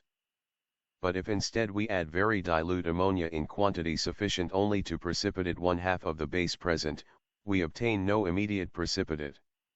If we stir up the whole thoroughly so as to ensure a uniform mixture of the solution and the ammonia, and set the vessel aside for an hour, carefully excluding dust, we may still find the liquid clear and bright, without any vestige of turbidity. After 3 or 4 hours, however, an opalescence will declare itself, and the next morning a precipitate will have appeared. Now let us ask ourselves, what can be the meaning of this phenomenon?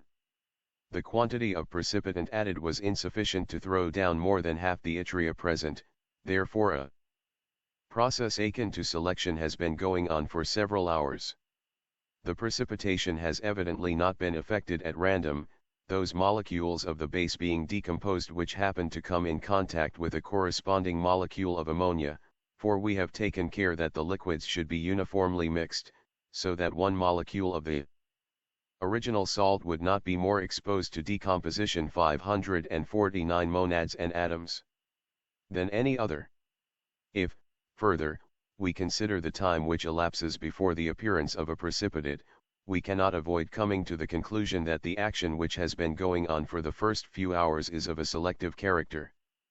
The problem is not why a precipitate is produced, but what determines or directs some atoms to fall down and others to remain in solution. Out of the multitude of atoms present, what power is it that directs each atom to choose the proper path? We may picture to ourselves some directive force passing the atoms, one by one in review, selecting one for precipitation and another for solution till all have been adjusted. The italics in the above passage are ours. Well may a man of science ask himself, what power is it that directs each atom, and what is it that its character should be selective? Theists would solve the question by answering God, and would solve nothing philosophically. Occultism answers on its own pantheistic grounds, and refers the reader to a subsequent section, Gods, Monads, and Atoms. The learned lecturer sees in it that which is his chief concern, the finger-posts and the traces of a path which may lead to the discovery, and the full and complete demonstration of an homogeneous element in nature. He remarks, in order that such a selection can be effected there evidently must be some slight differences between which it is possible to select, and this difference almost certainly must be one of basicity, so slight as to be imperceptible by any test at present known, but susceptible of being nursed and encouraged to a point when the difference can be appreciated by ordinary tests. Occultism, which knows of the existence and presence in nature of the one eternal element at the first differentiation of which the roots of the tree of life are periodically struck, needs no scientific proofs. It says, ancient wisdom has solved the problem ages ago. Earnest, as well as mocking reader. Science is slowly but as surely approaching our domains of the occult. It is forced by its own discoveries to adopt nolens volens our phraseology and symbols.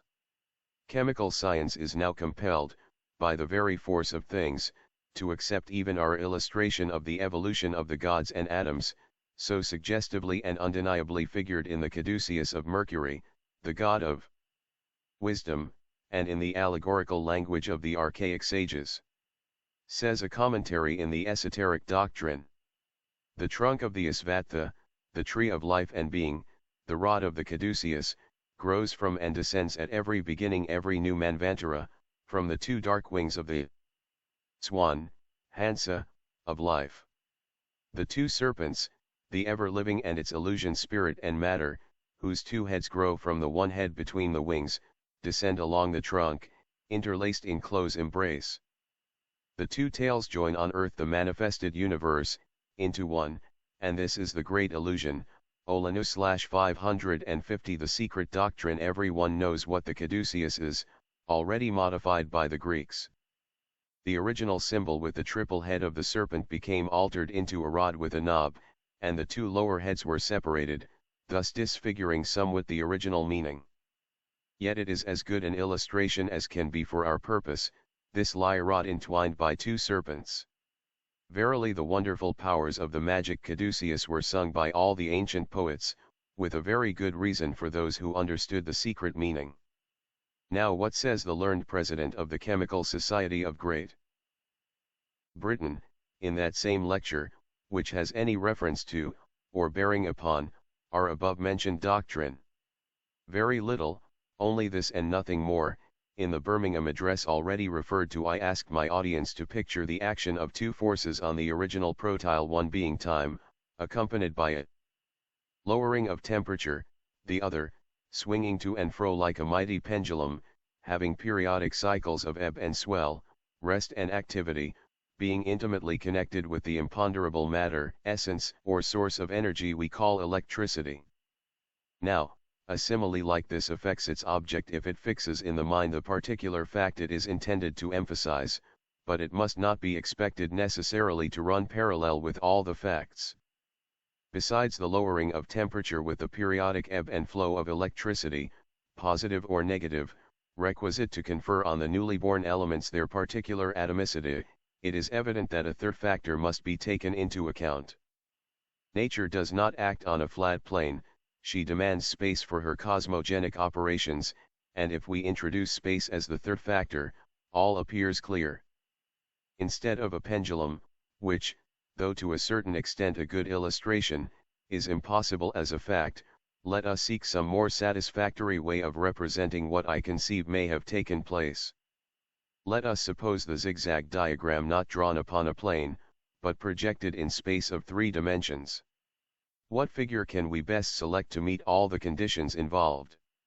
Many of the facts can be well explained by supposing the projection in space of Professor Emerson Reynolds' zigzag curve to be a spiral.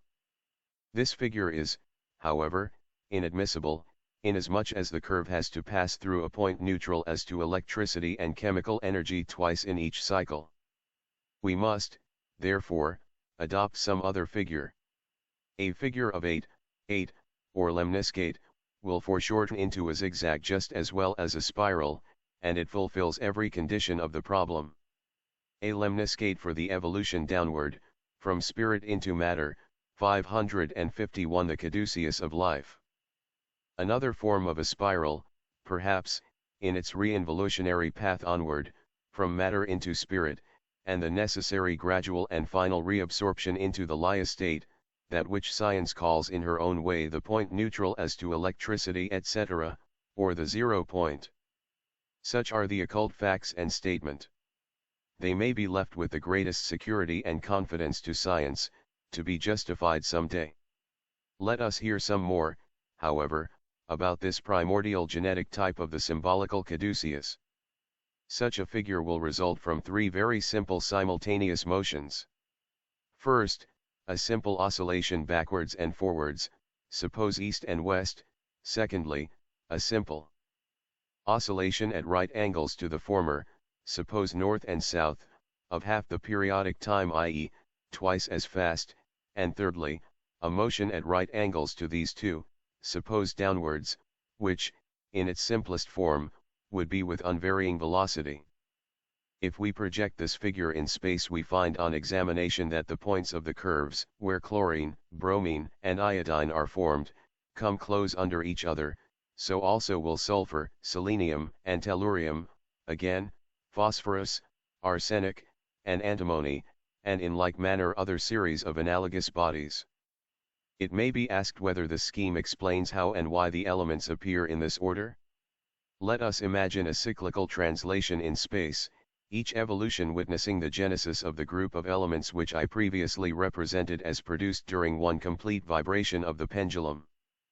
Let us suppose that one cycle has thus been completed, the center of the unknown creative force in its mighty journey through space having scattered along its track the primitive atoms, the seeds, if I may use the expression, which presently are to coalesce and develop into the groupings now known as lithium, beryllium, boron, carbon, nitrogen, oxygen, fluorine, sodium, magnesium, aluminium, silicon, phosphorus, sulfur, and chlorine.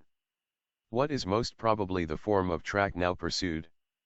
Were it strictly confined to the same plane of temperature and time, the next elementary groupings to appear would again have been those of lithium, and the original cycle would have been eternally repeated, producing again and again the same 14 elements. The conditions, however, are not quite the same.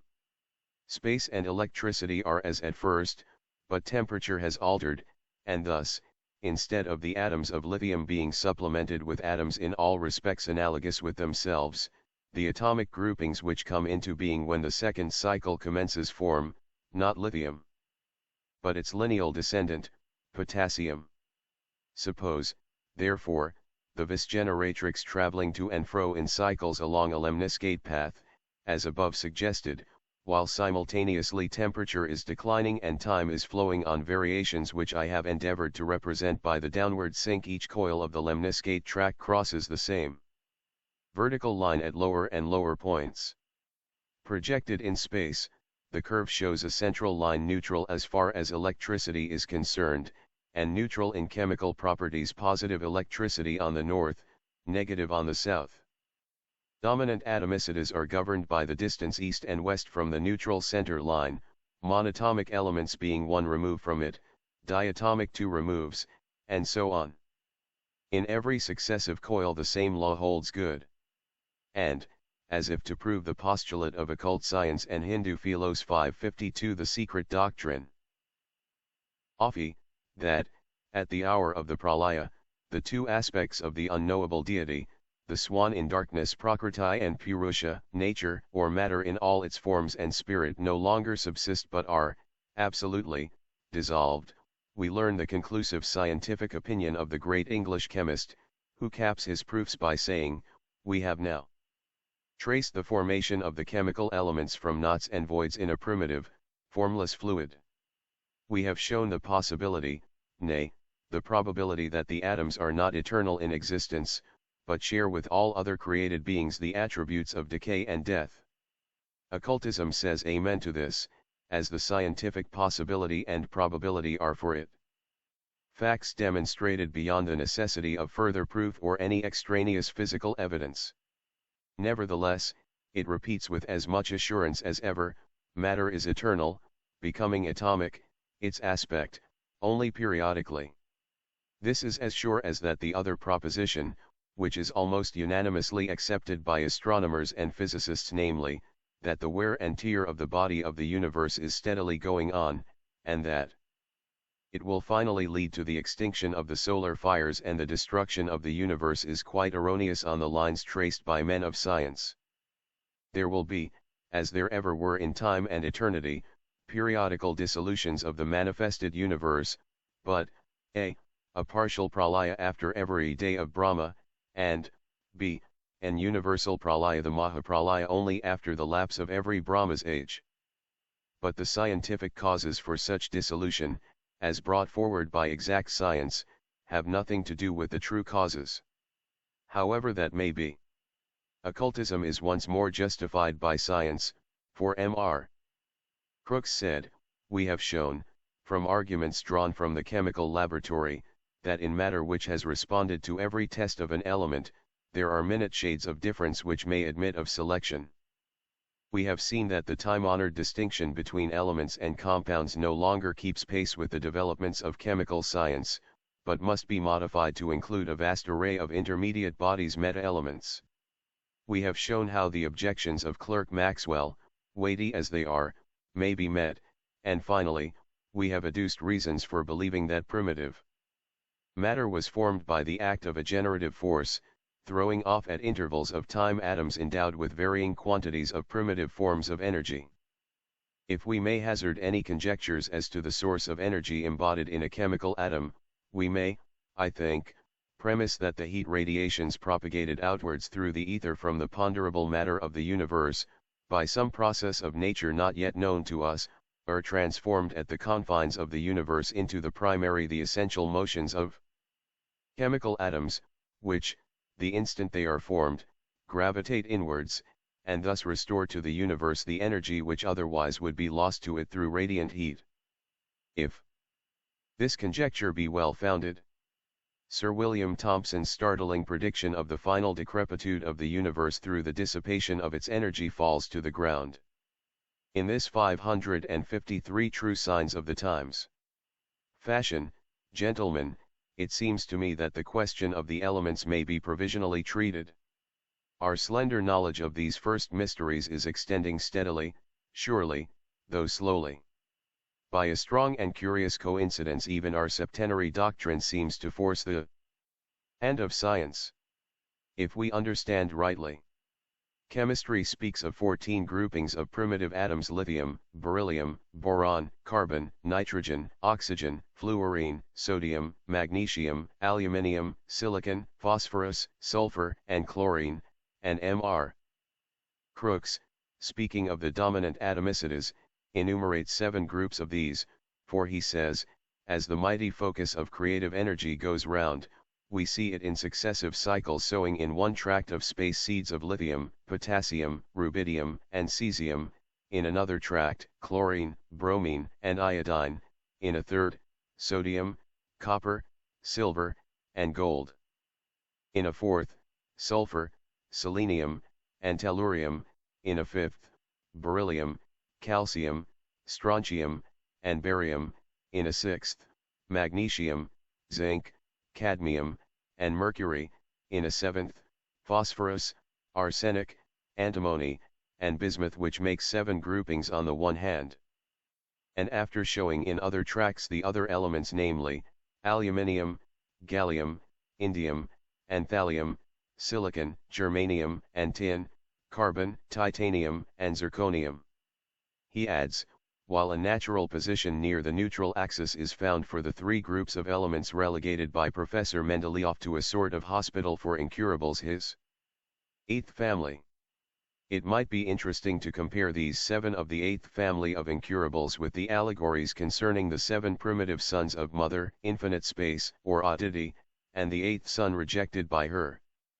Many a strange coincidence may thus be found between those intermediate links named meta-elements or elementoids and those whom occult science names their noumenoi, the intelligent minds and rulers of those groupings of monads and atoms. But this would lead us too far. Let us be content with finding the confession of the fact that this deviation from absolute homogeneity should mark the constitution of these molecules or aggregations of matter which we designate elements, and will perhaps be clearer if we return in imagination to the earliest dawn of our material universe, and, face to face with the great secret, try to consider the processes of elemental evolution.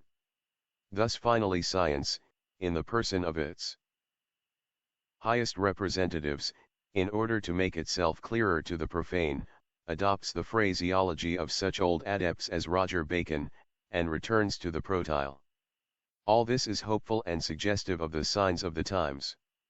Indeed, these signs are many and multiply daily, but none are more important than those just quoted. For now the chasm between the occult, superstitious and unscientific teachings and exact science is completely bridged, and one, at least, of the few eminent chemists of the day is in the realm of the infinite possibilities of occultism. Every new 554 the secret doctrine step he will take will bring him nearer and nearer to that mysterious center, from which radiate the innumerable paths that lead down spirit into matter, and which transform the gods and the living monads into man and sentient nature. But we have something more to say on this subject in the following section. The coming force. Its possibilities and impossibilities. Shall we say that force is moving matter, or matter in motion, and a manifestation of energy, or that matter and force are the phenomenal differentiated aspects of the one primary, undifferentiated cosmic substance? This query is made with regard to that stanza which treats of Fahad and his 7 brothers or sons, in other words, of the cause and the effects of cosmic electricity, the latter called, in occult parlance, the 7 primary forces of electricity, whose purely phenomenal, and hence grossest effects are alone cognizable by physicists on the cosmic, and especially on the terrestrial plane. These include, among other things, sound, light, color, etc., etc. Now what does physical science tell us of these forces? Sound, it says, is a sensation produced by the impact of atmospheric molecules on the tympanum, which, by setting up delicate tremors in the auditory apparatus, thus communicate themselves to the brain. Light is the sensation caused by the impact of inconceivably minute vibrations of ether on the retina of the eye. So, too, we say, But this is simply the effect produced in our atmosphere and its immediate surroundings, all, in fact, which falls within the range of our terrestrial consciousness. Jupiter Pluvius sent his symbol in drops of rain, of water composed, as is believed, of two elements, which chemistry dissociates and recombines. The compound molecules are in its power, but their atoms still elude its grasp. Occultism sees in all these forces and manifestations a ladder, the lower rungs of which belong to exoteric physics, and the higher are traced to a living, intelligent, invisible power, which is, as a rule, the unconcerned, and exceptionally, the conscious cause of the sense-born phenomenon designated as this or another natural law. 555 Divine, infernal, or terrestrial force. We say and maintain that sound, for one thing, is a tremendous occult power, that it is a stupendous force, of which the electricity generated by a million of Niagaras could never counteract the smallest potentiality when directed with occult knowledge. Sound may be produced of such a nature that the pyramid of Cheops would be raised in the air, or that a dying man, nay, one at his last breath, would be revived and filled with new energy and vigor. For sound generates, or rather attracts together, the elements that produce an ozone, the fabrication of which is beyond chemistry, but within the limits of alchemy. It may even resurrect a man or an animal whose astral vital body has not been irreparably separated from the physical body by the severance of the magnetic or otic cord. As one saved thrice from death by that power, the writer ought to be credited with knowing personally something about it. And if all this appears too unscientific to be even noticed, let science explain to what mechanical and physical laws known to it is due the recently produced phenomena of the so-called Keeley motor. What is it that acts as the formidable generator of invisible but tremendous force, of that power which is not only capable of driving an engine of 25 horsepower, but has even been employed to lift the machinery bodily? Yet this is done simply by drawing a fiddle bow across a tuning fork, as has been repeatedly proven. For the etheric force, discovered by the well-known, in America and now in Europe, John Worrell Keeley, of Philadelphia, is no hallucination. Notwithstanding his failure to utilize it, a failure prognosticated and maintained by some occultists from the first, the phenomena exhibited by the discoverer during the last few years have been wonderful, almost miraculous, not in the sense of the supernatural asterisk but of the superhuman. Had Keeley been permitted to succeed, he might have reduced a whole army to atoms in the space of a few seconds as easily as he reduced a dead ox to the same condition. The reader is now asked to give a serious attention to that newly discovered potency which the discoverer has named interetheric force and forces. In the humble opinion of the occultists, as of his immediate friends, the word supernatural implies above or outside of nature. Nature and space are one. Now space for the metaphysician exists outside of any act of sensation, and is a purely subjective representation, materialism, which would connect it forcibly with one or the other datum of sensation, notwithstanding. For our senses, it is fairly subjective when independent of anything within it. How then can any phenomenon, or anything else, step outside of or be performed beyond that which has no limits? But when spatial extension becomes simply conceptual, and is thought of in an idea connected with certain actions, as by the materialists and the physicists, then again they have hardly a right to define and claim that which can or cannot be produced by forces generated within even limited spaces, as they have not even an approximate idea of what those forces are. 556 The Secret Doctrine. Mr. Keeley, of Philadelphia, was, and still is, at the threshold of some of the greatest secrets of the universe, of that chiefly on which is built the whole mystery of physical forces, and the esoteric significance of the mundane egg symbolism. Occult philosophy, viewing the manifested and the unmanifest cosmos as a unity, symbolizes the ideal conception of the former by that golden egg with two poles in it. It is the positive pole that acts in the manifested world of matter, while the negative is lost in the unknowable absoluteness of satness. Whether this agrees with the philosophy of Mr. Keely, we cannot tell, nor does it really much matter. Nevertheless, his ideas about the etheromaterial construction of the universe look strangely like our own, being in this respect nearly identical. This is what we find him saying in an able pamphlet compiled by Mrs. Bloomfield Moore, an American lady of wealth and position, whose incessant efforts in the pursuit of truth can never be too highly appreciated. Mr. Keely, in explanation of the working of his engine, says, in the conception of any machine heretofore constructed, the medium for inducing a neutral center has never been found. If it had, the difficulties of perpetual motion seekers would have ended, and this problem would have become an established and operating fact. It would only require an introductory impulse of a few pounds, on such a device, to cause it to run for centuries. In the conception of my vibratory engine, I did not seek to attain perpetual motion, but a circuit is formed that actually has a neutral center, which is in a condition to be vivified by my vibratory ether, and, while under operation by said substance, is really a machine that is virtually independent of the mass, or globe, T, and it is the wonderful velocity of the vibratory circuit which makes it so. Still, with all its perfection, it requires to be fed with the vibratory ether to make it an independent motor. All structures require a foundation in strength according to the weight of the mass they have to carry, but the foundations of the universe rest on a vacuous point far more minute than a molecule, in fact, to express this truth properly, on an interetheric point, which requires an infinite mind to understand it. To look down into the depths of an etheric center is precisely the same as it would be to search into the broad space of heaven's ether to find the end, with this difference, that one is the positive field, while the other is the negative field. It is not correct, when speaking of idealism, to show it based upon the old ontological assumptions that things or entities exist independently of each other, and otherwise than as terms of relations, stallo.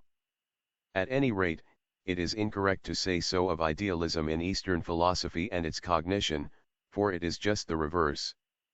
Plus independent, in a certain sense, but not disconnected with it. 557 An unconscious occultist. This, as easily seen, is precisely the Eastern doctrine. His interetheric point is the lie point of the occultists, which, however, does not require an infinite mind to understand it, but only a specific intuition and ability to trace its hiding place in this world of matter. Of course, the Laya center cannot be produced, but an interetheric vacuum can, as proved in the production of bell sounds in space. Mr. Keely speaks as an unconscious occultist, nevertheless, when he remarks in his theory of planetary suspension, as regards planetary volume, we would ask in a scientific point of view, how can the immense difference of volume in the planets exist without disorganizing the harmonious action that has always characterized them? I can only answer this question properly by entering into a progressive analysis, starting on the rotating etheric centers that were fixed by the Creator * with their attractive or accumulative power.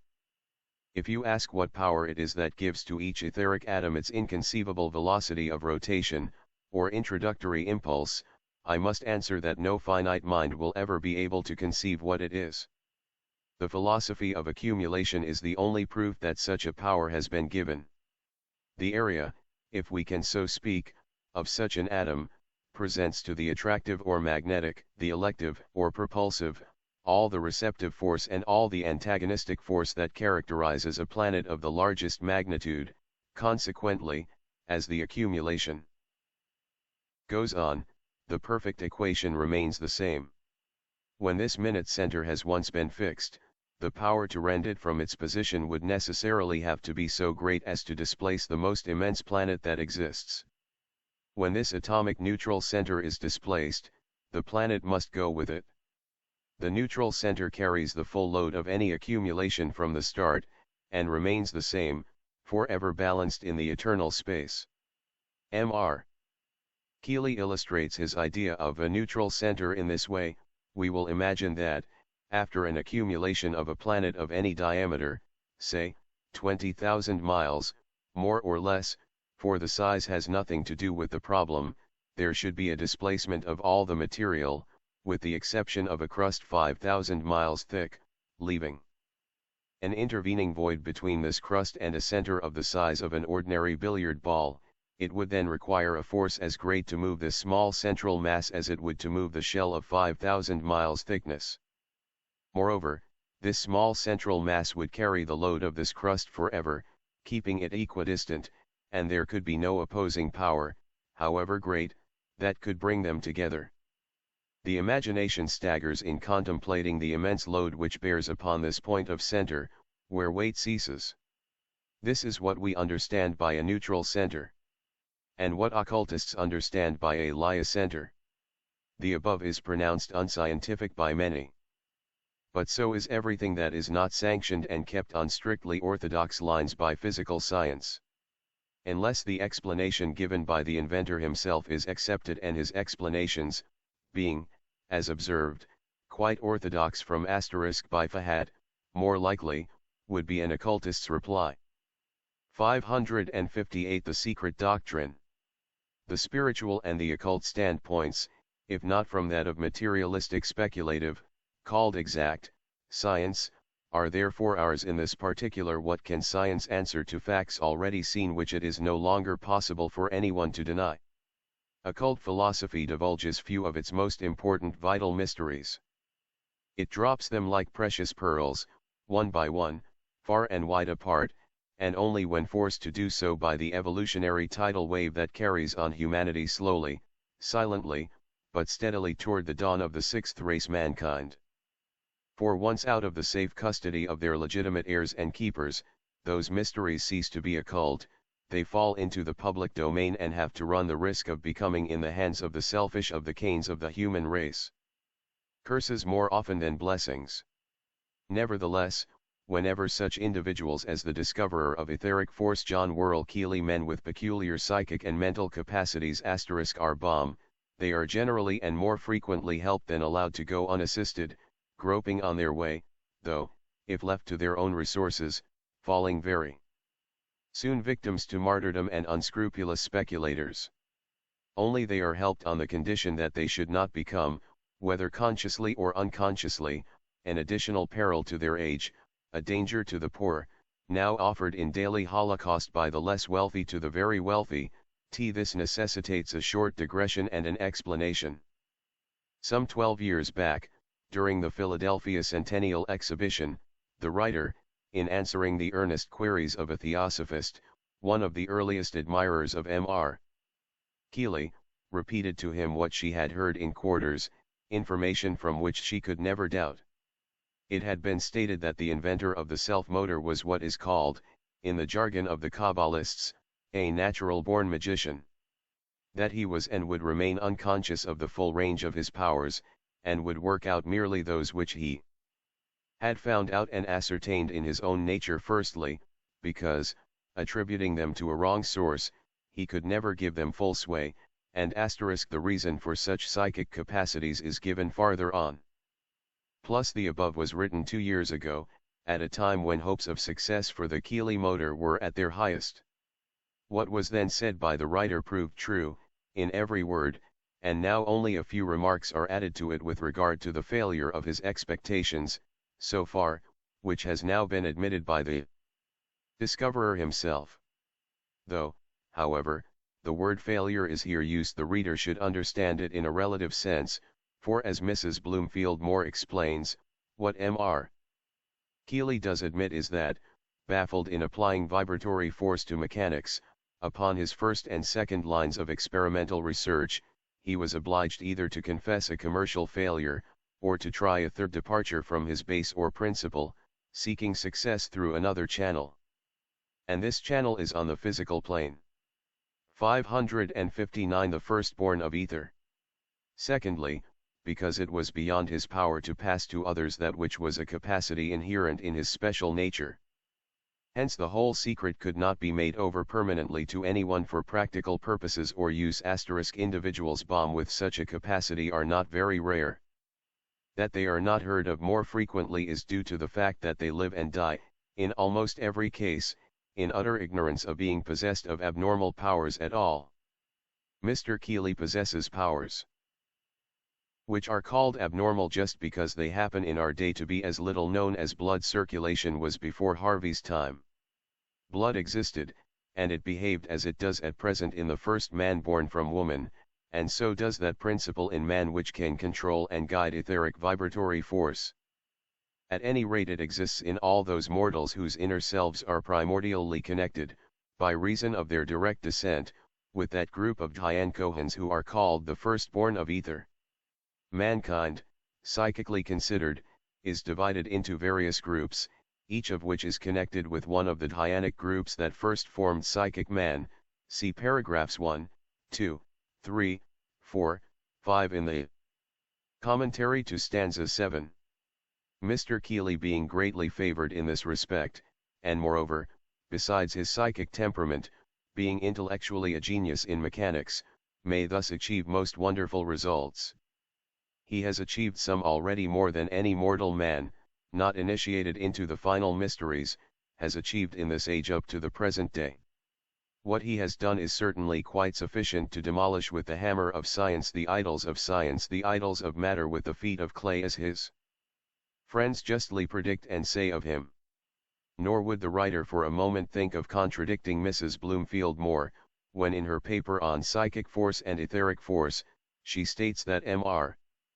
Keely, as a philosopher, is great enough in soul, wise enough in mind, and sublime enough in courage to overcome all difficulties, and to stand at last before the world as the greatest discoverer and inventor in the world.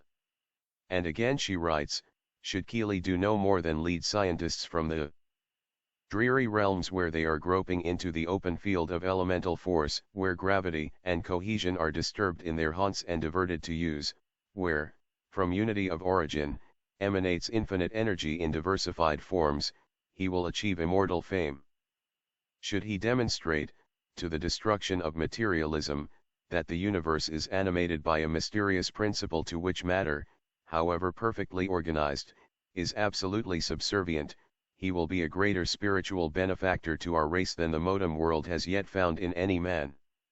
Should he be able to substitute, in the treatment of disease, we learn that these remarks are not applicable to Mr. Keely's latest discovery, time alone can show the exact limit of his achievements. 560 The Secret Doctrine. The finer forces of nature for the grossly material agencies which have sent more human beings to their graves than war, pestilence, and famine combined, he will merit and receive the gratitude of mankind. All this and more will he do, if he and those who have watched his progress, day by day for years, are not too sanguine in their expectations. Writing in the T.P.S., Theosophical Publication Society, Series, No. 9, the same lady, in her pamphlet, Keely's Secrets, brings forward a passage from an article, written a few years ago by the writer of the present volume, in her journal, The Theosophist, in these words, the author of No. 5 of the pamphlets issued by the Theosophical Publication Society, What is Matter and What is Force, says therein, the men of science have just found out a fourth state of matter, whereas the occultists have penetrated years ago beyond the sixth, and therefore do not infer, but know of, the existence of the seventh, the last. This knowledge comprises one of the secrets of Keely's so-called compound secret. It is already known to many that his secret includes the augmentation of energy, the insulation of the ether, and the adaptation of dynaspheric force to machinery. It is just because Keely's discovery would lead to a knowledge of one of the most occult secrets, a secret which can never be allowed to fall into the hands of the masses, that his failure to push his discoveries to their logical end seems certain to occultists. But of this more presently. Even in its limitations this discovery may prove of the greatest benefit. For, step by step, with a patient perseverance which some day the world will honor, this man of genius has made his researches, overcoming the colossal difficulties which again and again raised up in his path what seemed to be, to all but himself, insurmountable barriers to further progress, but never has the world's index finger so pointed to an hour when all is making ready for the advent of the new form of force that mankind is waiting for. Nature, always reluctant to yield her secrets, is listening to the demands made upon her by her master, necessity. The coal mines of the world cannot long afford the increasing drain made upon them. Steam has reached its utmost limits of power, and does not fulfill the requirements of the age. It knows that its days are numbered. Electricity holds back, with bated breath, dependent upon the approach of her sister colleague. Airships are riding at anchor, as it were, waiting for the force which is to make aerial navigation something more than a dream. As easily as men communicate with their offices from their homes by means of the telephone, so will the inhabitants of separate continents talk across the ocean. Imagination is palsied when seeking to foresee the grand results of this marvelous discovery, when once it is applied to art and mechanics.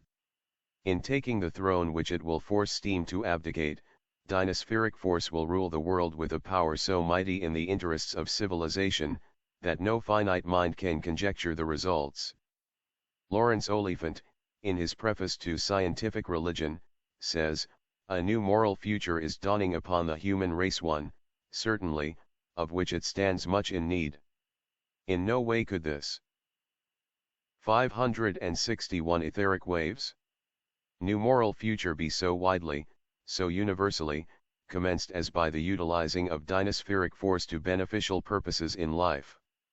The occultists are ready to admit all this with the eloquent writer.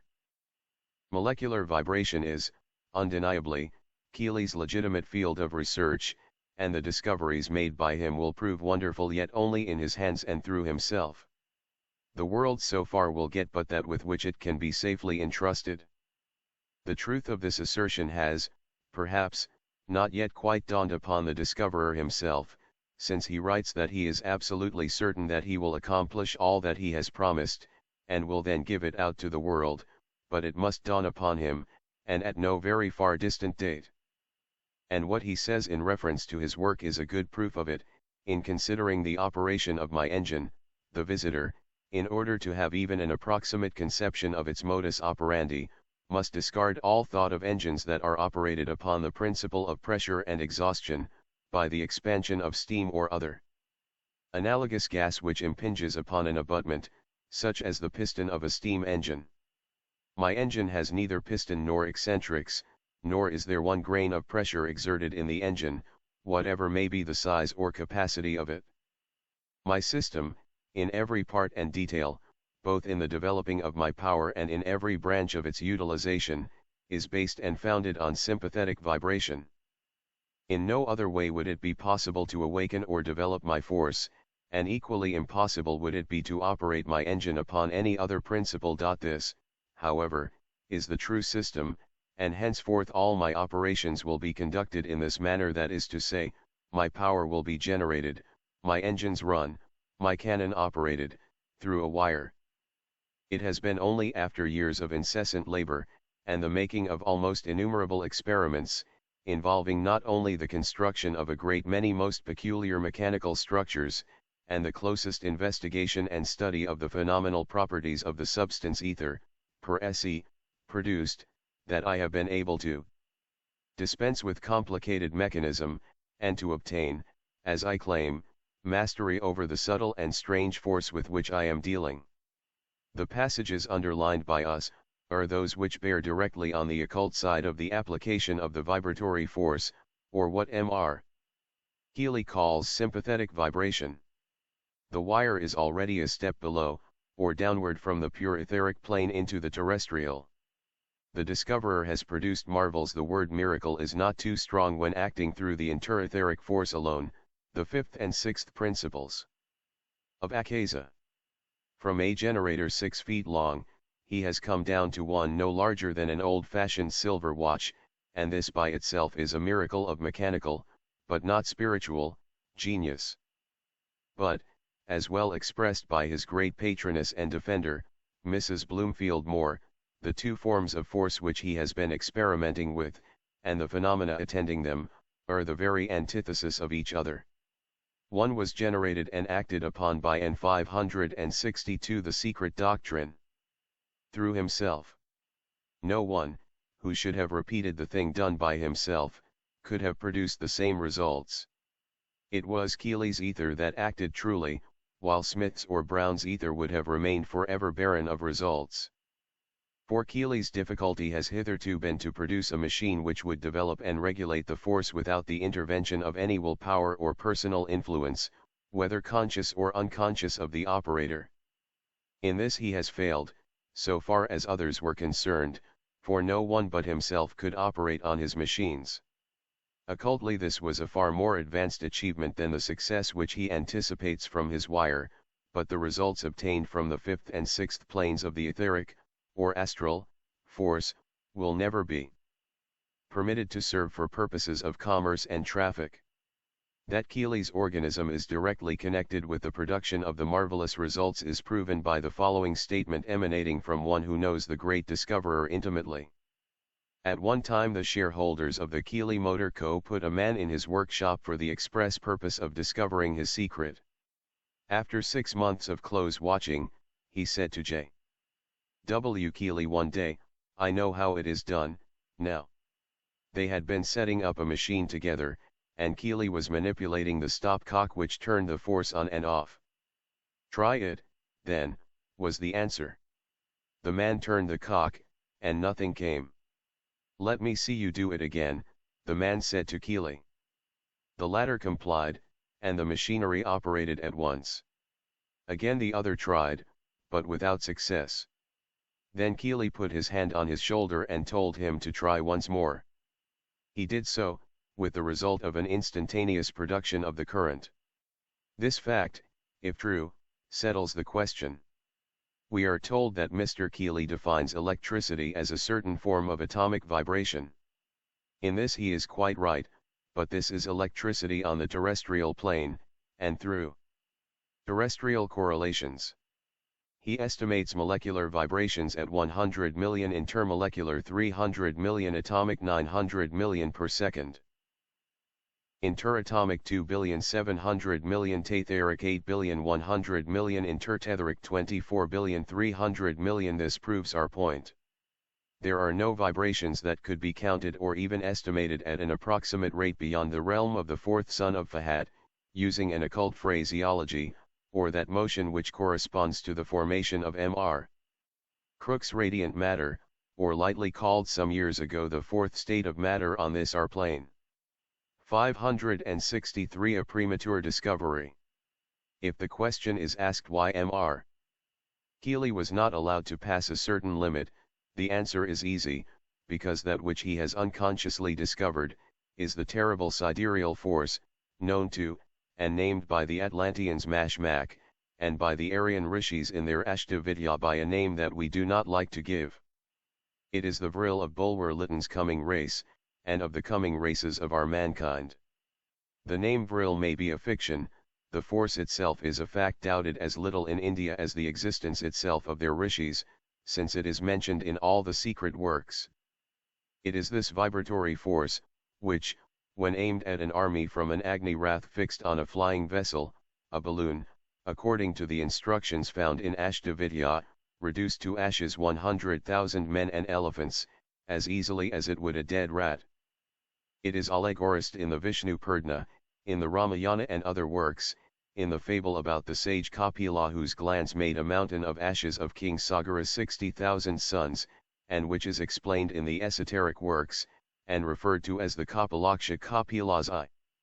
And is it this satanic force that our generations were to be allowed to add to their stock of anarchists' baby toys, known as melinite, dynamite clockworks, explosive oranges, flower baskets, and such other innocent names?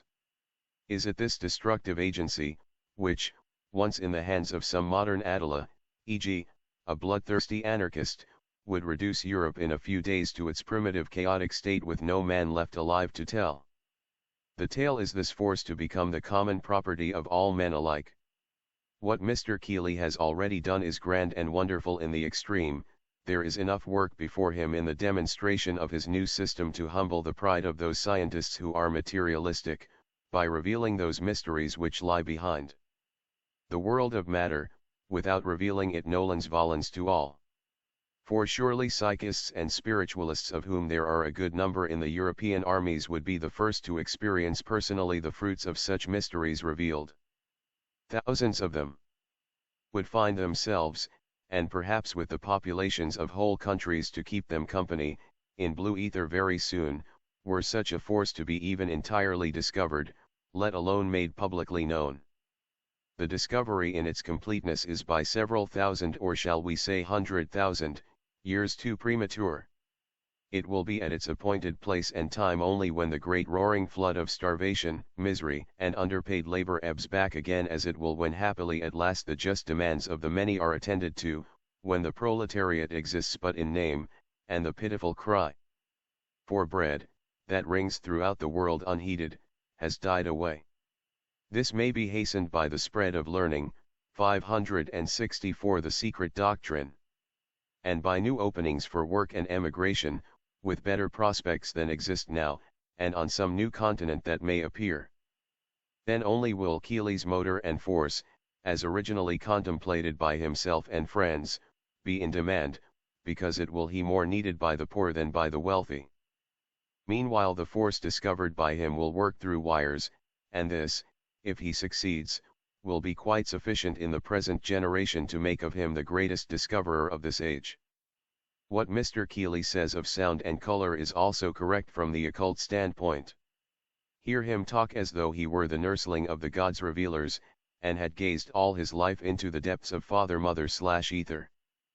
In comparing the tenuity of the atmosphere with that of the etheric flows, obtained by him from his invention for breaking up the molecules of air by vibration, Keely says that it is as platinum to hydrogen gas. Molecular separation of air brings us to the first subdivision only, intermolecular, to the second, atomic, to the third, interatomic, to the fourth, etheric, to the fifth, and interetheric, to the sixth subdivision, or positive association with luminiferous ether. In my introductory argument I have contended that this is the vibratory envelope of all atoms. In my definition of atom I do not confine myself to the sixth subdivision where this luminiferous ether is developed in its crude form, as far as my researches prove. 11. Think this idea will be pronounced by the physicists of the present day a wild freak of the imagination. Possibly, in time, a light may fall upon this theory that will bring its simplicity forward for scientific research. At present I can only compare it to some planet in a dark space, where the light of the sun of science has not yet reached it.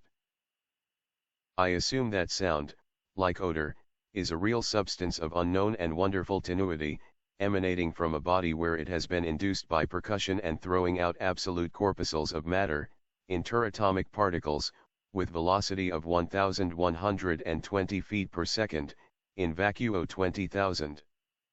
The substance which is thus disseminated is a part and parcel of the mass agitated, and, if kept under this agitation continuously, would, in the course of a certain cycle of time, become thoroughly absorbed by the atmosphere, or, more truly, would pass through the atmosphere to an elevated point of tenuity corresponding to the condition of subdivision that governs its liberation from its parent body. The sounds from vibratory forks, set so as to produce etheric chords, while disseminating their tones, compound, permeate most thoroughly all substances that come under the range of their atomic bombardment. The clapping of a bell in vacuo liberates these atoms with the same velocity and volume as one in the open air, and were the agitation of the bell kept up continuously for a few millions of centuries it would *. This also is the division, made by the occultists, under other names. Plus quite so, since there is the seventh beyond, which begins the same enumeration, from the first to the last, on another and higher plane. 565 The secrets of sound and odor thoroughly return to its primitive element, and, if the chamber were hermetically sealed, and strong enough, the vacuous volume surrounding the bell would be brought to a pressure of many thousands of pounds to the square inch, by the tenuous substance evolved. In my estimation, sound truly defined is the disturbance of atomic equilibrium, puncturing actual atomic corpuscles, and the substance thus liberated must certainly be a certain order of etheric flow. Under these conditions, is it unreasonable to suppose that, if this flow were kept up, and the body thus robbed of its element, it would in time disappear entirely? All bodies are formed primitively from this highly tenuous ether, animal, vegetable, and mineral, and they are only returned to their high gaseous condition when brought under a state of differential equilibrium. As regards odor, we can only get some definite idea of its extreme and wondrous tenuity by taking into consideration that a large area of atmosphere can be impregnated for a long series of years from a single grain of musk, which, if weighed after that long interval, will be found to be not appreciably diminished. The great paradox attending the flow of odorous particles is that they can be held under confinement in a glass vessel. Here is a substance of much higher tenuity than the glass that holds it, and yet it cannot escape. It is as a sieve with its meshes large enough to pass marbles, and yet holding fine sand which cannot pass through, in fact, a molecular vessel holding an atomic substance. This is a problem that would confound those who stop to recognize it. But infinitely tenuous as odor is, it holds a very crude relation to the substance of subdivision that governs a magnetic flow, a flow of sympathy, if you please to call it so. This subdivision comes next to sound, but is above sound. The action of the flow of a magnet coincides somewhat to the receiving and distributing portion of the human brain, giving off at all times a depreciating ratio of the amount received. It is a grand illustration of the control of mind over matter, which gradually depreciates the physical till dissolution takes place. The magnet on the same ratio gradually loses its power and becomes inert. If the relations that exist between mind and matter could be equated and so held, we would live on in our physical state eternally, as there would be no physical depreciation. But this physical depreciation leads, at its terminus, to the source of a much higher development, viz., the liberation of the pure ether from the crude molecular, which, in my estimation, is to be much desired. From M.R.S. Bloomfield Moore's paper, The New Philosophy. It may be remarked that, save a few small divergencies, no adept nor alchemist could have explained the above any better, in the light of modern science, however much the latter may protest against the novel views. This is, in all its fundamental principles, if not details, occultism pure and simple, yet withal, modern natural philosophy as well. This new force, or whatever science may call it, the effects of which are undeniable, admitted by more than one naturalist and physicist who has visited M.R. Keely's laboratory and witnessed personally its tremendous effects. What is it? Is it a mode of motion, also, in vacuo, since there is no matter to generate it except sound? Another mode of motion, no doubt, a sensation caused like 566 The Secret Doctrine. Color by vibrations.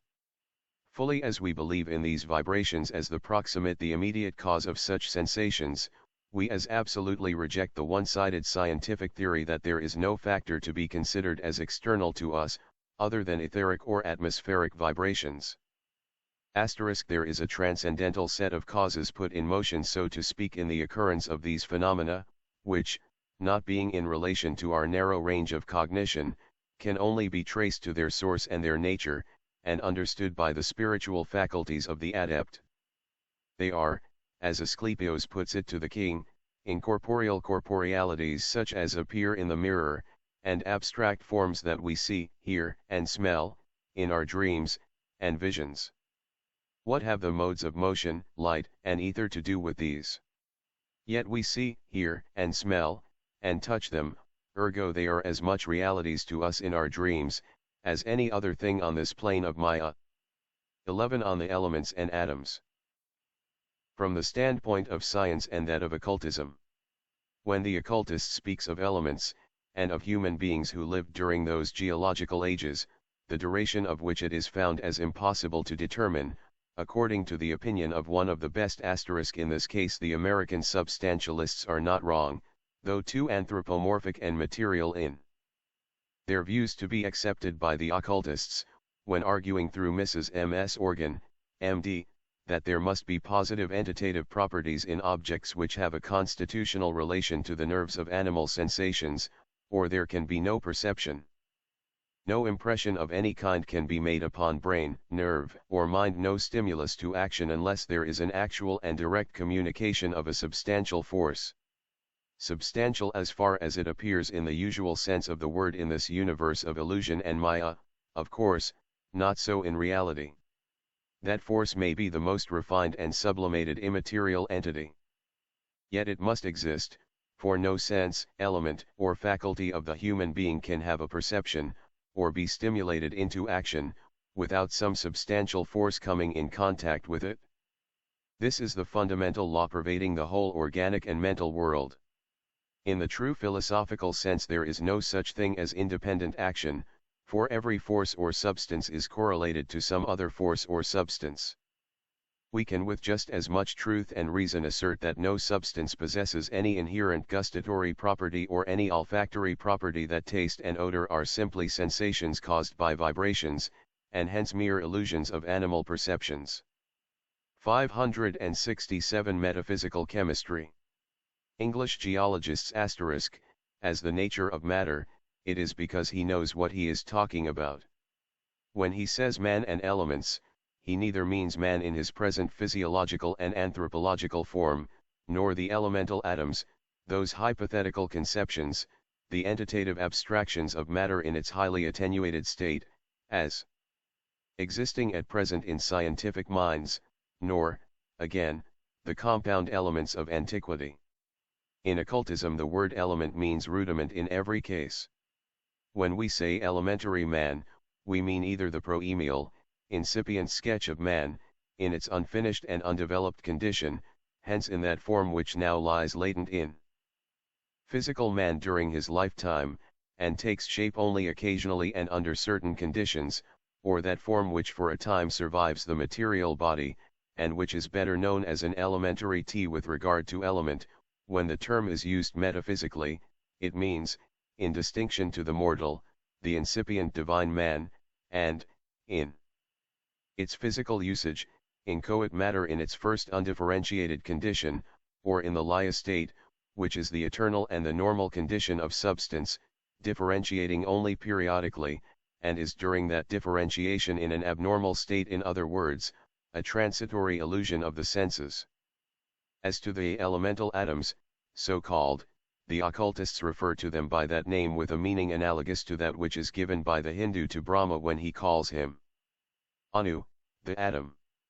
Every elemental atom, in search of which more than one chemist has followed the path indicated by the alchemists, is, in their firm belief, when not knowledge, a soul, not necessarily a disembodied soul, but a jiva, as the Hindus call it, a center of potential vitality, with latent intelligence in it, and, in the case of compound souls, an intelligent active existence, from the highest to the lowest order, a form composed of more or less differentiations.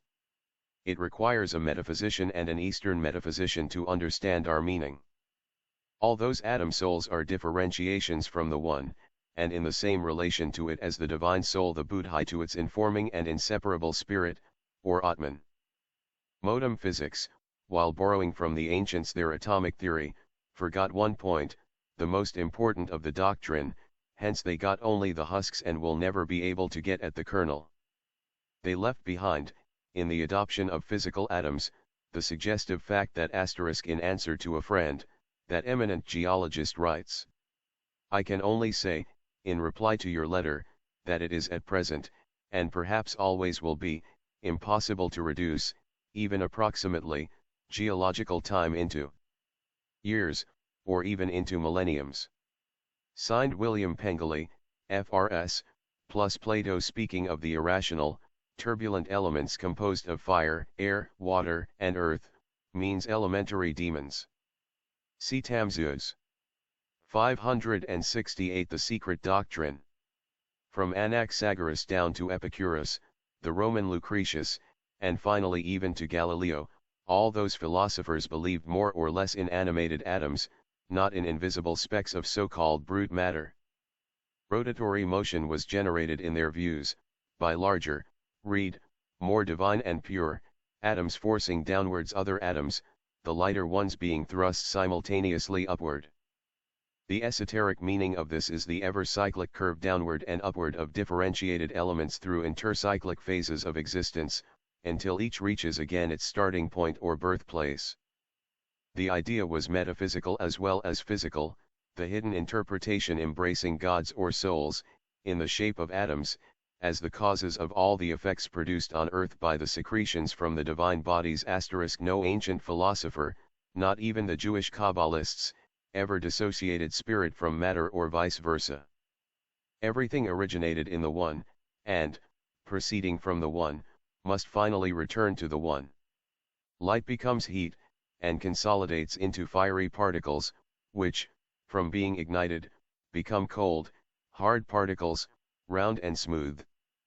And this is called soul, imprisoned in its robe of matter, atoms and souls having been synonymous in the language of the initiates.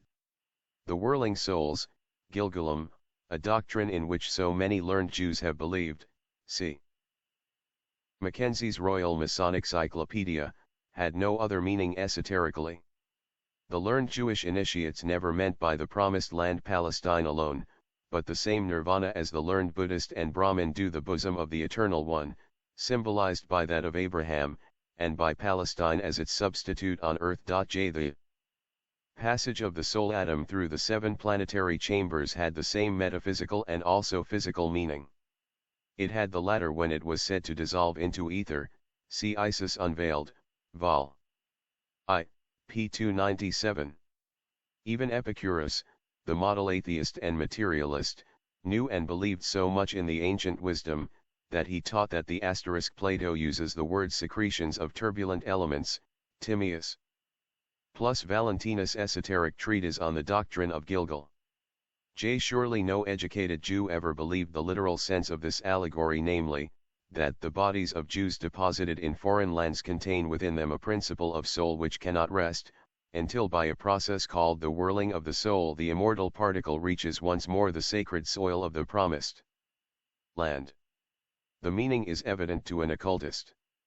The process was supposed to be accomplished by a kind of metempsychosis, the psychic spark being conveyed through bird, beast, fish, and the most minute insect. See Royal Masonic Cyclo. Mackenzie. The allegory relates to the atoms of the body, which have each to pass through every form before all reach the final state, which is the first starting point of the departure of every atom, its primitive lie state. But the primitive meaning of Gilgulim, or revolution of souls, was the idea of the reincarnating souls or egos. All the souls go into the Gilgolah, into a cyclic or revolving process, i.e., they all proceed on the cyclic path of rebirths. Some Kabbalists interpret this doctrine to mean only a kind of purgatory for the souls of the wicked. But this is not so. 569 Pantheism versus Materialism. Soul, entirely distinct from immortal spirit when the former is enshrined latent in it, as it is in every atomic speck, was composed of a fine, tender essence, formed from the smoothest, roundest, and finest atoms. And this shows that the ancient initiates, who were followed more or less closely by all profane antiquity, meant by the term atom, a soul, a genius, or angel, the firstborn of the ever-concealed cause of all causes, and in this sense their teachings become comprehensible. They claimed, as do their successors, the existence of gods and genii, angels, or demons, not outside, or independent of, the universal plenum, but within it. Only this plenum, during the life cycles, is infinite. They admitted and taught a good deal of that which modern science teaches now, namely, the existence of a primordial world shift or cosmic substance, from which worlds are formed, ever and eternally homogeneous, except during its periodic existence, when it differentiates its universal diffusion throughout infinite space, and the gradual formation of sidereal bodies from it. They taught the revolution of the heavens, the Earth's rotation, the heliocentric system, and the atomic vortices, atoms in reality souls and intelligences. But those atomists were spiritual, most transcendental, and philosophical pantheists. It is not they who would have ever conceived, or dreamt that monstrous contrasted progeny, the nightmare of our modern civilized race, namely inanimate material, self-guiding atoms, on the one hand, and an extra-cosmic God on the other. It may be useful to show what, in the teachings of the old initiates, the monad was, and what its origin. Modern exact science, as soon as it began to grow out of its teens, perceived the great, and, to it, hitherto esoteric axiom, that nothing whether in the spiritual, psychic, or physical realm of being could come into existence out of nothing. There is no cause in the manifested universe without its adequate effects, whether in space or time, nor can there be an effect without its primal cause, which itself owes its existence to a still higher one, the final and absolute cause having to remain to man forever an incomprehensible causeless cause. But even this is no solution, and must be viewed, if at all, from the highest philosophical and metaphysical standpoints, otherwise the problem had better be left unapproached. It is an abstraction, on the verge of which human reason, however trained to metaphysical subtleties, trembles, threatening to collapse. This may be demonstrated to any European who would undertake to solve the problem of existence by the articles of faith of the true Vedantin, for instance. Let him read and study the sublime teachings on the subject of soul and spirit, of 570 the secret doctrine.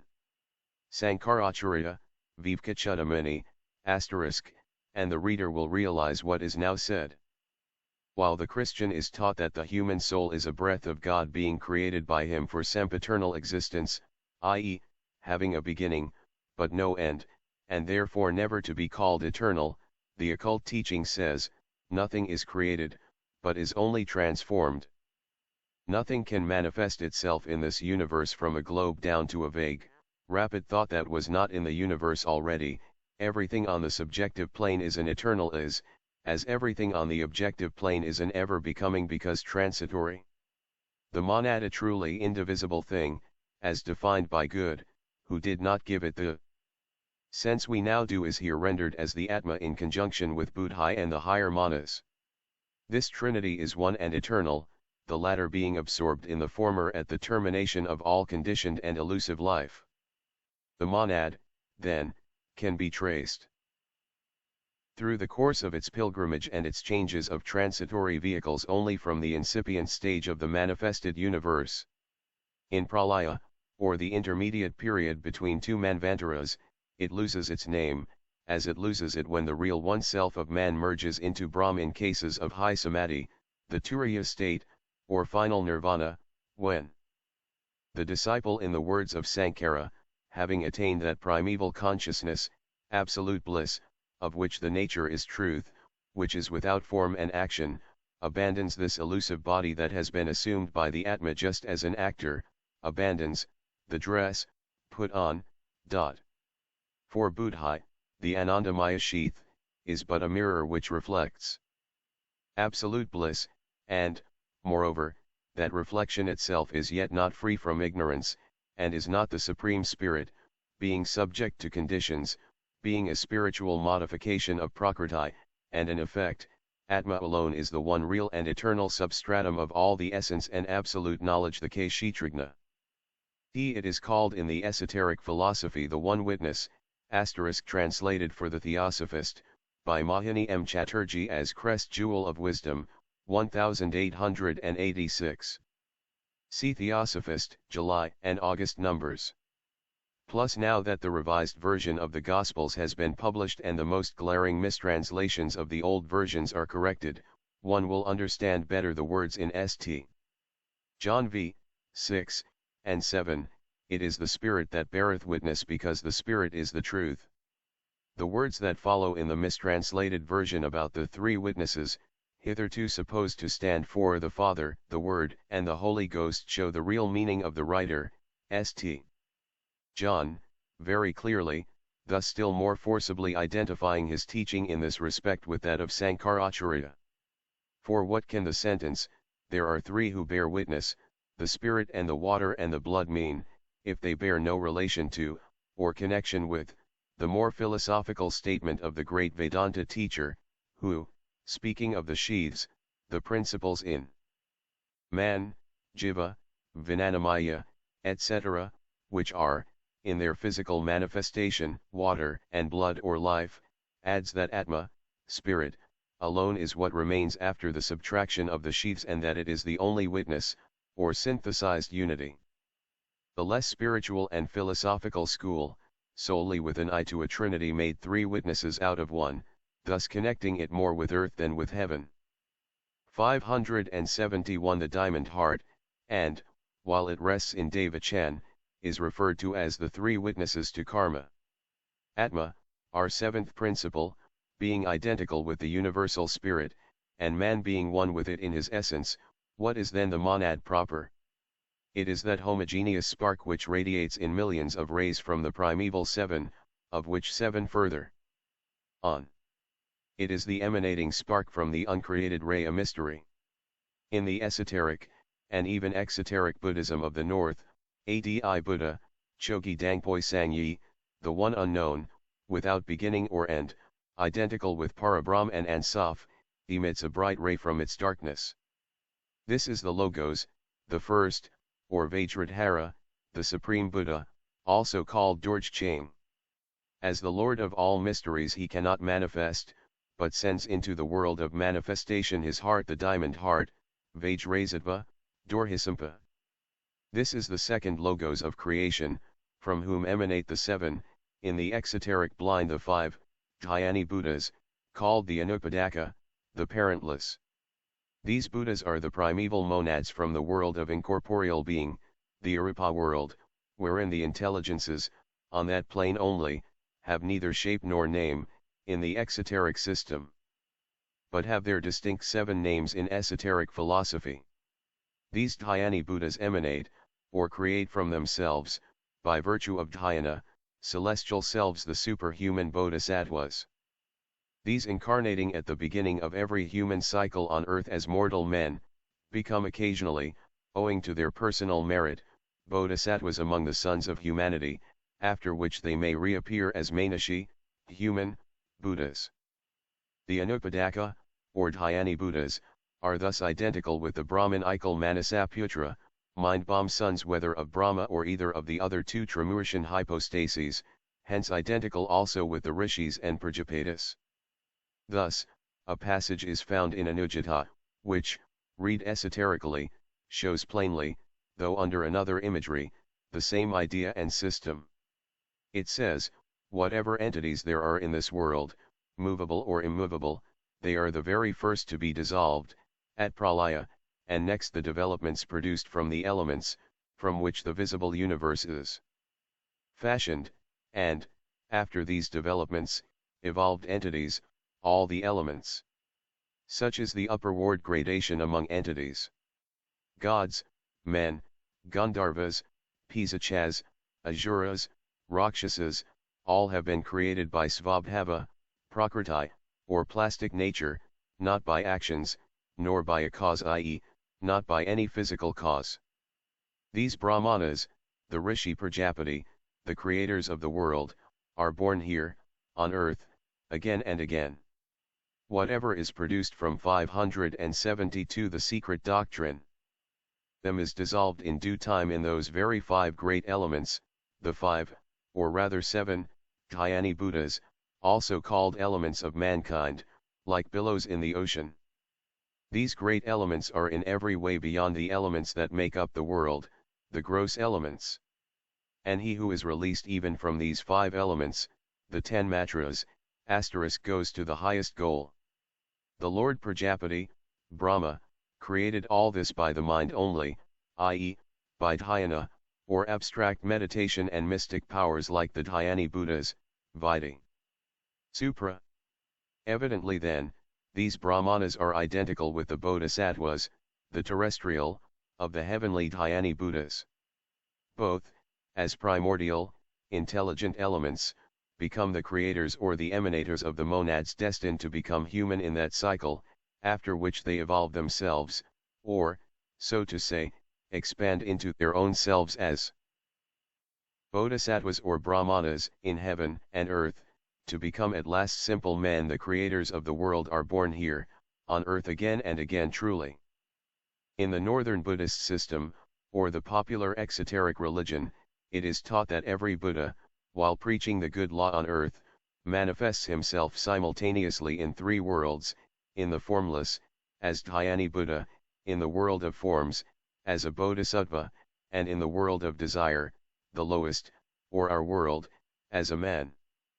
Esoterically the teaching differs: the divine, purely adi buddhic monad manifests as the universal buddhi, the Mad Buddhi or Maha in Hindu philosophies, the spiritual, omniscient and omnipotent root of divine intelligence, the highest anima mundi or the logos.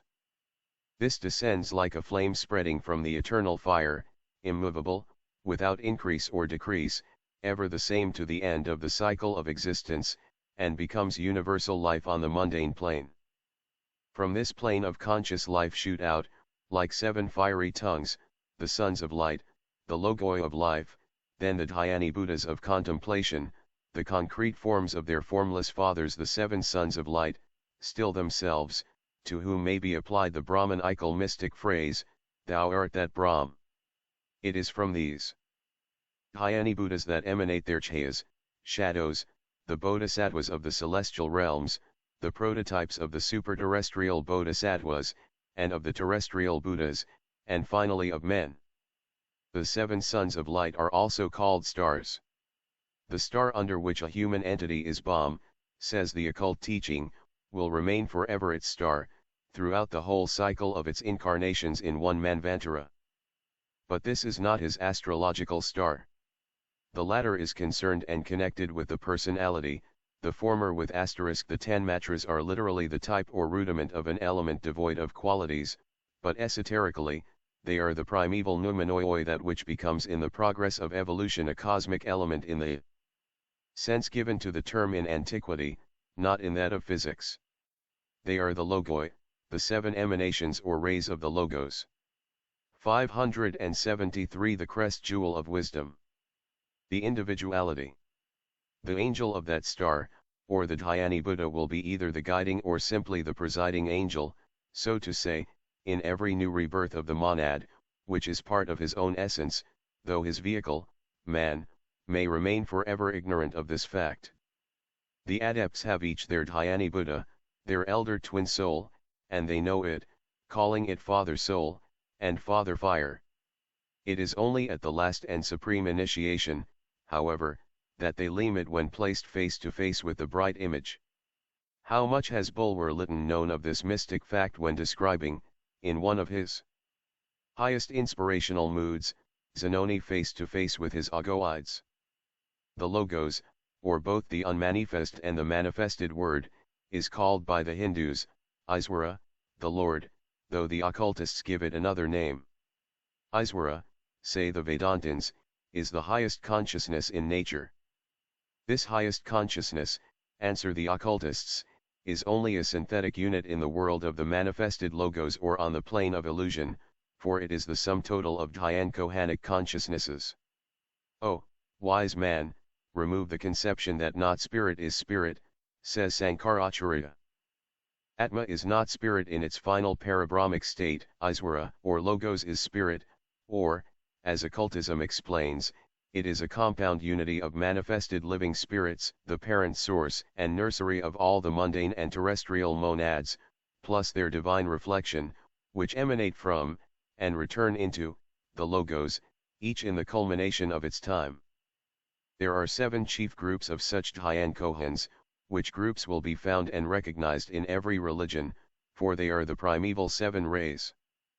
Humanity, occultism teaches us, is divided into 7 distinct groups and their subdivisions: mental, spiritual, and physical.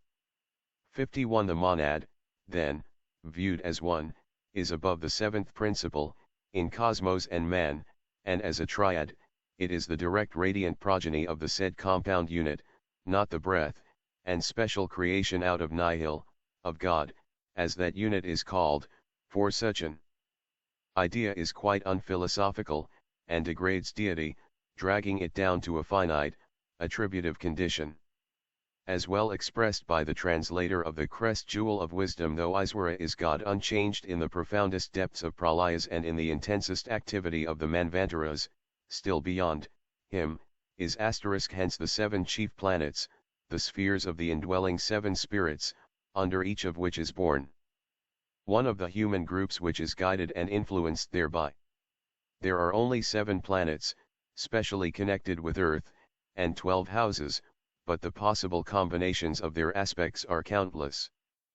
As each planet can stand to each of the others in 12 different aspects, their combinations must, therefore, be almost infinite, in fact, as the spiritual, psychic, mental, and physical capacities in the numberless varieties of the genus Homo, each of which varieties is born under one of the 7 planets and one of the said countless planetary combinations. See Theosophist, 4 August, 1886. 574 The Secret Doctrine. Atma, round whose pavilion is the darkness of eternal Maya *, the triads born under the same parent planet, or rather the radiations of one and the same planetary spirit, Dhyani Buddha, are, in all their afterlives and rebirths, sister or hem souls, on this earth. This was known to every high initiate in every age and in every country. I and my Father are one, said Jesus, John x. 30. J. When he is made to say, elsewhere, XX 17 I ascend to my Father and your Father, it meant that which has just been stated. It was simply to show that the group of his disciples and followers attracted to him belonged to the same Dhyani Buddha, star, or Father, again of the same planetary realm and division as Phi did. It is the knowledge of this occult doctrine that found expression in the review of The Idol of the White Lotus, when Mr. T. Subbaro wrote, every Buddha meets at his last initiation all the great adepts who reached Buddhahood during the preceding ages. Every class of adepts has its own bond of spiritual communion which knits them together. The only possible and effectual way of entering into such brotherhood is by bringing oneself within the influence of the spiritual light which radiates from one's own logos. I may further point out here that such communion is only possible between persons whose souls derive their life and sustenance from the same divine ray, and that, as 7 distinct rays radiate from the central spiritual sun, all adepts and Hyan Kohans are divisible into 7 classes, each of which is guided, controlled, and overshadowed by one of the 7 forms or manifestations of the divine wisdom. Theosophist, August, 1886.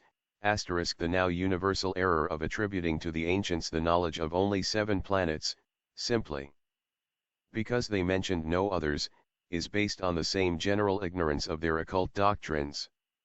The question is not whether they were, or were not, aware of the existence of the later discovered planets, but whether the reverence paid by them to the 4 exoteric and 3 secret great gods, the star angels, had not some special reason. The writer ventures to say there was such a reason, and it is this.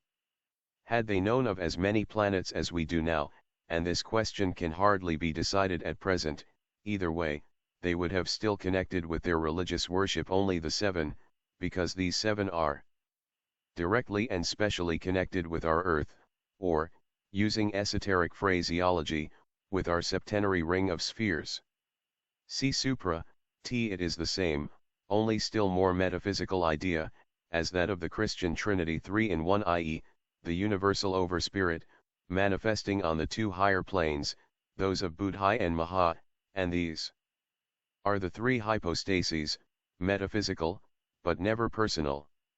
The identity, and at the same time the elusive differentiation of the angel monad and the human monad is shown by the following sentences: My Father is greater than I, John 14:26, glorify your Father who is in heaven, Matt v 16, the righteous will shine in the kingdom of their Father, not our Father, Matt 13:43, know ye not ye are a temple of God, and that the Spirit of God dwelleth in you. ICOR 3:16, I ascend to my Father, etc., etc. 575 What are the 7 planets? It is then the 7 sons of light called after their planets and, by the rabble, often identified with them, namely Saturn, Jupiter, Mercury, Mars, Venus, and presumably for the modern critic, who goes no deeper than the surface of old religions * the sun and moon, which are, according to the occult teachings, our heavenly parents, or Father, synthetically. Hence, as already remarked, polytheism is really more philosophical and correct, as to fact and nature, than anthropomorphic monotheism. Saturn, Jupiter, Mercury, and Venus, the 4 exoteric planets, and the 3 others, which must remain unnamed, were the heavenly bodies in direct astral and psychic communication with the earth, its guides, and watchers morally and physically, the visible orbs furnishing our humanity with its outward and inward characteristics, and their regents or rectors with our monads and spiritual faculties. In order to avoid creating new misconceptions, let it be stated that among the 3 secret orbs, or star angels, neither Uranus nor Neptune entered, not only because they were unknown under these names to the ancient sages, but because they, as all other planets, however many there may be, are the gods and guardians of other septenary chains of globes within our systems. Nor do the 2 last discovered great planets depend entirely on the Sun like the rest of the planets. Otherwise, how explain the fact that Neptune receives 900 times less light than our Earth, and Uranus 390 times less, and that their satellites show a peculiarity of inverse rotation found in no other planets of the solar system? At any rate, what we say applies to Uranus, though recently the fact begins again to be disputed. This subject will, of course, be considered mere vagary by all those who confuse the universal order of being with their own systems of classification. Here, however, simple facts from occult teachings are stated, to be either accepted or rejected, as the case may be.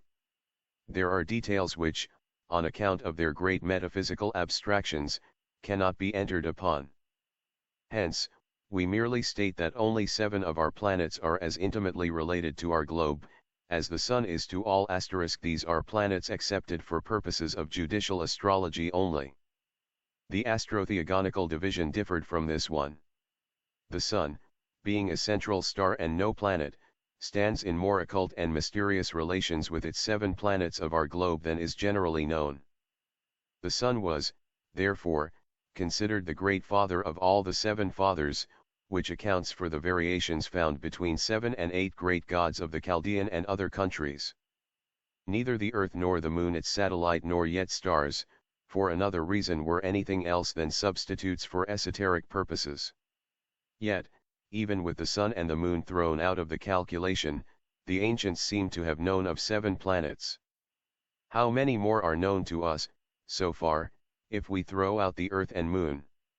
7, and no more, 7 primary or principal planets, the rest planetoids rather than planets. 576 The secret doctrine. The bodies subject to him in his system. Of these bodies the poor little number of primary and secondary planets known to astronomy, looks wretched enough, in truth. 51 Therefore, it stands to reason that there are a great number of planets, small and large, that have not been discovered yet, but of the existence of which ancient astronomers, all of them initiated adepts, must have certainly been aware. But, as their relation to the gods was sacred, it had to remain arcane, as also the names of various other planets and stars. Besides which, even the Roman Catholic theology speaks of 70 planets that preside over the destinies of the nations of this globe, and, save the erroneous application, there is more truth in this tradition than in exact modem astronomy. The 70 planets are connected with the 70 elders of the people of Israel, Num 11, 16, because the regents of these planets are meant, not the orbs themselves, and the word 70 is a play and a blind upon the 7x7 of the subdivisions. Each people and nation, as said already, has its direct watcher, guardian, and father in heaven, a planetary spirit. We are willing to leave their own national God, Jehovah, to the descendants of Israel, the worshippers of Sabaoth or Saturn, for, indeed, the monads of the people chosen by him are his own, and the Bible has never made a secret of it. Only the text of the English, Protestant, Bible is, in disagreement, as usual, with those of the Septuagint and the Vulgate. Thus, while in the former one reads, in Deuter. XXXII, 8 and 9, when the Most High, not Jehovah, divided to the nations their inheritance, he set the bounds of the people according to the number of the children of Israel. In the Septuagint the text reads according to the number of the angels, planet angels, which is more concordant with truth and fact. Moreover, all the texts agree that the Lord's, Jehovah, portion is his people, Jacob is the lot of his inheritance, Deuteronomy XXXII 9, and this settles the question. The Lord Jehovah took for his portion Israel. What have other nations to do with that particular national deity? Let then, the angel Gabriel watch over Iran and Michael Jehovah over the Hebrews. These are not the gods of other nations, and it is difficult to see why Christians asterisk when one remembers that under the powerful telescope of Sir W. Herschel, that eminent astronomer, gauging merely that portion of heaven in the equatorial plane, the approximate center of which is occupied by our Earth, saw pass in 1/4 of an hour 16,000 stars, and applying this calculation to the totality of the Milky Way he found in it no less than 18 millions of suns. One wonders no longer that Laplace, in conversation with Napoleon, I should have called God a hypothesis perfectly useless to speculate upon for exact physical science, at any rate. Occult metaphysics and transcendental philosophy will alone be able to lift the smallest corner of the impenetrable veil in this direction. 577, Cyclic Fall of the Gods. Should have selected a God against whose commandments Jesus was the first one to rise in rebellion. The planetary origin of the monad, soul, and of its faculties was taught by the Gnostics. On its way to the earth, as on its way back from the earth, each soul bomb in. And from, the boundless light, asterisk had to pass through the 7 planetary regions both ways. The pure Dhyani and Devas of the oldest religions had become, in course of time, with the Zoroastrians, the 7 Devs, the ministers of Ahriman, each chained to his planet, see Origen's copy of the chart, with the Brahmins, the Asuras, and some of its rishis good, bad, and indifferent, and among the Egyptian Gnostics it was Thoth or Hermes, who was the chief of the 7 whose names are given by Origen as Adonai, genius of the sun, Tau, of the moon, Eloi, of Jupiter, Sabeo, of Mars, Ore, of Venus, Astaphi, of Mercury, and Ildabaoth, Jehovah, of Saturn. Finally, the Pistis Sophia, which the greatest modern authority on exoteric Gnostic beliefs, the late Mr. C. W. King, refers to as that precious monument of Gnosticism. This old document echoes, while distorting it to sectarian purposes, the archaic belief of the ages. The astral rulers of the spheres, the planets, create the monads, the souls, from their own substance out of the tears of their eyes, and the sweat of their torments, endowing the monads with a spark of the divine light, which is their substance. It will be shown in Book 2. Why these lords of the zodiac and spheres have been transformed by sectarian theology into the rebellious angels of the Christians, who took them from the 7 Devs of the Magi, without understanding the significance of the allegory. Vide Part 2, on the 7 souls, and Section 15 in this part, Gods, Monads, and Atoms. As usual, that which is and as from its beginning divine, pure, and spiritual in its earliest unity, became, by reason of its differentiation by the distorted prism of man's conceptions, human and impure, as reflecting man's own sinful nature. Thus, in time, the planet Saturn became reviled by the worshippers of other gods. The nations born under Saturn, the Jewish, for instance, with whom he had become Jehovah, after having been held as a son of Saturn, or Ildabaoth, by the Ophites, and in the book of Jasher were eternally fighting with those born under Jupiter, Mercury, or any other planet, except Saddam Jehovah, genealogies and prophecies notwithstanding. Jesus the Initiate, or Jehoshua, the type from whom the historical Jesus was *CW King, identifies it with that summum bonum oriental aspiration, the Buddhist nirvana, perfect repose, the Epicurean indole antia, which looks flippant enough in its expression, though not quite untrue. 578 The secret doctrine. Copied was not of pure Jewish blood, and thus recognized no Jehovah, nor did he worship any planetary god beside his own father, whom he knew, and with whom he communed as every high initiate does, spirit to spirit and soul to soul. This can hardly be taken exception to, unless the critic explains to every one's satisfaction the strange sentences put in the mouth of Jesus by the author of the fourth Gospel, chapter 8, during his disputes with the Pharisees. I know ye are Abraham's seed *. I speak the things which I have seen with my father, and ye do the things which ye heard from your father. Ye do the works of your father. Ye are of your father, the devil. He was a murderer from the beginning, and stood not in the truth, because there is no truth in him. When one speak the lie, he speaketh of his own, for his father also is a liar and the father thereof, etc., etc.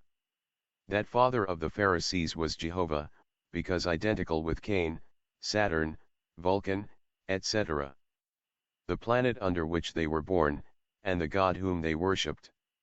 Evidently there must be an occult meaning sought in these words and admonitions, however mistranslated, since they are pronounced by one who threatened with hell-fire anyone who says simply Raka, fool, to his brother, Matthew v.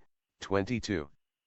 And evidently, again, the planets are not merely spheres, twinkling in space, and made to shine for no purpose, but the domains of various beings with whom the profane are so far unacquainted, nevertheless, having a mysterious, unbroken, and powerful connection with men and globes.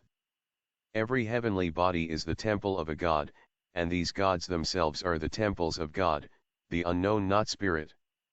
There is nothing profane in the universe. All nature is a consecrated place, as Jung says, each of these stars is a religious house. Thus can all exoteric religions be shown the falsified copies of the esoteric teaching. It is the priesthood which has to be held responsible for the reaction in favor of materialism of our day. It is by worshipping and enforcing on the masses the worship of the shells personified for purposes of allegory of pagan ideals, that the latest exoteric religion has made of Western lands a pandemonium, in which the higher classes worship the golden calf, and the lower and ignorant masses are made to worship an idol with feet of clay. Abraham and Saturn are identical in astrosymbology, and he is the forefather of the Jehovistic Jews. 579 Antiquity our great master. 12 Ancient thought in modern dress. Modern science is ancient thought distorted, and no more. We have seen, however, what intuitional scientists think, and are busy about, and now the reader may be given a few more proofs of the fact that more than one FRS is unconsciously approaching the derided secret sciences. With regard to cosmogony and primeval matter, modern speculations are undeniably ancient thought, improved by contradictory theories of recent origin. But the whole foundation belongs to Grecian and Indian archaic astronomy and physics, in those days always called philosophy. In all the Aryan and Greek speculations, one meets with the conception of an all-pervading, unorganized, and homogeneous matter, or chaos, renamed by modern scientists nebular condition of the world stuff. What Anaxagoras called chaos in his Homoiomeria is now called primitive fluid by Sir W. Thomson. The Hindu and Greek atomists Kanada, Leucippus, Democritus, Epicurus, Lucretius, etc., etc., are now reflected as in a clear mirror, in the supporters of the atomic theory of our modern days, beginning with Leibniz's monads, and ending with the vortical atoms of Sir W. Thomson. 51 True, the corpuscular theory of old is rejected, and the undulatory theory has taken its place. But the question is, whether the latter is so firmly established as not to be liable to be dethroned as was its predecessor.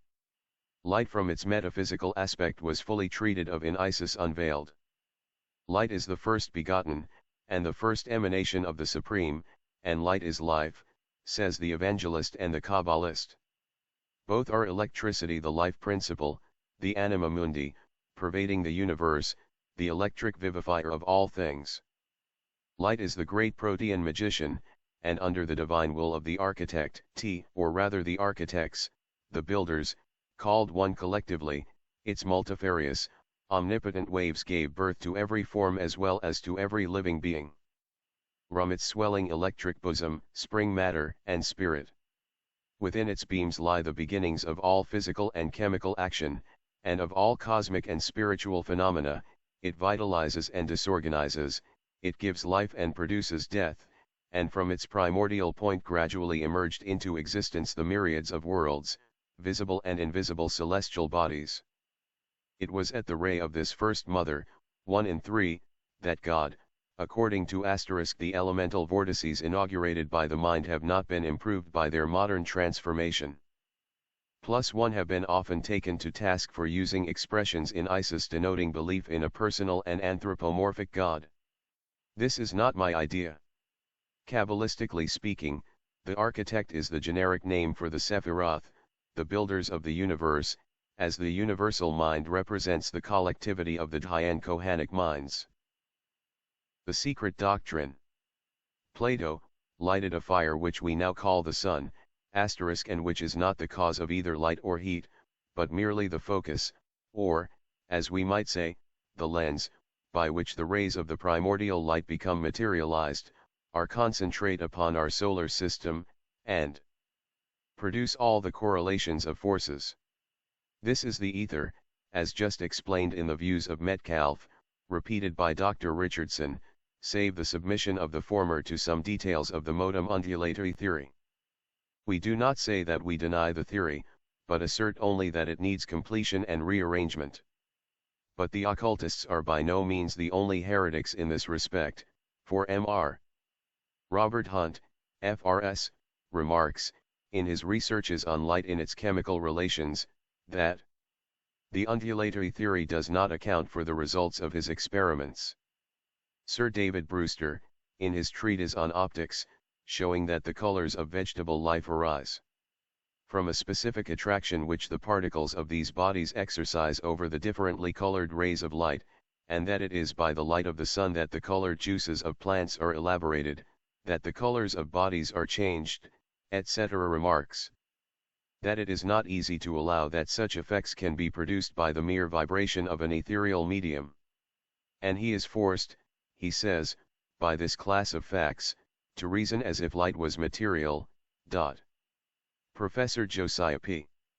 Cook, of Harvard University, says that he cannot agree with those who regard the wave theory of light as an established principle of science. T. Herschel's doctrine, that the intensity of light, in effect of each undulation, is inversely as the square of the distance from the luminous body, if correct, damages a good deal, if it does not kill the undulatory theory. That he is right, was proved repeatedly by experiments with photometers, and though it begins to be much doubted, the undulatory theory is still alive. Isis unveiled. To this remark of Sir W. Brewster forced to reason as if light was material, there is a good deal to reply. Light, in one sense, is certainly as material as electricity itself is.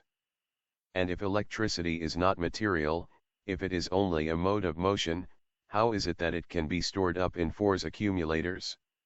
Helmholtz says that electricity must be as atomic as matter, and Mr.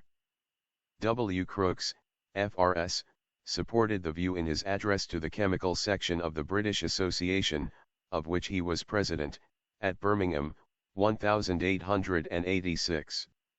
This is what Helmholtz says, in his Faraday Lectures, 1881. If we accept the hypothesis that the elementary substances are composed of atoms, we cannot avoid concluding that electricity also, positive as well as negative, is divided into definite elementary portions, which behave like atoms of electricity.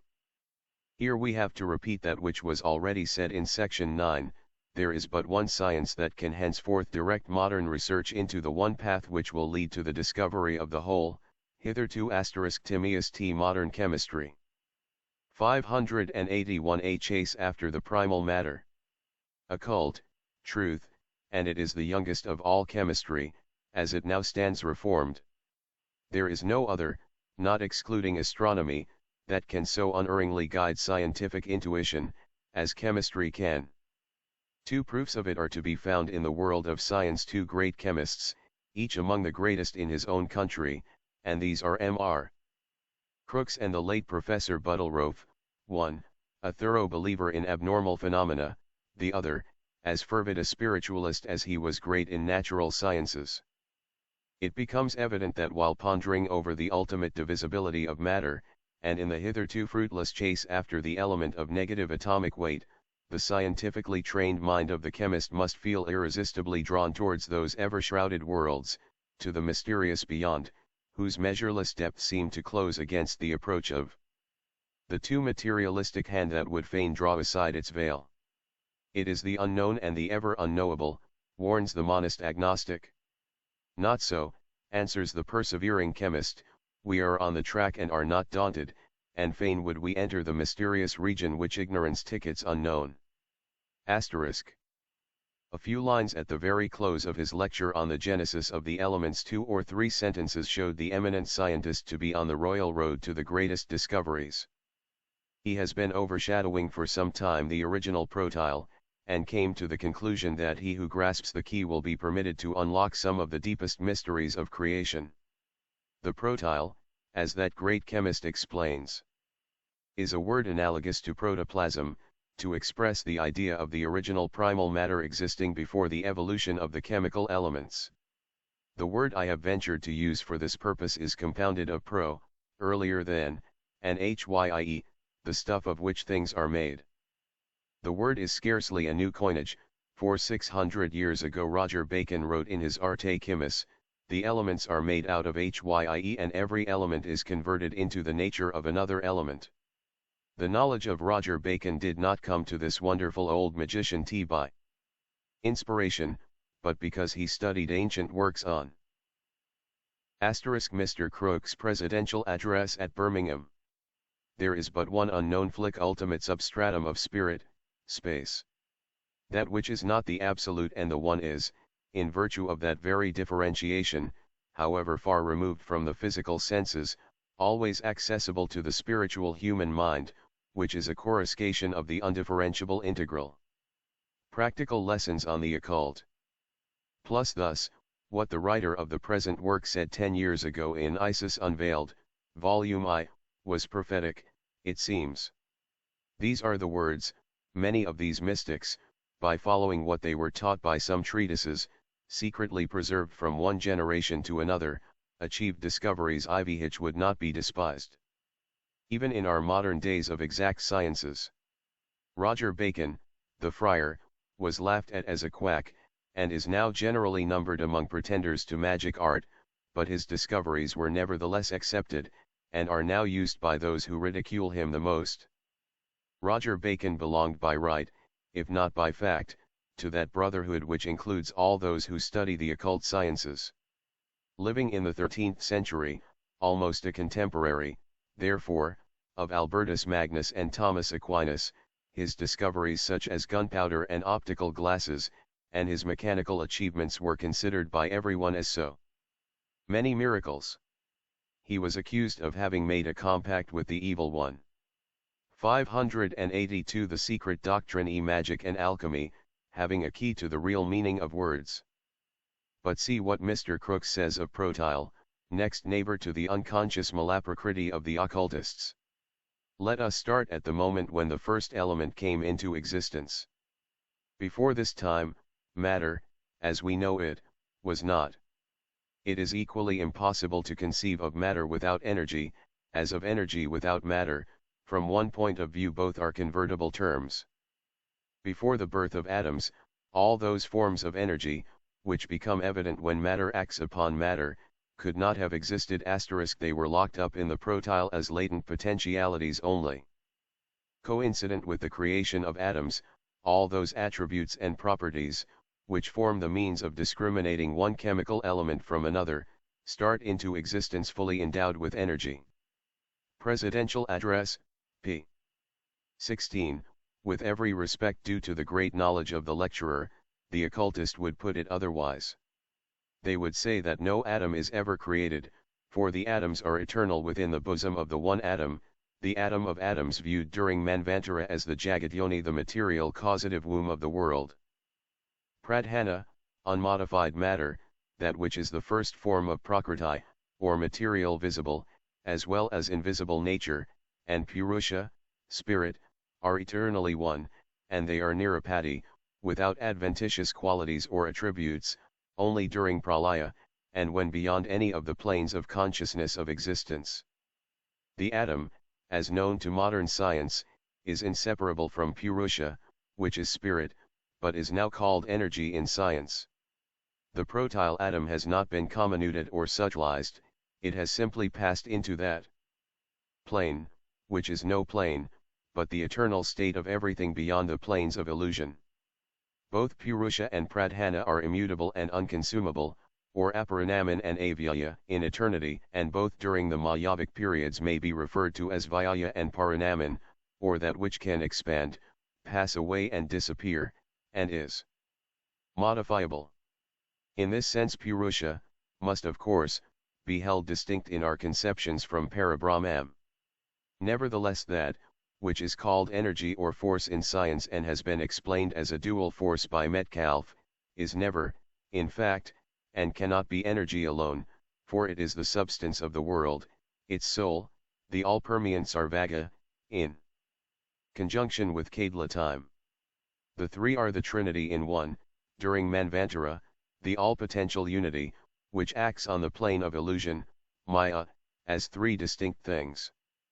In Orphic * just so, those forms of energy which become evident in the laboratory of the chemist and physicist, but there are other forms of energy wedded to other forms of matter which are supersensuous, yet known to the adepts. 583 All-potential unity. Philosophy in Greece they were called Phans, Chaos, and Chronos, the triad of the occult philosophers of that period. But see how closely Mr. Crookes brushes by the unknowable, and what potentialities there are for the acceptance of occult truths in his discoveries. He continues, speaking of the evolution of atoms. Let us pause at the end of the first complete vibration and examine the result. We have already found the elements of water, ammonia, carbonic acid, the atmosphere, plant and animal life, phosphorus for the brain, salt for the seas, clay for the solid earth. Phosphates and silicates sufficient for a world and inhabitants not so very different from what we enjoy at the present day. True, the human inhabitants would have to live in a state of more than Arcadian simplicity, and the absence of calcic phosphate would be awkward as far as the bone is concerned.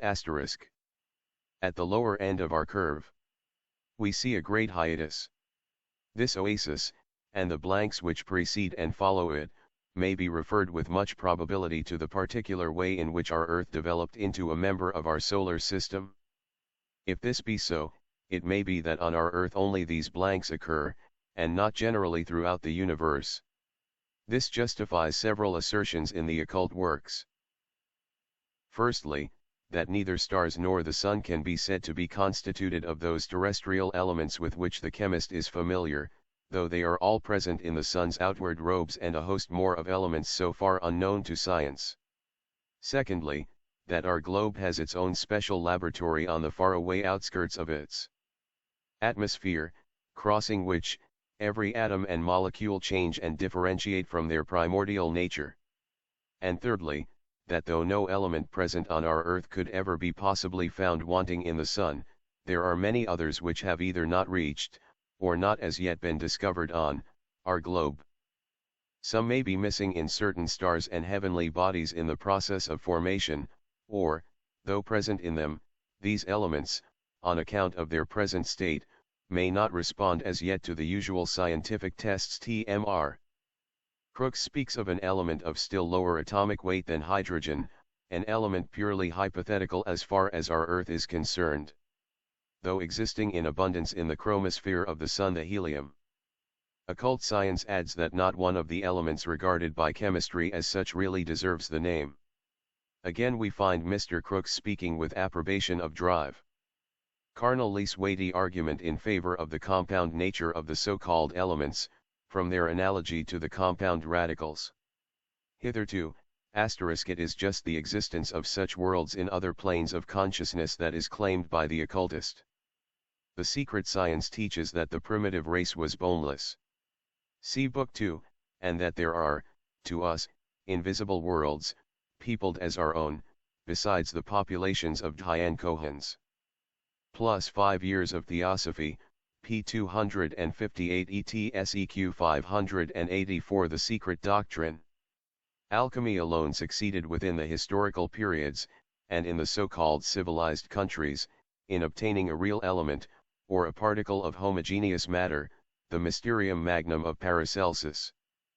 But then it was before Lord Bacon's day. Let us now turn to the upper portion of the scheme.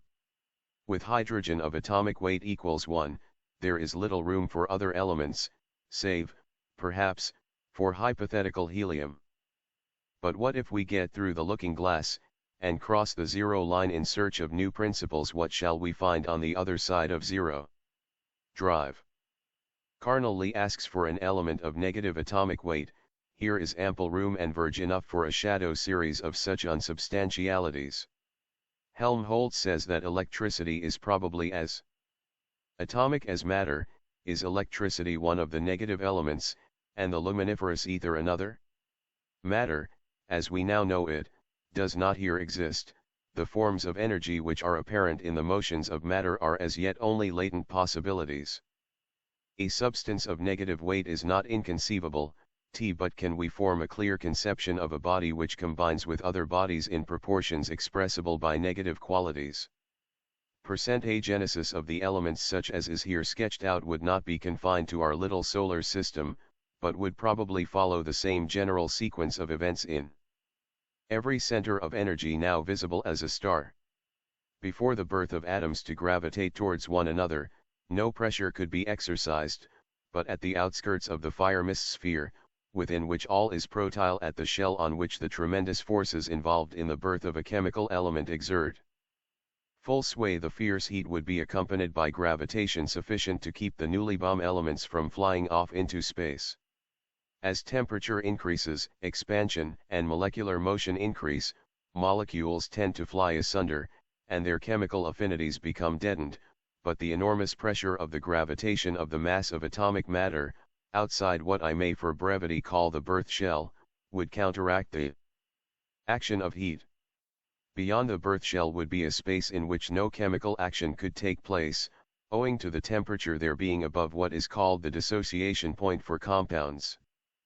In this space the lion and the lamb would lie down together, phosphorus and oxygen would mix without union, hydrogen and chlorine would show no tendency to closer bonds, and even fluorine, that asterisk says Mr. Crookes in the same address. The first riddle which we encounter in chemistry is, what are the elements? Of the attempts hitherto made to define or explain an element, none satisfy the demands of the human intellect. The textbooks tell us that an element is a body which has not been decomposed, that it is a something to which we can add, but from which we can take nothing, or a body which increases in weight with every chemical change. Such definitions are doubly unsatisfactory. They are provisional, and may cease tomorrow to be applicable in any given case. They take their stand, not on any attribute of the things to be defined, but on the limitations of human power. They are confessions of intellectual impotence. Plus, and the lecturer quotes Sir George Airy, who says, in Faraday's Life and Letters Vol.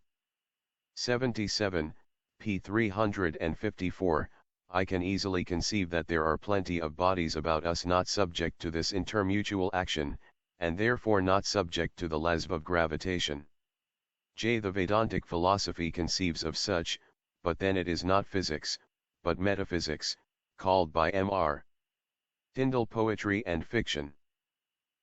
The seventh in chemistry. Energetic gas, which chemists have only isolated within the last month or two, would float about free and uncombined.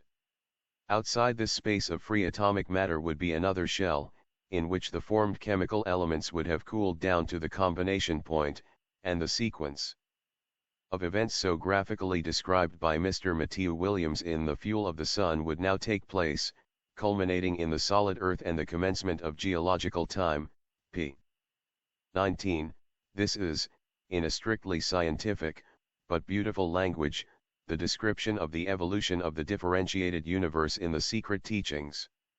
The learned gentleman closes his address in words, every sentence of which is like a flash of light from beyond the dark veil of materiality, hitherto thrown upon the exact sciences, and a step forward towards the sanctum sanctorum of the occult.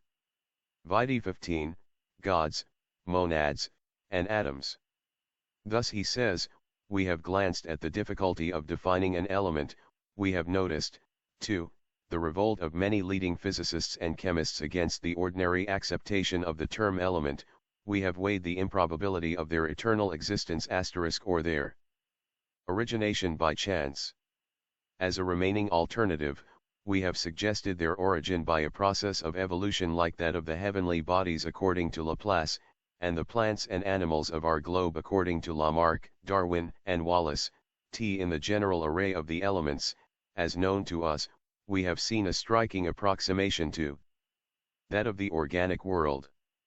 In lack of direct evidence of the decomposition of any element, we have sought and found indirect evidence.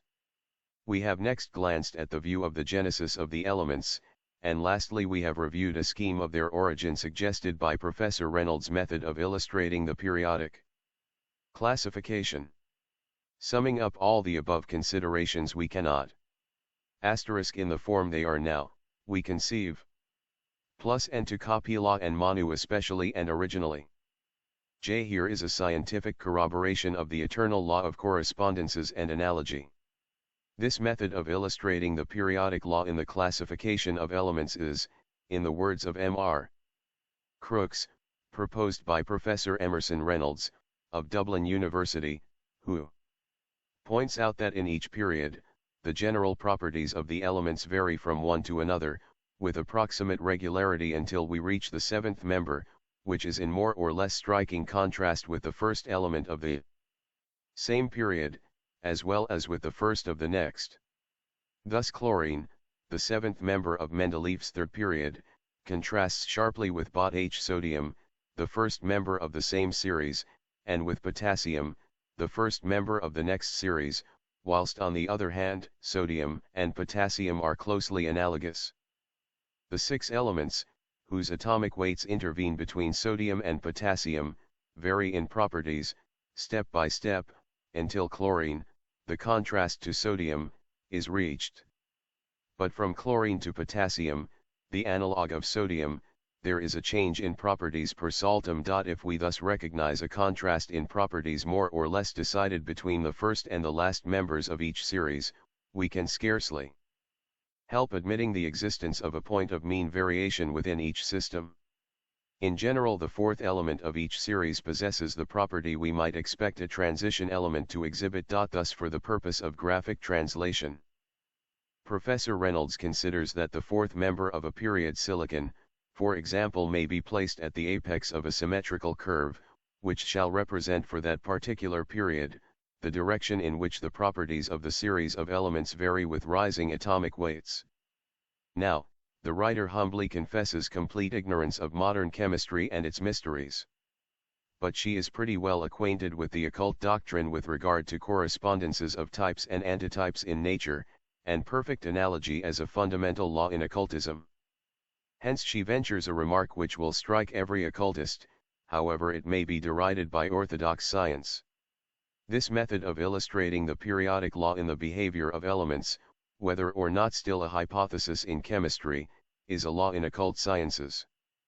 Every well-read occultist knows that the seventh and fourth members, whether in a septenary chain of worlds, the septenary hierarchy of angels, or in the constitution of man, animal, plant, or mineral atom, that the seventh and fourth members, we say, in the geometrically and mathematically uniform workings of the immutable laws of nature, always play a distinct and specific part in the septenary system. From the stars twinkling high in heaven, to the sparks flying asunder from the rude fire built by the savage in his forest, from the hierarchies and the essential constitution of the Dhyan Kohans organized for diviner apprehensions and a loftier range of perception than the greatest Western psychologist ever dreamed of, down to nature's classification of species among the humblest insects, finally from worlds to atoms, everything in the universe, from great to small, proceeds in its spiritual and physical evolution, cyclically and septennially, showing its seventh and fourth number, the latter the turning point, behaving in the same way as shown in that periodic law of atoms. Nature never proceeds per saltum.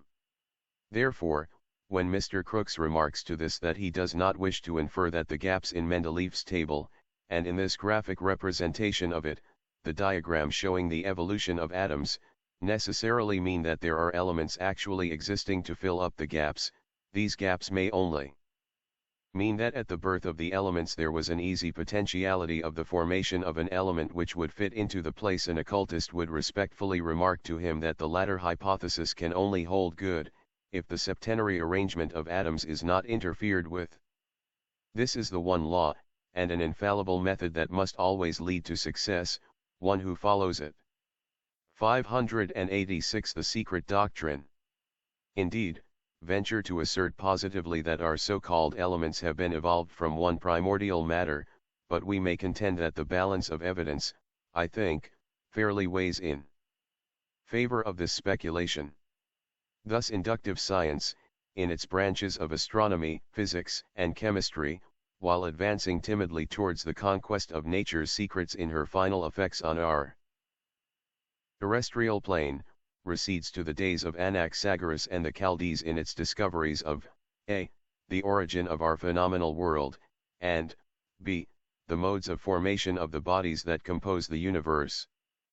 And having to turn back for their cosmogonical hypotheses to the beliefs of the earliest philosophers, and the systems of the latter systems that were all based on the teachings of a universal secret doctrine with regard to the primeval matter with its properties, functions, and laws, have we not the right to hope that the day is not far off when science will show a better appreciation of the wisdom of the ancients than it has hitherto done?